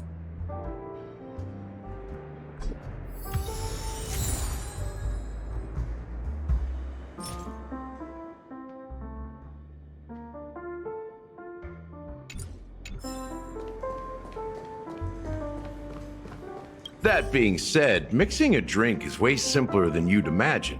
Just pick your favorite ingredients, toss them in a glass, mix it up, and it's done. So go ahead, explore the bar, and bring me any ingredients you prefer. Nice work. Let me take a look. You found some interesting ingredients there. Now take your pick. Each drink has its own unique flavor.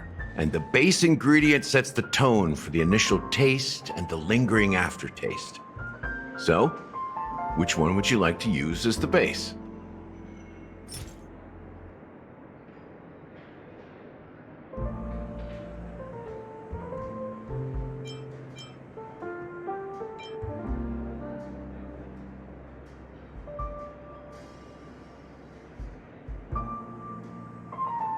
The original formula is said to be Nunu's favorite drink. It's sour and bitter, and the bubbles burst in your throat like swallowing rusty chains, evoking thoughts of dungeons and prisons. Now that you've chosen the base, it's time to pick the adjunct, the ingredient that'll create a marvelous chemical reaction with the base. It should give an unforgettable taste without overpowering the main tone. So, what's your choice for the adjunct?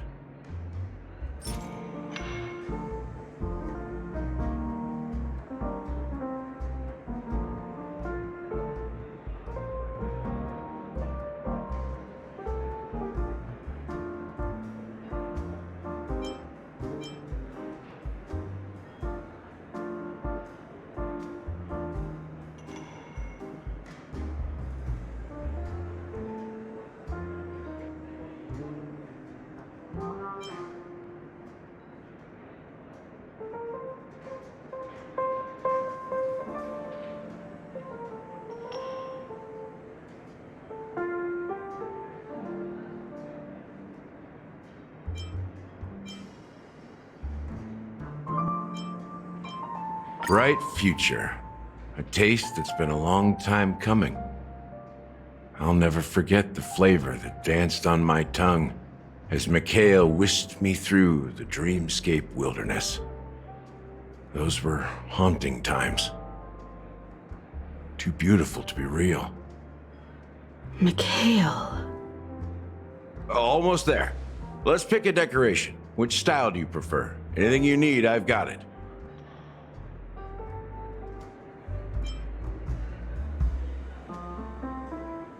A symbol of bravery and dauntlessness. May you break free from your shackles just like he did. Well, it's done. Here's to you, the Nameless, with this glass of a ticket to the boneyard. To the dead and the dying. Well done, Gallagher. You're not over the hill yet. So, are you satisfied? Oh, the flavors! They're way more sophisticated than Soulglad. The richness and layers of these flavors are a masterpiece, especially with the adjuncts. I can taste the spicy and sour notes with a hint of sweetness. I'm not entirely sure what it all means. Maybe Mr. Gallagher can shed some light on it. Well, if you're expecting a profound answer, I'm afraid I'll disappoint you. The imagery it implies is pretty straightforward. It's just a glimpse of what this dream truly tastes like. Nothing more. Does this true taste have anything to do with that Mikhail?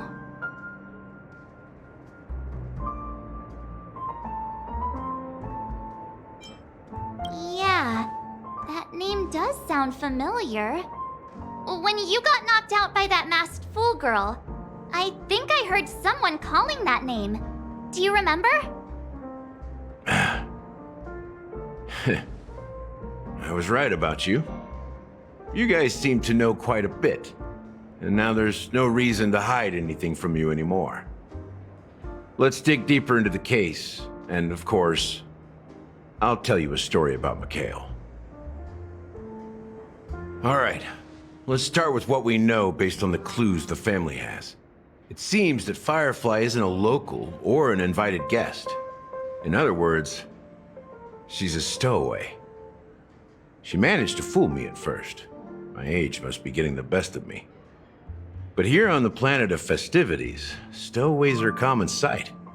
You're bound to run into one sooner or later. After the incident, the hounds wasted no time searching for that girl in both the dreamscape and reality.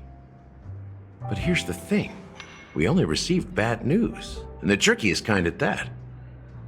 She simply vanished, leaving no trace in the dreamscape or reality, as if she had never come to Penacony at all. Huh? Does that mean...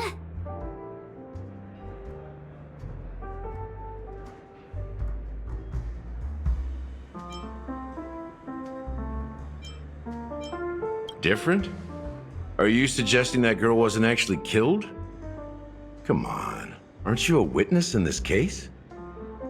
Let me be frank. This case, actually, is unlike anything the Bloodhound family has dealt with before. Dealt with before? So, death does happen in Penacony, if I understand correctly. You've witnessed it, so there's no need to hide. Even the shiniest city has its dark side. We're all adults here. Surely I don't need to explain too much to you. Confronting the family based on that alone would be naive. Death may occur in sweet dreams. So what? Such events are highly unlikely and only affect a tiny number of people. If you really want to delve deeper into this case, you need to understand the true problem with the family. I guess it's time to tell the story of that Mikhail. You're very perceptive. The Astral Express has received that music box too, right? Do you know the secrets it holds? There's a message. Witness the impossible in the realm of dreams. Find the legacy of the Watchmaker, father of Penacony, and thus the answer to the question, why does life slumber? That's the exact wording. Hey, why are you laughing? Wait, did you write it? It's quite poetic. No, but I'm the officer in charge of this case, so how could I not know? I'm sure you must have noticed that this message didn't come from the family. You might have even guessed that the relationship between the family and the Watchmaker isn't as close as it seems. That's just our speculation. Actually, it's hard to believe that the father of Penacony and its actual managers are at odds. Now I can assure you that your speculation is absolutely correct. The family has considered the Watchmaker an enemy for a long time, but the hounds haven't been able to track him down, as he seems to be living only in the characters and stories he created. Let me ask you a question. Have you ever wondered why the family allowed the Watchmaker to send out such a ridiculous message to the outside world, inviting you here and causing chaos? So, you want to seize this opportunity to expose the Watchmaker? Well, now you understand why the Oak family authorized the Nameless to assist in the investigation, but kept you in the dark, right? Because the Watchmaker is not the legend of the land of the dreams at all. He's the most shameful stain in the history of Penacony, and he's the root cause of all the anomalies in the dreamscape. You don't get it? Well, I mean, Mikhail, the betrayer of the family, he's the watchmaker.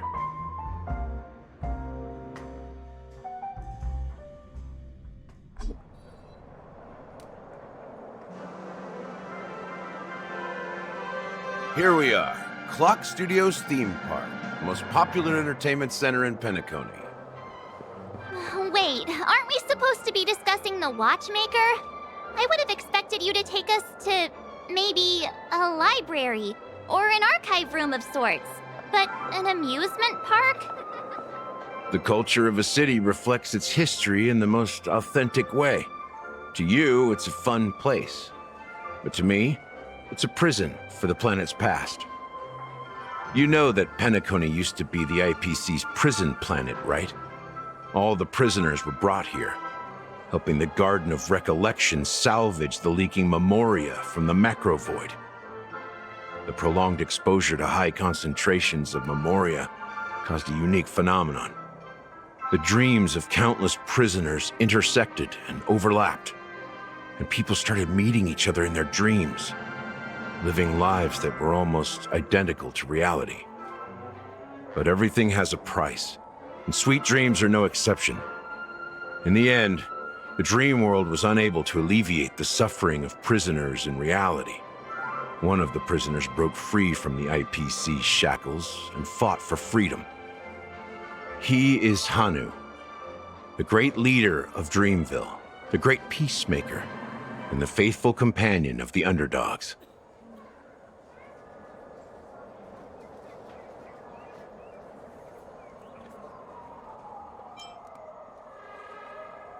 History is always written by the winners. However, it's undeniable that Clocky is an animation that draws from Penacony's actual history. These characters not only exist in Dreamville, but also in the distant past. Once you realize this, you'll understand why we're here.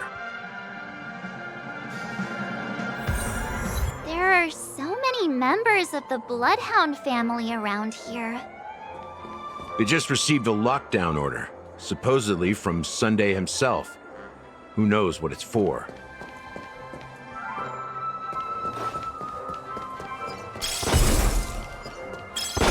What's going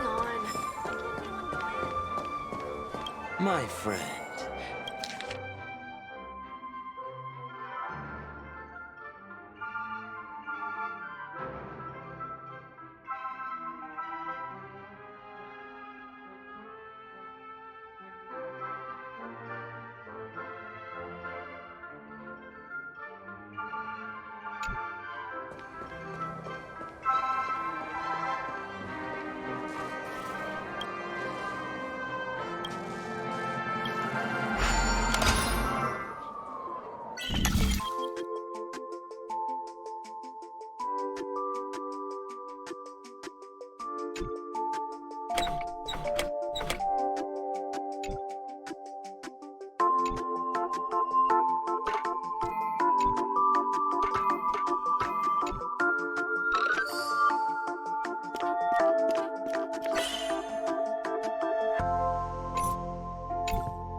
So many of them.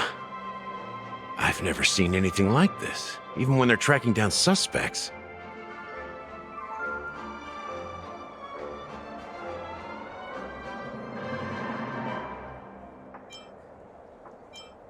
We don't need to go in. We don't want to draw any unwanted attention inside.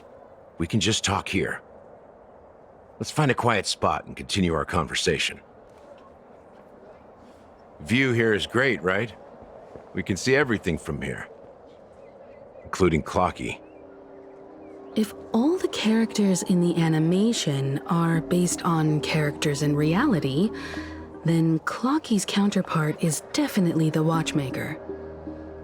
In the animation, he's Hanu's partner and one of the founders of Dreamville. Does that mean the Watchmaker was personally involved in that war and sided with Asdana? It was a monumental war for freedom. Hanunu fought alongside a motley crew of masked fools, nameless, history fictionologists, mourning actors, omen vanguards, even visitors from beyond the sky. In the end, they emerged victorious. Among them was the person who would eventually be known as the Watchmaker. But if you do the math, doesn't that mean the Watchmaker was around for several centuries? I'm not sure, but Mikhail was already the Watchmaker when I met him, so maybe he inherited the title. How old are you now, Mr. Officer? I'm 13. No way. Not even close. Hanunu freed the frontier prison, but peace still eluded him. With limited resources, threats from the outside world, and internal conflicts between major prison districts, the future of Asdana was uncertain. It wasn't until the Watchmaker approached the family with the idea of turning the prison into the planet of festivities that Penacony finally gained its name and glory. Thus, he became known as the Father of Penacony. But didn't you say the Watchmaker betrayed the family? And you said you were his companion, so that means you... No, I'm not his companion, but rather one of his many children. But I am indeed a traitor. Not to the family, but to Mikhail. What did you do? I did nothing. And that's the worst betrayal of all. Just like you, I had close companions. We dedicated ourselves to Penacony. But the Oak family, they set us up. Mikhail was too old to protect his children anymore. So we left the family to find our own path. We were branded traitors of the Harmony, even though the true traitors were someone else. While they continue to praise the Watchmaker's name in the world, behind closed doors, they condemn him on a pillar of shame. Nevertheless, we wanted to clear his name. We intended to find the real traitor, the one responsible for all this, and restore harmony to Penacony. But we failed. Too much time had passed, and the land of the dreams had become deeply corrupted. After countless fruitless pursuits, I gave up. Like a lost dog. The family accepted me and made me an officer, supposedly as a form of forgiveness. But it was actually a punishment. Since then, I've been completely cut off from my partners and my past. As for Mikhail, I heard he died in obscurity, in a place where no one could find him. That's when I realized that the Penacony I once knew would never return. We're truly sorry for what happened. But this is not the end of the story, right? Apparently, someone has inherited the title of the Watchmaker and has been secretly working against the family all this time.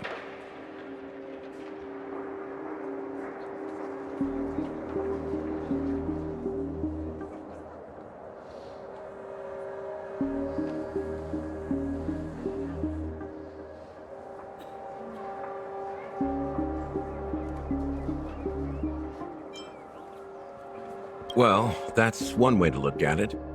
However, only one member has truly inherited the Watchmaker's title. Unfortunately, after all these years, I have no idea who that person is, or if they're even real. Or just Mikhail's lost soul haunting the dreams. So, do you understand why I'm spilling all this info? Because I believe the girl's death must be connected to the Watchmaker's legacy. And at the end of all these mysteries, we will find the answers we are seeking. If it really is Mikhail's ghost, I want to meet him. If only for the last time. For those who despise me could form a line from here all the way to the entrance of the hotel.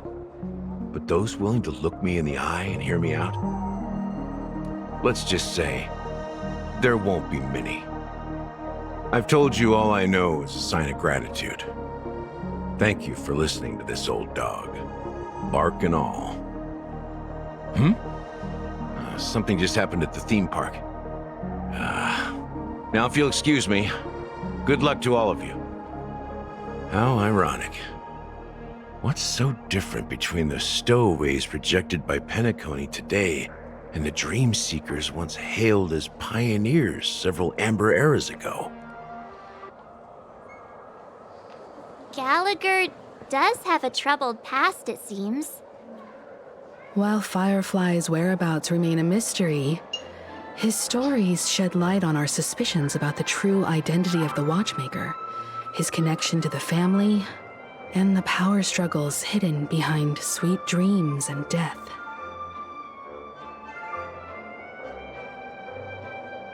Exactly.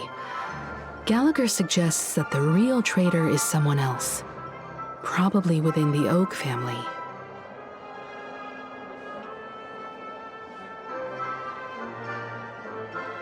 That lines up with what we've gathered so far.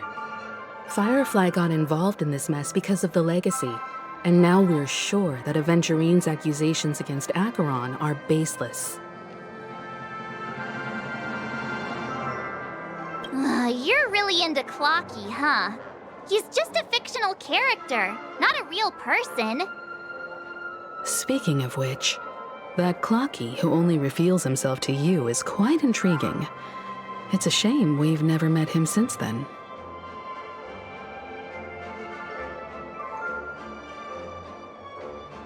Now that we've confirmed a lot of our suspicions, let's take a moment to think about the clues we have. Send a message to Welt and see how things are going on his end.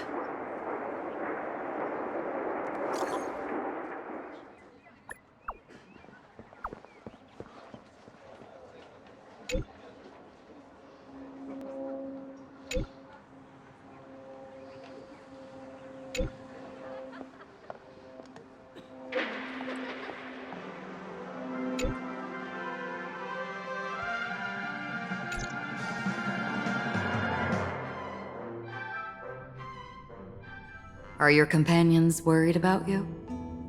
They're just checking up on me. Let's get in and get out.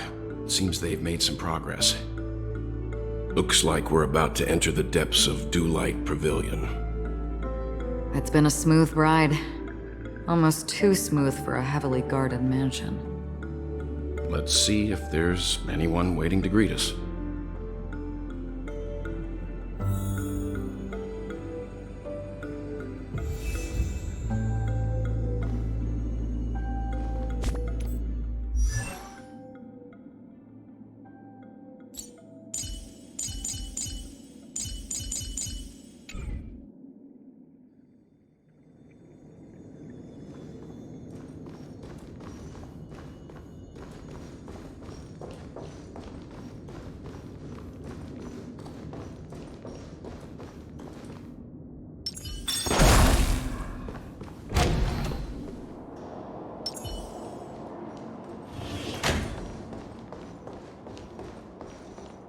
Something feels off. A grand mansion like this and not a butler or servant in sight. Could it be due to the disruption caused by the emergency? Well, this door is open. Looks like we'll have to investigate ourselves. Let's proceed with caution. Just one moment.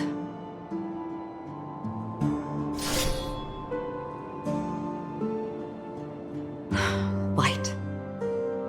I've made myself less noticeable. The crew can explain their presence as authorized by the family, but I can't come up with any excuses for being here. I see. What an interesting technique.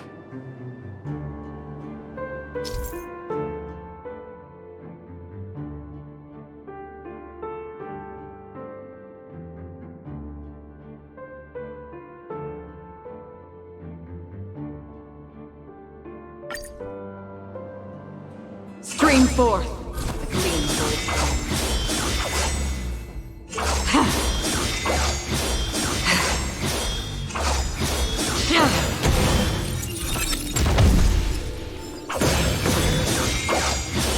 Stream forth. The gleam of old blades. A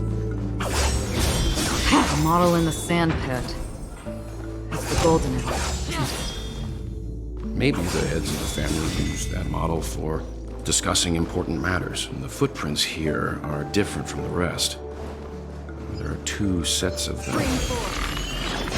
Looks like outsiders might have passed through here not long ago.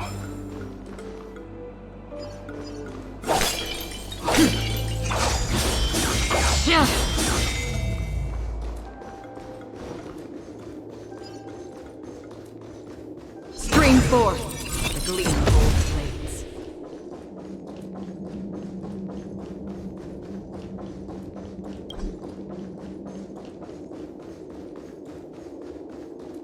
While there aren't any people in this mansion, they've set up quite a few mimetic guards to patrol this place.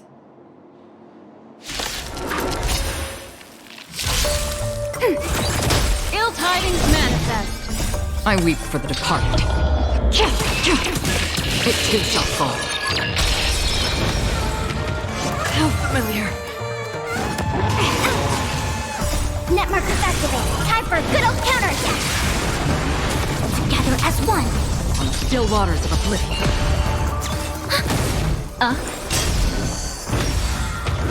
Again. Destined for oblivion. Ready for another?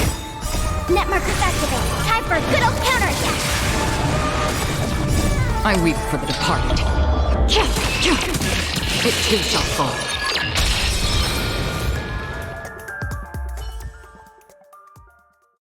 Look, it dropped something. A note. Looks like instructions from the butler for the other servants. Seems like the mansion's entire workforce were assigned other tasks before Robin's death. It must have been a big project to require that much manpower. The Charmony Festival, perhaps. But no matter what their main priorities are, there should always be someone left at the mansion, right? So you're saying someone deliberately cleared the place out? Yeah, but I don't know why.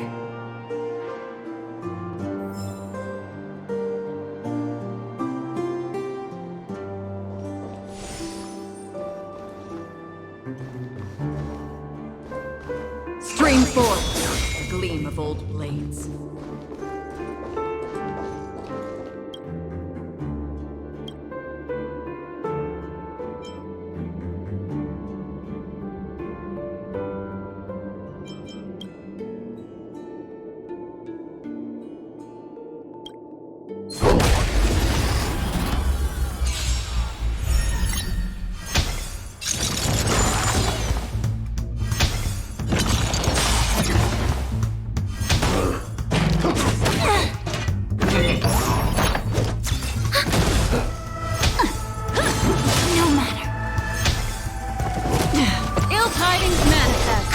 And awaken human creations.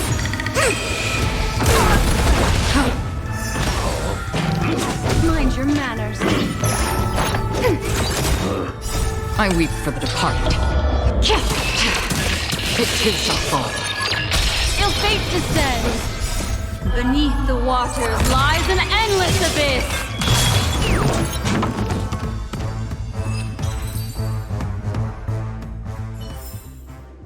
Another blood debt repaid. Stream forth the gleam of old blades.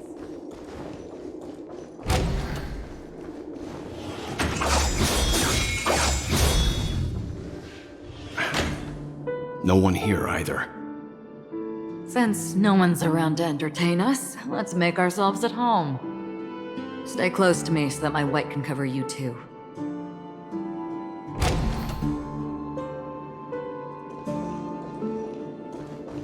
Stream forth the gleam of old blades.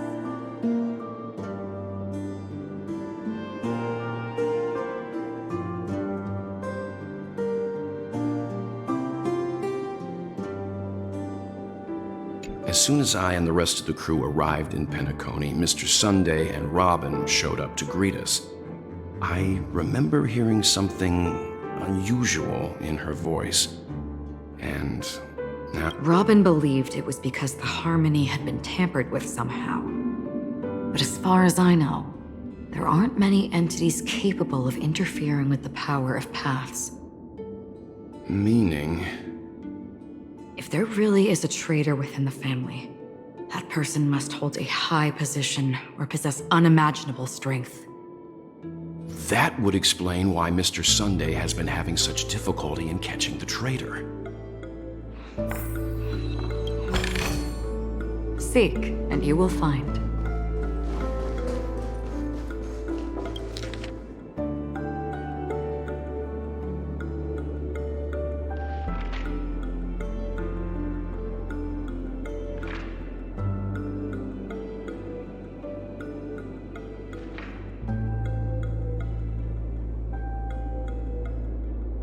The information about Robin, Firefly, and the other victims. I don't see any commonalities among them. Looks like the rumors were right. Death does seem to be targeting random victims. And based on Sunday's notes, he's no stranger to death.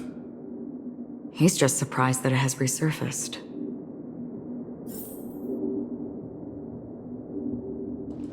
This light cone is securely guarded. It must hold some important memories. According to Robin's interview, despite having performed on so many grand stages, her favorite performance was a pretend show she put on with her brother when they were just kids. I wonder how their relationship is now. Growing up brings gains, but also losses. Yeah, time has a way of smoothing things out. The beautiful dreams of youth will eventually fade away.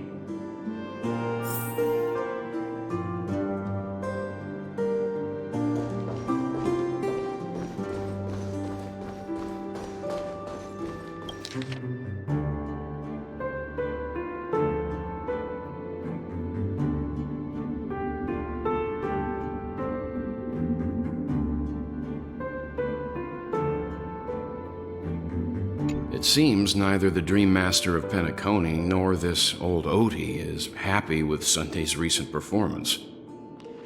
They don't seem to care much about death. Instead, they're more concerned about the Charmony Festival and the Watchmaker. Maybe the other family heads don't think death is a big deal. One thing's for sure. There's a lot of internal conflict within the family, and everybody has their own agenda.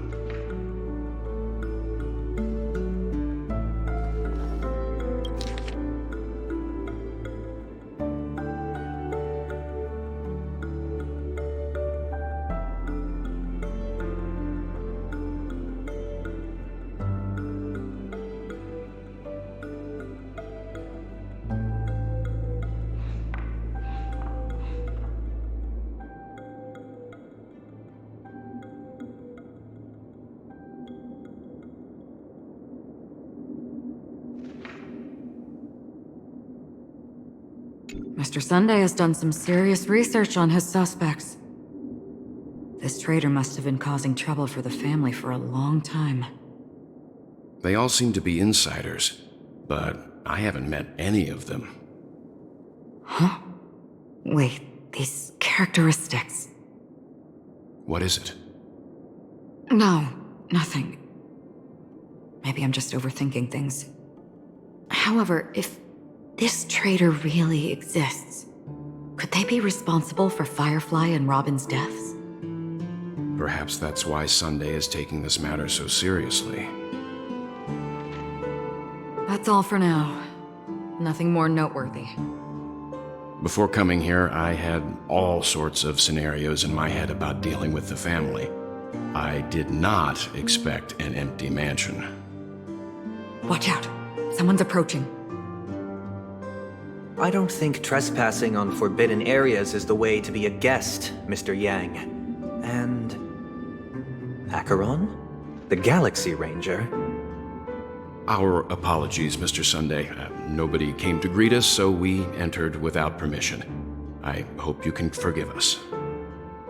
But even if there's no one to greet you, you should wait for the host. Don't you agree? Even without the famous Galaxy Ranger. As far as I know, the crew has officially accepted the family's commission, so coming here will be unnecessary for you. On the contrary, that's exactly why we're here, to ask you about the case and gather more information. We don't want any loose ends. Well, since you've come with goodwill, I have no reason to show you the door. Rest assured, he hasn't figured out that we went through those documents. While the truth remains a mystery, I'm getting close to it. I assure you that the traitor will soon pay the price. Let's hope justice will prevail soon. I have a question for you, if you don't mind. How did the family come to the conclusion that the murderer was within the family? With all due respect, it's in the IPC's interest to wreak havoc before the Charmony Festival, and the family has every reason to suspect the IPC's involvement. Well, other family heads share the same suspicions as you, but in my opinion, the true murderer would never have drawn as much attention as that ambassador did. Not to mention, I personally shackled him a while ago. However, I'll give you a suggestion regarding your suspicions, Mr. Yang. You should be more cautious of Aventurine. While the wicked can't break through high walls, they can plunge their evil dagger into the heart of the righteous. He's a businessman, not some philanthropist.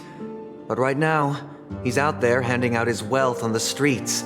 And he went to the Clock Studios theme park all by himself. Who knows what kind of scheme he's cooking up? While the family is dedicated to keeping our guests safe, it might be wise for you to stay alert.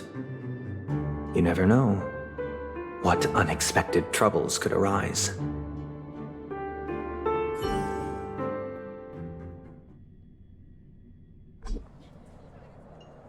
According to a Pierpoint hotline tip, there was a major breakthrough in the shocking Ejhazio Aventurine case. The suspect has been arrested. This fraud case has been linked to many departments within the Interastral Peace Corporation and the Intelligentsia Guild, causing a large drain in manpower and resources, resulting in the IPC taking a massive loss. The case's main suspect originates from Sigonia 4 and is one of the survivors of the second Kataka-Abjin extinction event, who does not carry an interstellar refugee travel permit. As per Strategic Investment Department head Diamond's sentiments, the IPC has appropriately relocated the suspect in the spirit of the Charter and will continue to conduct further investigations as to the motive of the suspect. What pretty eyes. Tell me, do they shine in the dark? Well, if they did, I'd sell them in a heartbeat. You don't know how many people long for your eyes to be closed forever. As a servant, you should not resist your master. Yet, you went and killed that man anyway. No lawyer has the audacity to defend you. Perhaps you ought to represent yourself. Not difficult, but definitely pointless. You're pretty confident on your eloquence. Did you also think that when you lied to the Intelligentsia Guild? Ask and you shall receive. You wanted the perfect construction material. All I did was offer a possibility. It was just a small wager.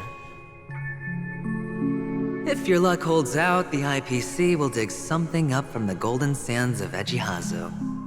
Maybe even the Sand King's remains. Pity your luck has run out. I'll admit that. What I'm more curious about, though, is why such a grand scheme failed to benefit anyone in the end, including the perpetrator himself. Madam, I already have what I want. To be brought before you for the next high-stakes gamble. Then let's talk about the second gamble. Tell me, what are you prepared to wager this time? My life. I bet you won't send me to the gallows. What do you want, then? I want your Lenore to meet with me. I have something to say. And then what? I want cash. It can't be that simple, can it? It is that simple. 30 tanbas. The remainder of my market value. 30 tanbas. No more, no less. With this money, I'll climb to even greater heights than you. Grasp even more riches than you. I wager you won't give me this chance. Which is why you should call him here. Interesting. A pity Diamond won't see you. No one gets to see him. From here on out, I am Diamond's representative, and I will decide on his behalf. You're wrong. 30 tanbas. I'll give you that. And much more than that. Wealth, status, power. The IPC will give you whatever you want, even what you don't want. Kakavasha. A good name, but unfortunately destined to be buried in the dirt. You, though, you deserve to live, to create even more wealth for us. Go. Pick the clothes you like, then choose your desired identity. And then, use them well, child. May your plans never suffer failure. Life is like a long-term investment. Those who choose correctly, do the correct things, reach the correct outcomes, and show the world their value. People can't always make the right choices in their lives. But luck has always been on my side. I've never lost. Is it because Gayatri blesses me? Well, if that's the case, she must also be looking upon me right now. My success is inevitable.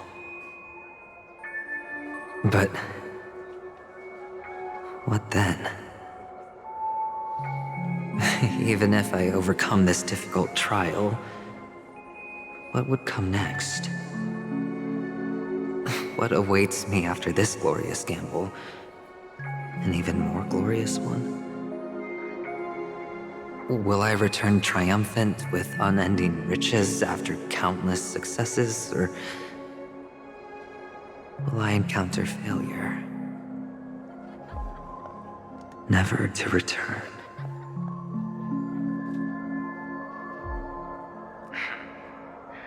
I'm pretty sure you already have some ideas. Lowly gambler.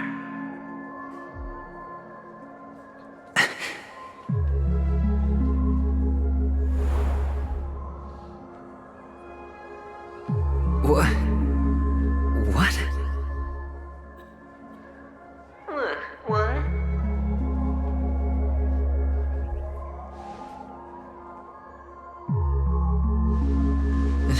Am I dreaming, or have I gone completely insane? Perhaps both. Forgotten me already? When you were strapped to that electric chair by a mannequin warlords, who was it that gave you the idea? Fine. I may be crazy, but I'm not stupid. Get out of my head, newborn of the Harmony. The Harmony? Oh, don't play the fool. It's not the first time we've met. No need to be so polite. I'm you, and perhaps even more aware of yourself than you. Of what exactly you want. You're dying. And you still want to drag a bunch of unfortunate fools with you through death's door. That's why you're here, isn't it? A grand unveiling. You really think you can pull it off? Why not? Well, you may have fooled everyone, but you can't fool yourself. I can show you. Before you're entirely gone, I'll be with you for the last stretch of your road. Let's have a heart-to-heart while we walk.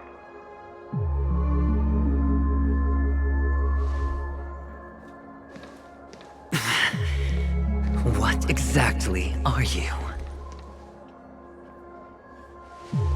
Most people in this world spend their entire lives just to reach one outcome. And I am that outcome. Kakavasha, I am your future. First I'm hearing things, and now I'm seeing them. Great. Am I going to be elevated into the Harmony's Emanator next? Oh.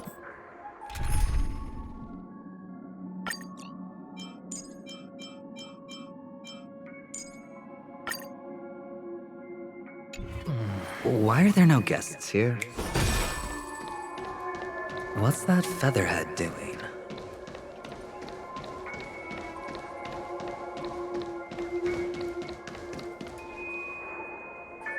Just a Pepeshi? No. A child.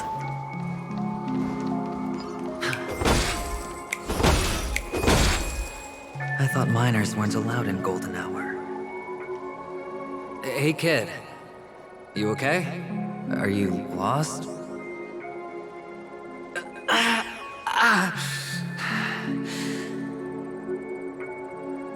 What's wrong, mister? You don't look well.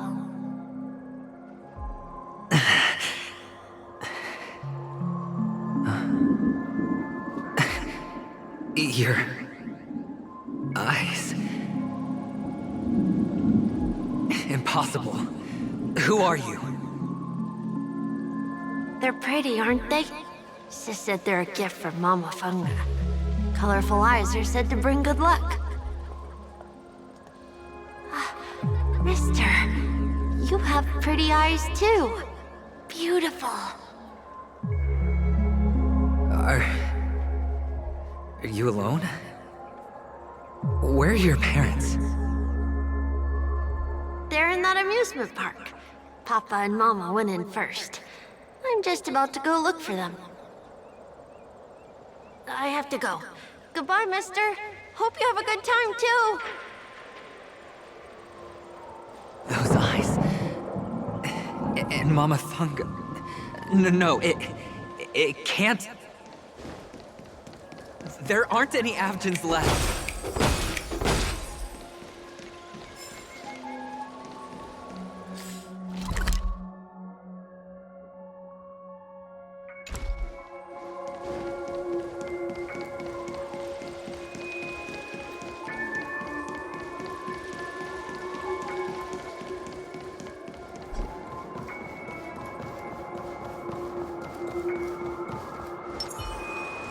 Stream forth, clean old traitor.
Stream forth, clean. Papa, Mama, wait for me.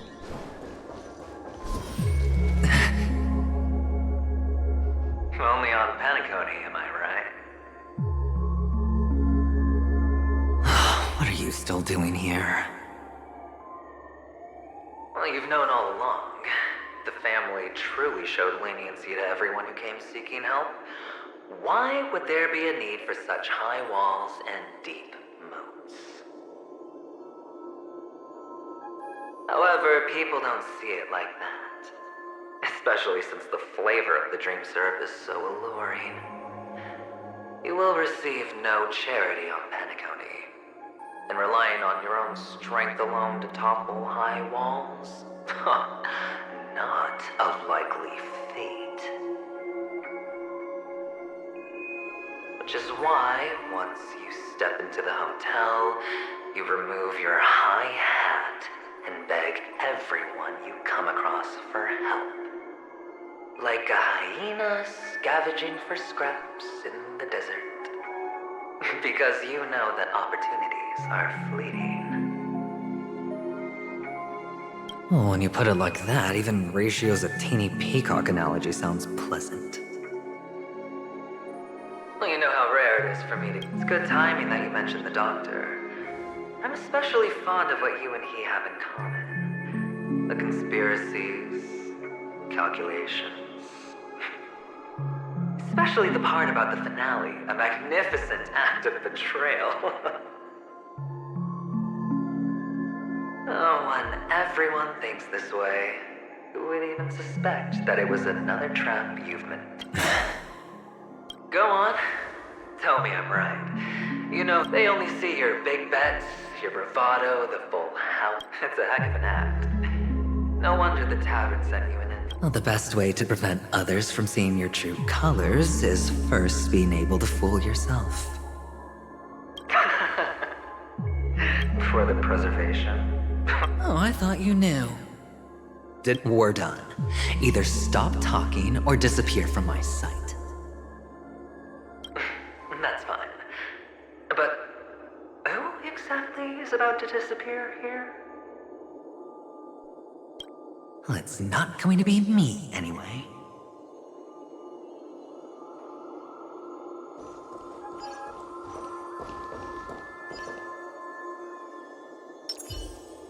Make a wish.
Playing hide and seek.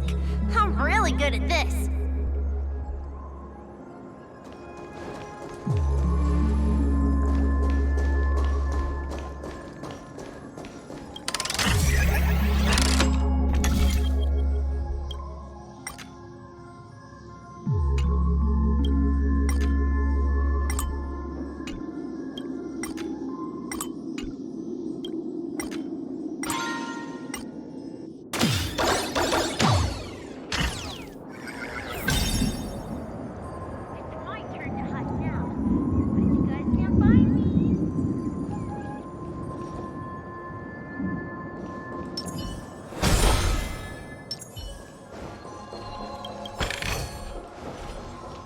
Stream forth the gleam of old blades.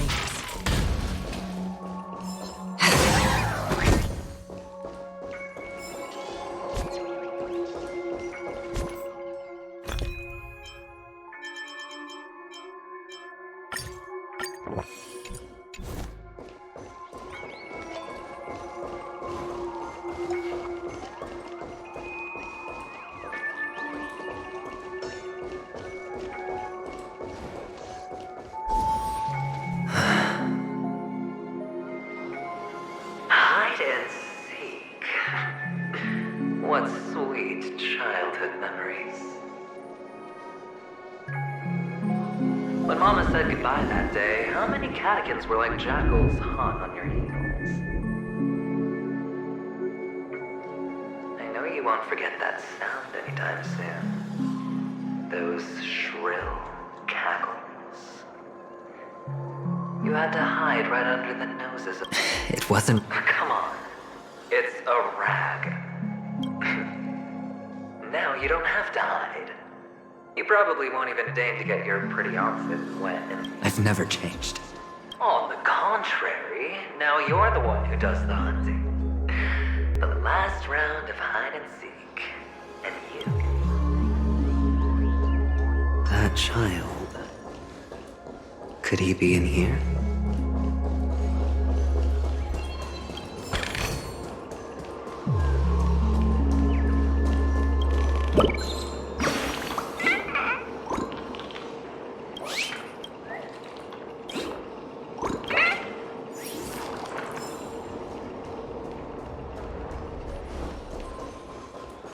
Stream forth the gleam of old blades.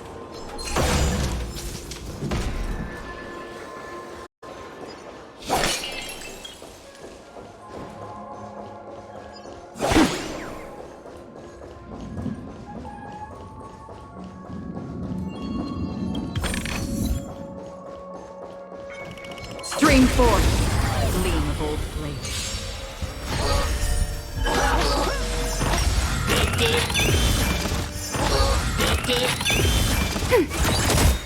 Net markers activate. Time for a good old counterattack. I weep for the departed. It too shall fall.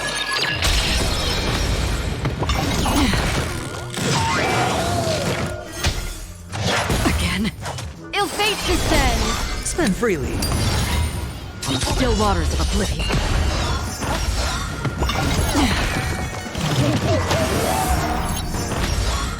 Mind your manners. Ready for another? Ill tidings manifest. I weep for the departed. It too shall fall.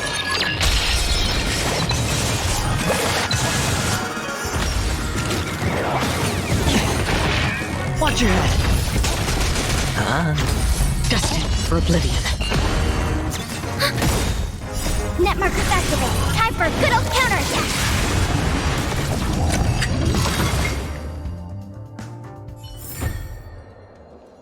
That child. Could he be in here?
Stream forth, the gleam of old flames.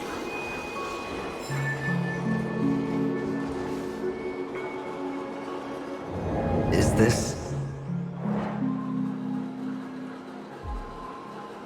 a topaz? What is this doing here?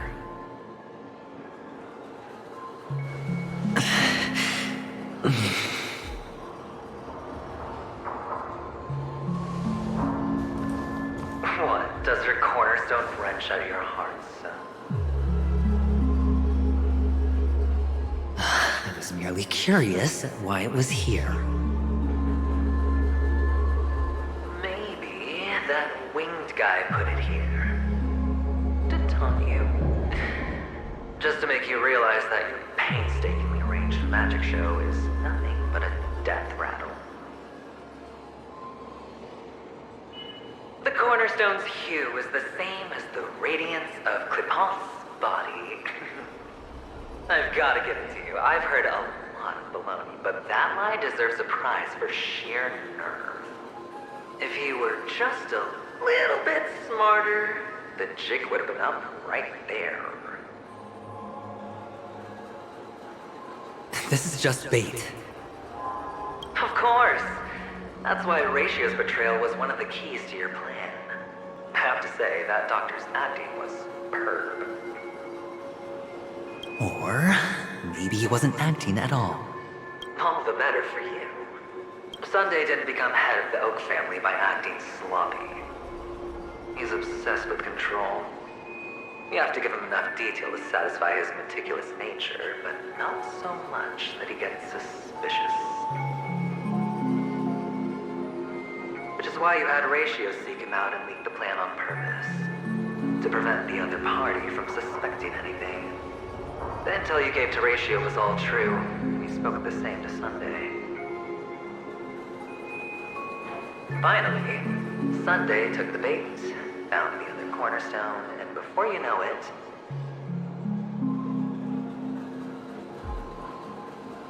everyone's distracted enough for you to steal the third stone right out from under them. Why don't you stop rummaging through my mind? Your mind. It's our mind.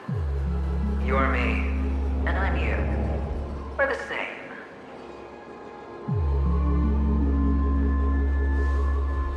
The best way to prevent others from seeing your true colors is to first be able to fool yourself.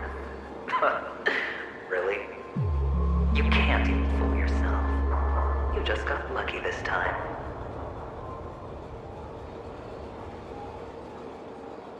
This is the other cornerstone in Sunday's hands. Rather beautiful green. Just like you. Smooth. Cunning. Tell me, what's its name?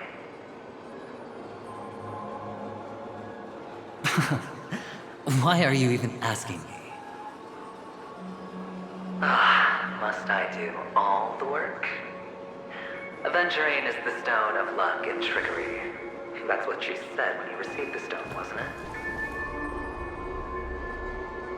This type of stone isn't rare, but its hue is very similar to a certain gem. In fact, it's often used as a substitute. And that more precious gem is... Jade. Even Sunday can't tell the difference. Well, looks like Jade can be substituted for aventurine, too. Sauce for the goose. Aventurine, topaz, jade. 3 elites, 3 cornerstones who, for a measly penny, offered their everything. Oh, you're even more united than the family. As I've said before, 3 chips are sufficient. All or nothing. But will it be the former or the latter? We'll find out soon enough. So, where's the real aventurine stone? Take it out, let's have a look. Suddenly you don't know where it is? I just want to hear you say it. After all, it really does resemble its owner. As you wish, then. They never went anywhere. They're right where they belong. Piled up with these cheap baubles. You smashed the aventurine stone before you left? Oh, just look at it. Shattered. Just like your life. Poor thing. A humble pebble coated in the most lustrous sheen. I take it back. This thing's far more precious than your life. You're absolutely clear about the consequences of doing this. Blasphemy against Clipoth's body. You think the IPC will let you get off scot-free? Well, Diamond has always been all about results. As long as I could create value far beyond the cost, the ends justify the means. How else would the family be fooled if there was no price to pay? It doesn't matter. Even smashed to smithereens, the preservation's cornerstone can still be used. Its effect may be greatly diminished, but it's enough for me. Now I'm really curious. Why does every step you take involve reckless risks, and the choices you prepare for yourself always come with a strong impulse for self-destruction? Do you truly believe that the greater the risk, the greater the rewards? I wouldn't have guessed you'd be so loyal to the IPC. There is so much you don't see. Which is also why you'll never see how I'll win it all. That is, if you can do what it takes. We'll just have to wait and see then. The cornerstone is gone. Another illusion of the harmony. Huh?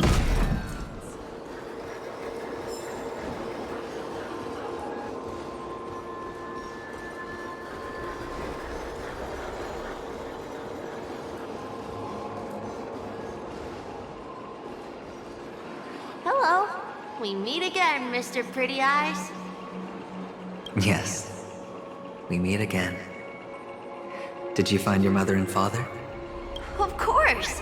Big Sis is there too. The four of us were just playing hide and seek. I'm so happy. On our way here, Papa even brought me to see a blimp.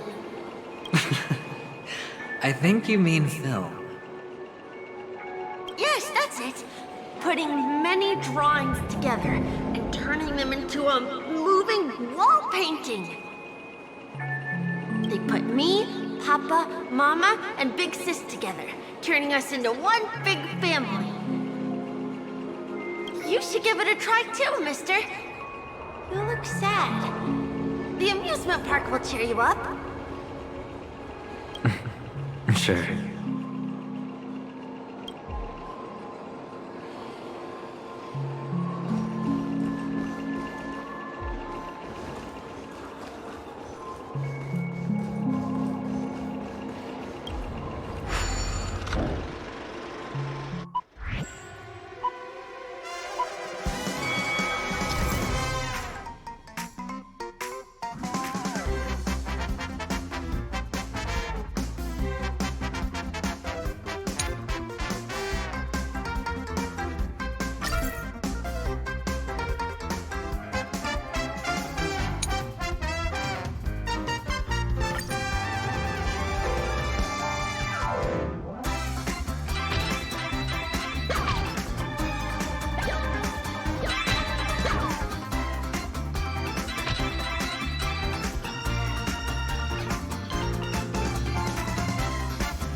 How's that? Not a bad score, eh? Boring.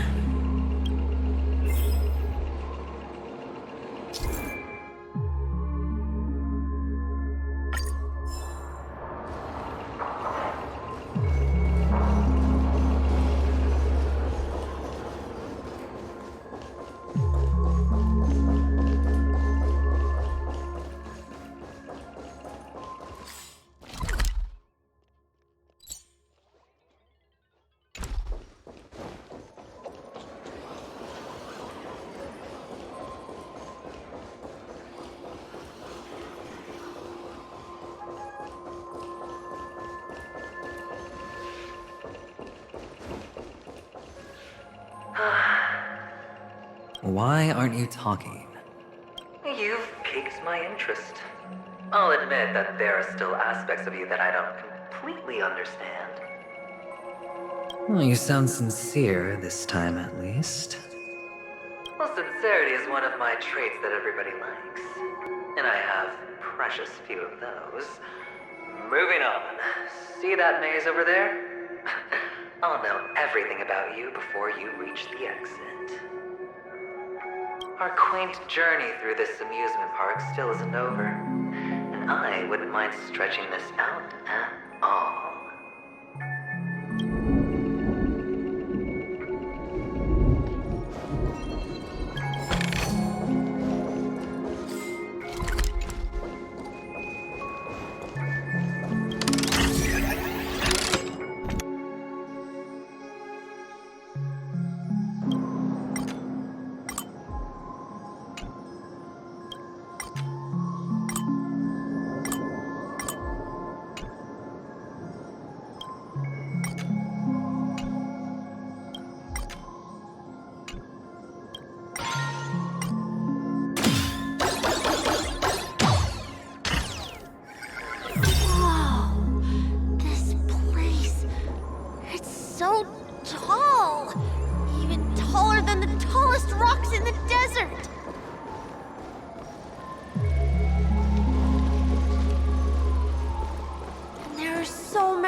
one's for you.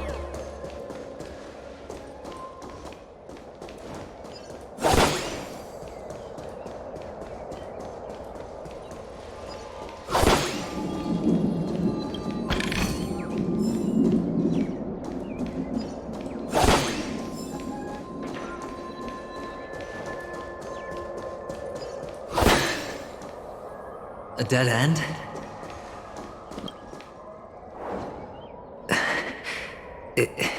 Is this... Oh, what's on your mind? It's got nothing to do with you. Do you need a hint? These are manacles on you. That man gave you your first job, and you made your first pot of gold. I remember it all too well.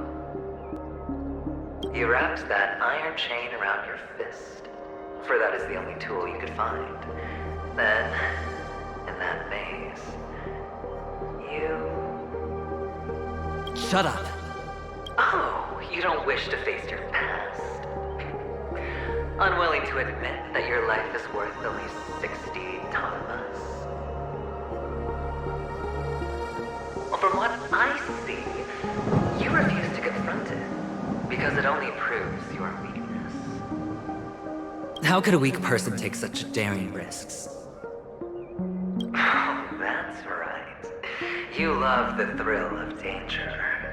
But you refuse to let go of meaningless sentiments. Even in this beautiful dream, the only thing you dare allow yourself is death. In your hands, those who follow you could have become Joker cards. They're far more useful that way. It's not like this is the only place the family ever cut corners. Could have had tons of action if you weren't so all or nothing.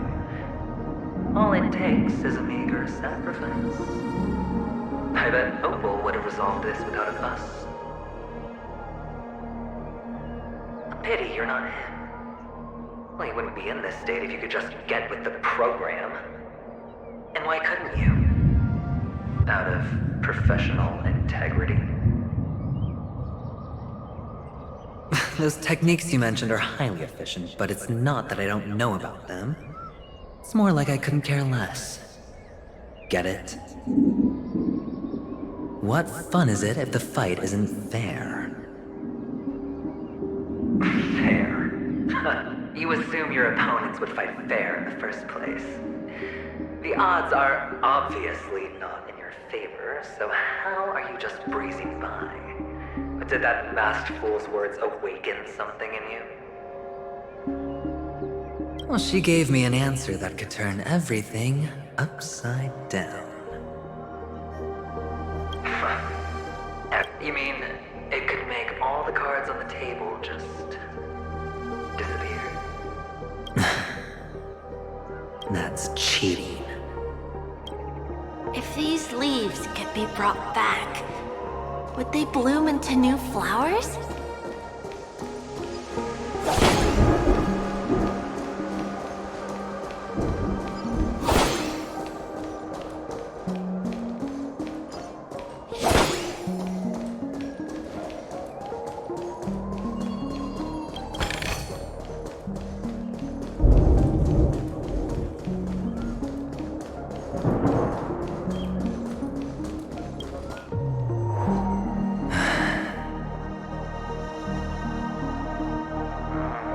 Expression right now is hard to put into words.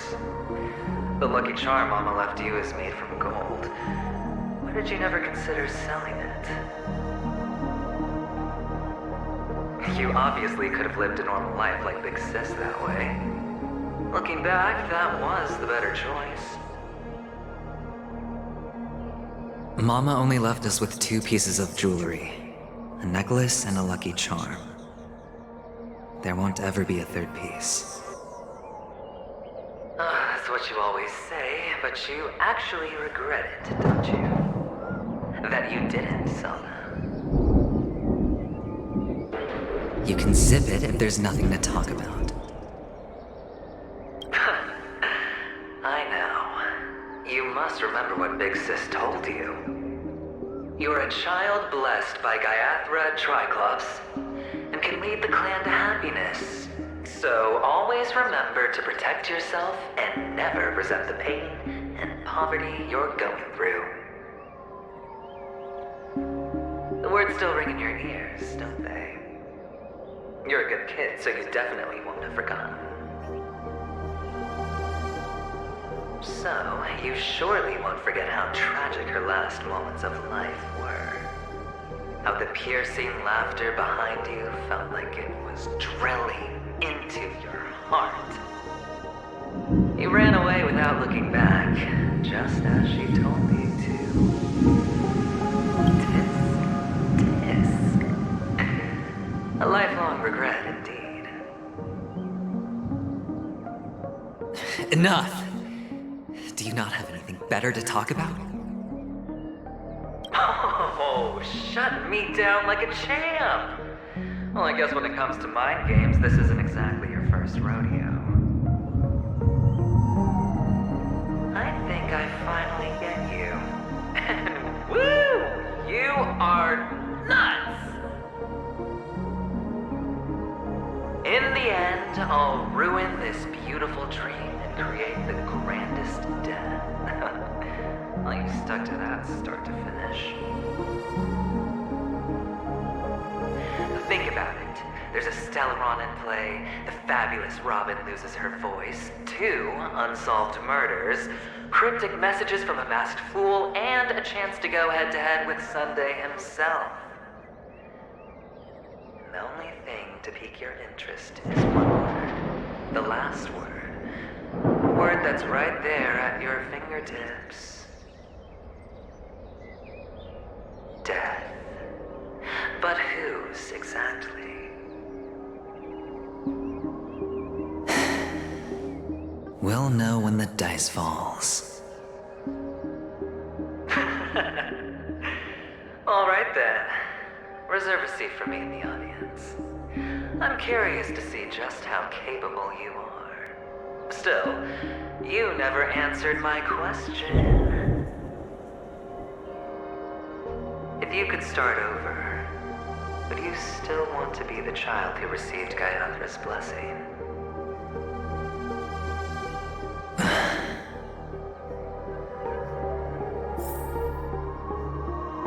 It's so quiet this time.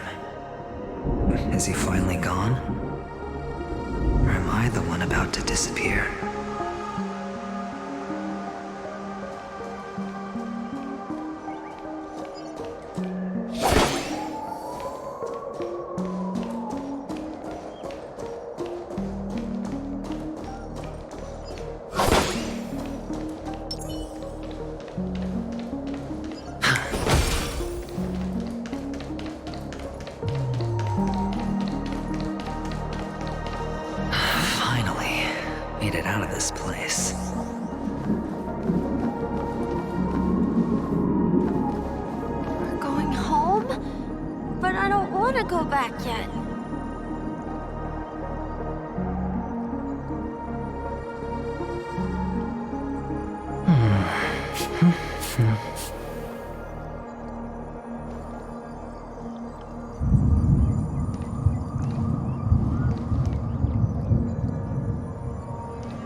Brother Hanu, where are you going?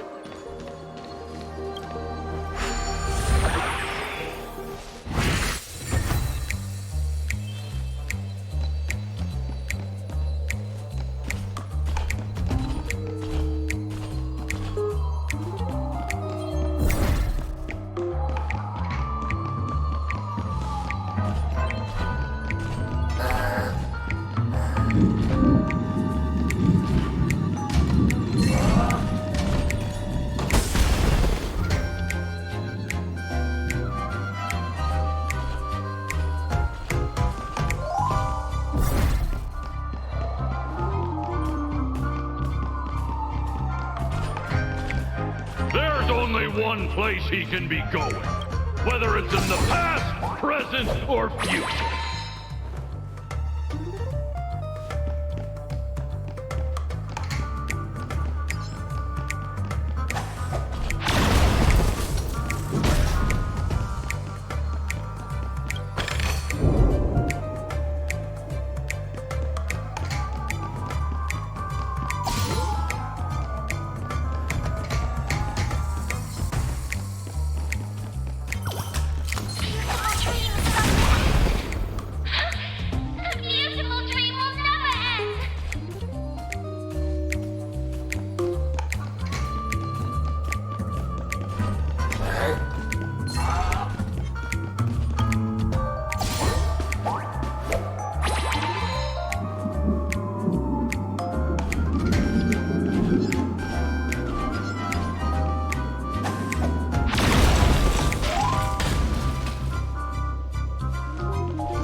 Mister, is that you?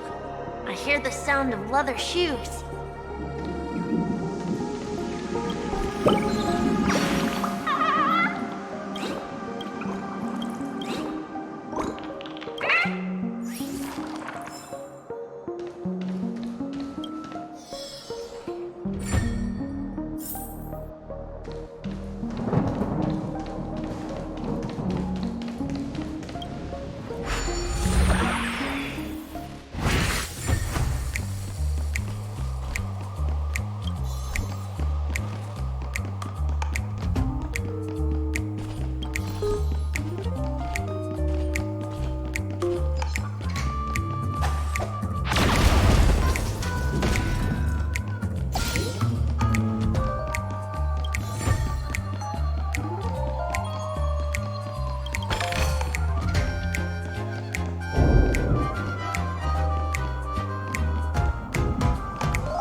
4. The gleam of old blades.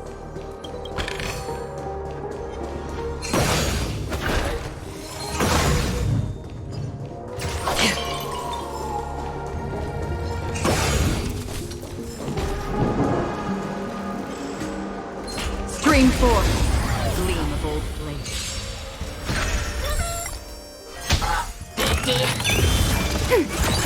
Ill tidings manifest.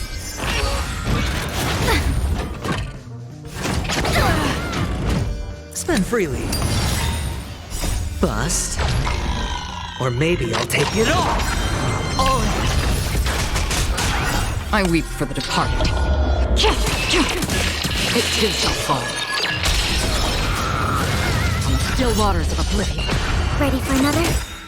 Net markers activate. Time for a good old counterattack. Ill fate descends. Beneath the waters lies an endless abyss.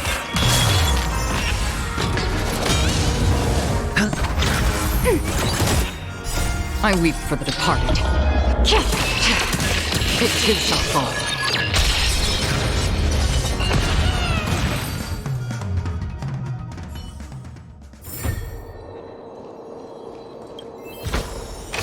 This is what exploring the cosmos is all about.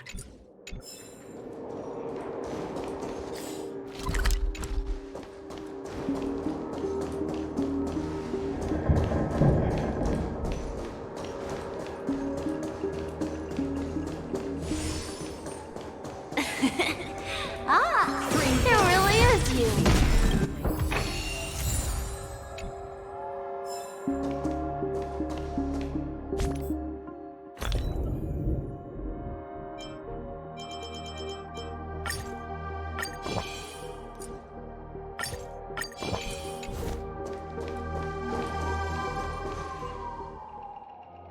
I don't know why, mister, but you always give me a special feeling that makes me more curious about you. It's sad that I can't get to know you more. We have to say goodbye. Did you have fun? You're going back? Yes, I should go home. The day's getting dark, and it's going to rain. I don't want to worry the others. You're home. Where is it? What a strange question. It's where Papa, Mama, and Big Sis are. In this dream.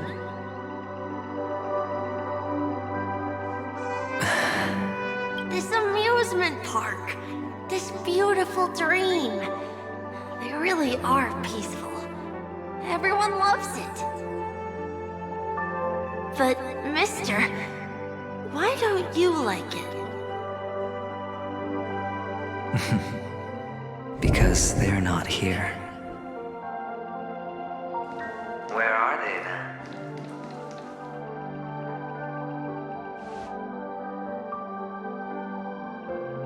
I don't know. You do know. But there's no point pressing the issue.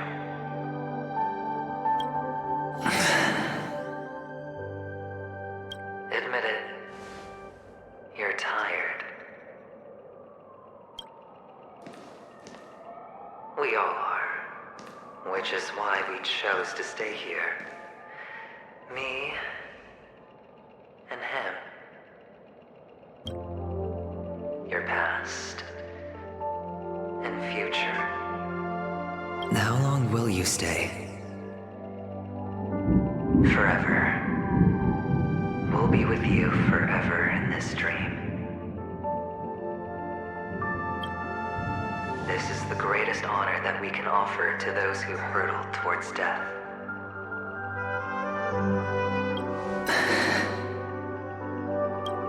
The road less traveled is less traveled for a reason. But you've never gone in any other direction. Your own life is the chip you're most eager to lay down.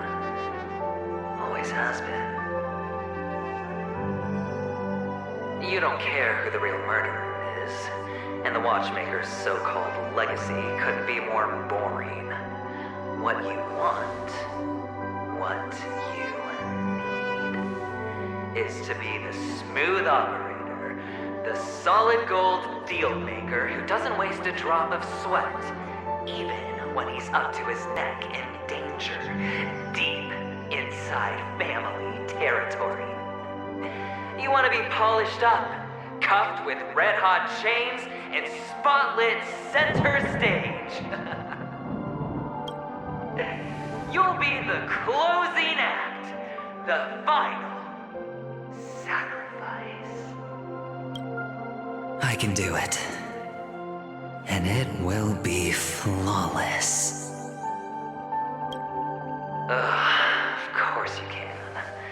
Your luck will help you at the right time. Stellaron and an emanator. It's that simple, no?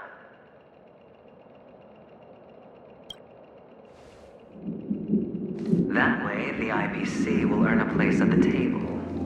And as for you, you'll just happen to slip the leash, sweep the rat race, extract yourself from this endless debacle. You'll have the freedom you've always dreamed of. This isn't the first time. You've been an escape artist from day one. This fiasco started with a death, and its curtains will fall on another death. Oh. So that's why Diamond chose you. He's just after Penacony. No matter the means, no matter the price. It's not personal.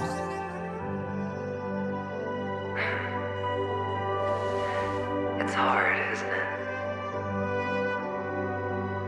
Well, don't get soft on me now. What, did you suddenly grow a conscience? Hey, I was born from yourself. I'm well aware that climbing out of the hole you've dug is basically impossible. I can't stop you from doing what you want. We can't change where you want to go. Well, what's done can't be undone. All we can do is play the cards we're dealt and rake in as much time as possible. Yes. Alas, people won't make all the right choices in their lifetime. Though luck always seems like it's on your side. You will keep winning, having never lost before, but why you? Why must it be you?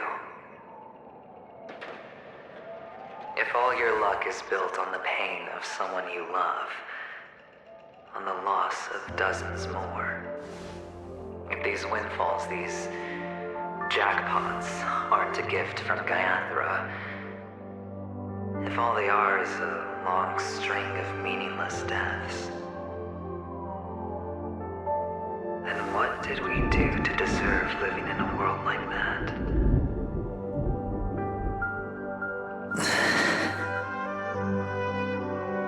Well, maybe when I get to where I'm going and look back, I'll know what the trip was all about.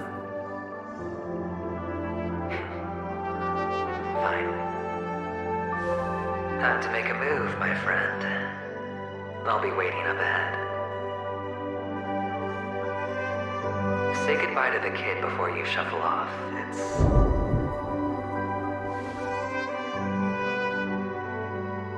It's best to die without regrets.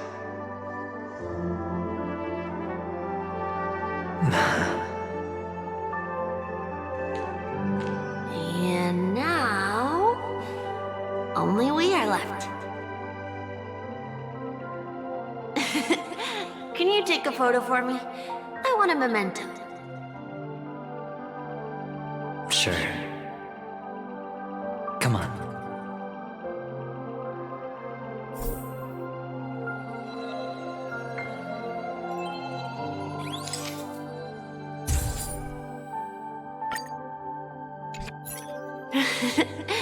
How nice. Now I can see what I look like too. Look at the lens when you're taking a photo the next time. Your expression will look more natural. Sure, I will. Then, mister, are you going back too? I can't leave yet. I still have a show to do. Oh, you're about to go on stage, aren't you? Let's go then. I'll take you to the stage. Sure. So you're an actor?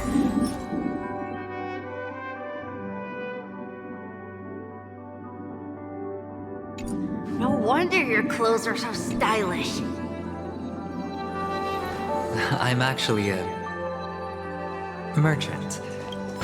But I do have a show to do. Are you the same as those men in black in the sky?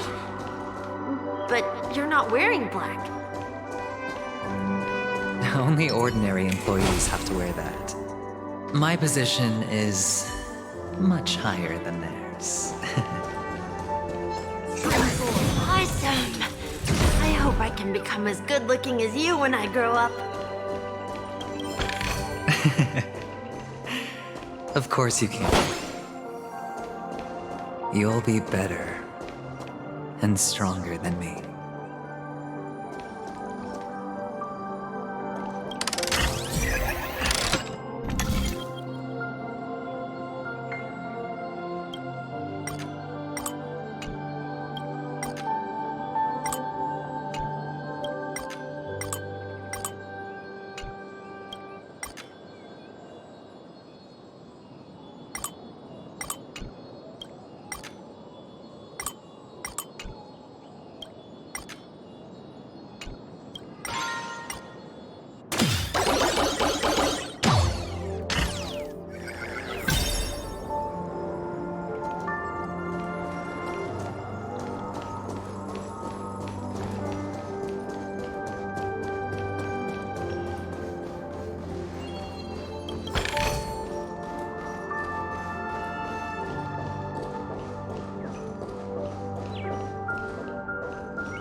Behind this curtain is the grand stage.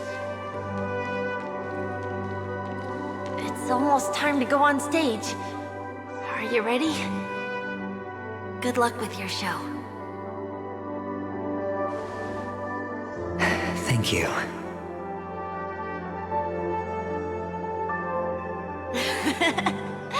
You still seem pretty nervous.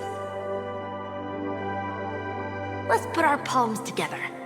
If you receive Gayathra's blessing, you'll feel more relaxed. Putting our palms together is a simple ritual. By putting our palms together and reciting the prayer to Mama Funga, she will bless us. If you're not familiar, I can guide you. It's all right. I know how to do it. Of course I know.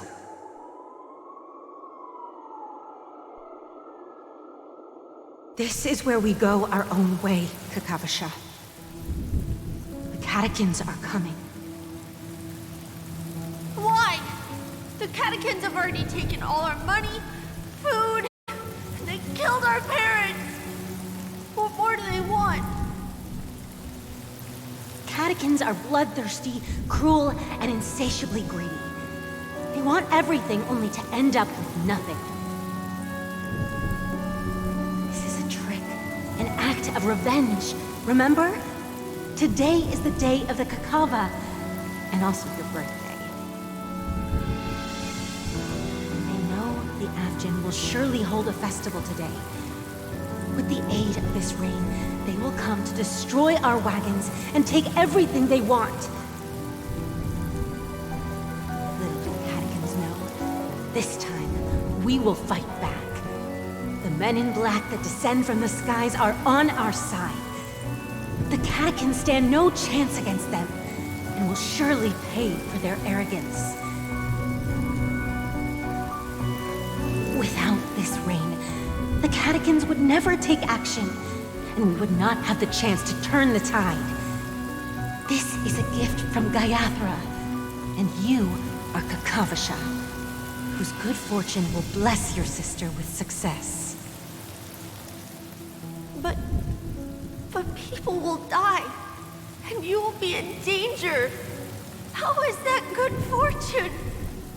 Why are you all doing this? The Avgin always return their blood debts. Gaiathra calls for me, while Papa and Mama are waiting for me. I must answer the call. But she will bless you with good fortune and help you survive. As long as you are alive, the blood of the Avgin will never run dry. So run, Kakavasha. Do not be afraid, and do not look back. Go to the other side of the mountain. The rain will accompany you, and the rain will bless you. As for us, we will reunite in Kakava's next aurora. May the goddess Gaiathra close her eyes 3 times. Keep your blood eternally pulsing. Let your journey be forever peaceful, and your schemes forever concealed. Farewell, Kakavasha.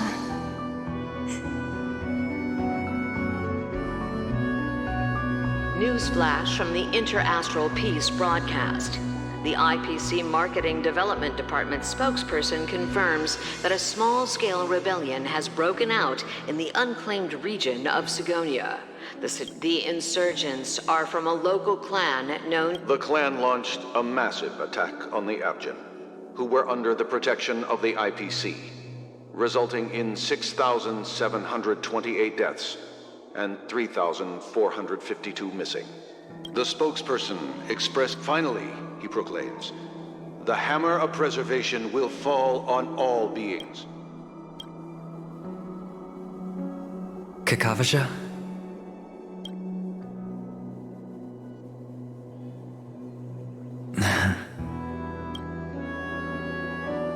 Bye.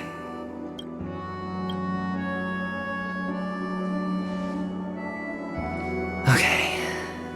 All the actors are in place. It's time for the show to begin.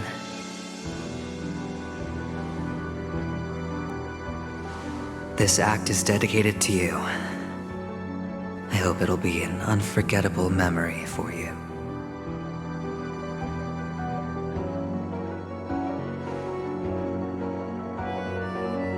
Kakavasha. By the way, before you go, I have a personal question.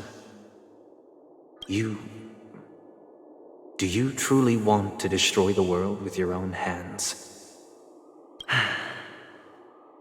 Let's assume, just assuming now, that every time I roll the dice, there's a possibility of achieving this particular outcome. Then I would be quite happy to make that wager.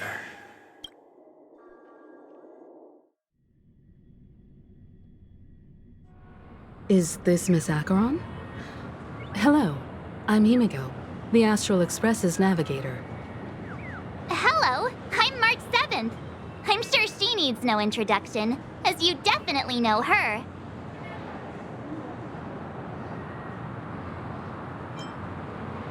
Hello? None of you seem surprised by my arrival. Since Welt has decided to travel with you, it means that he trusts you. And we trust his judgment. I envy your close friendships.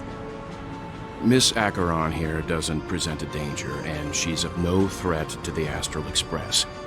Aventurine's prior accusation was based on nothing more than his own subjectivity.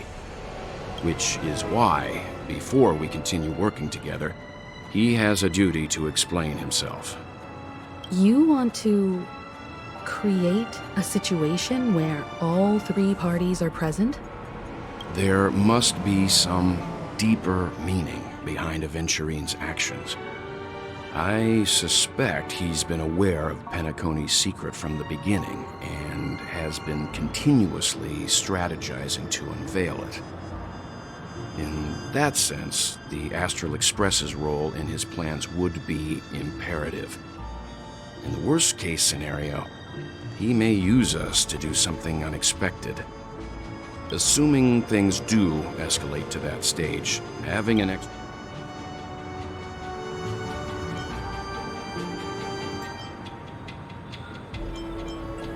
She's right. No matter what, we cannot ignore the safety of Penacony.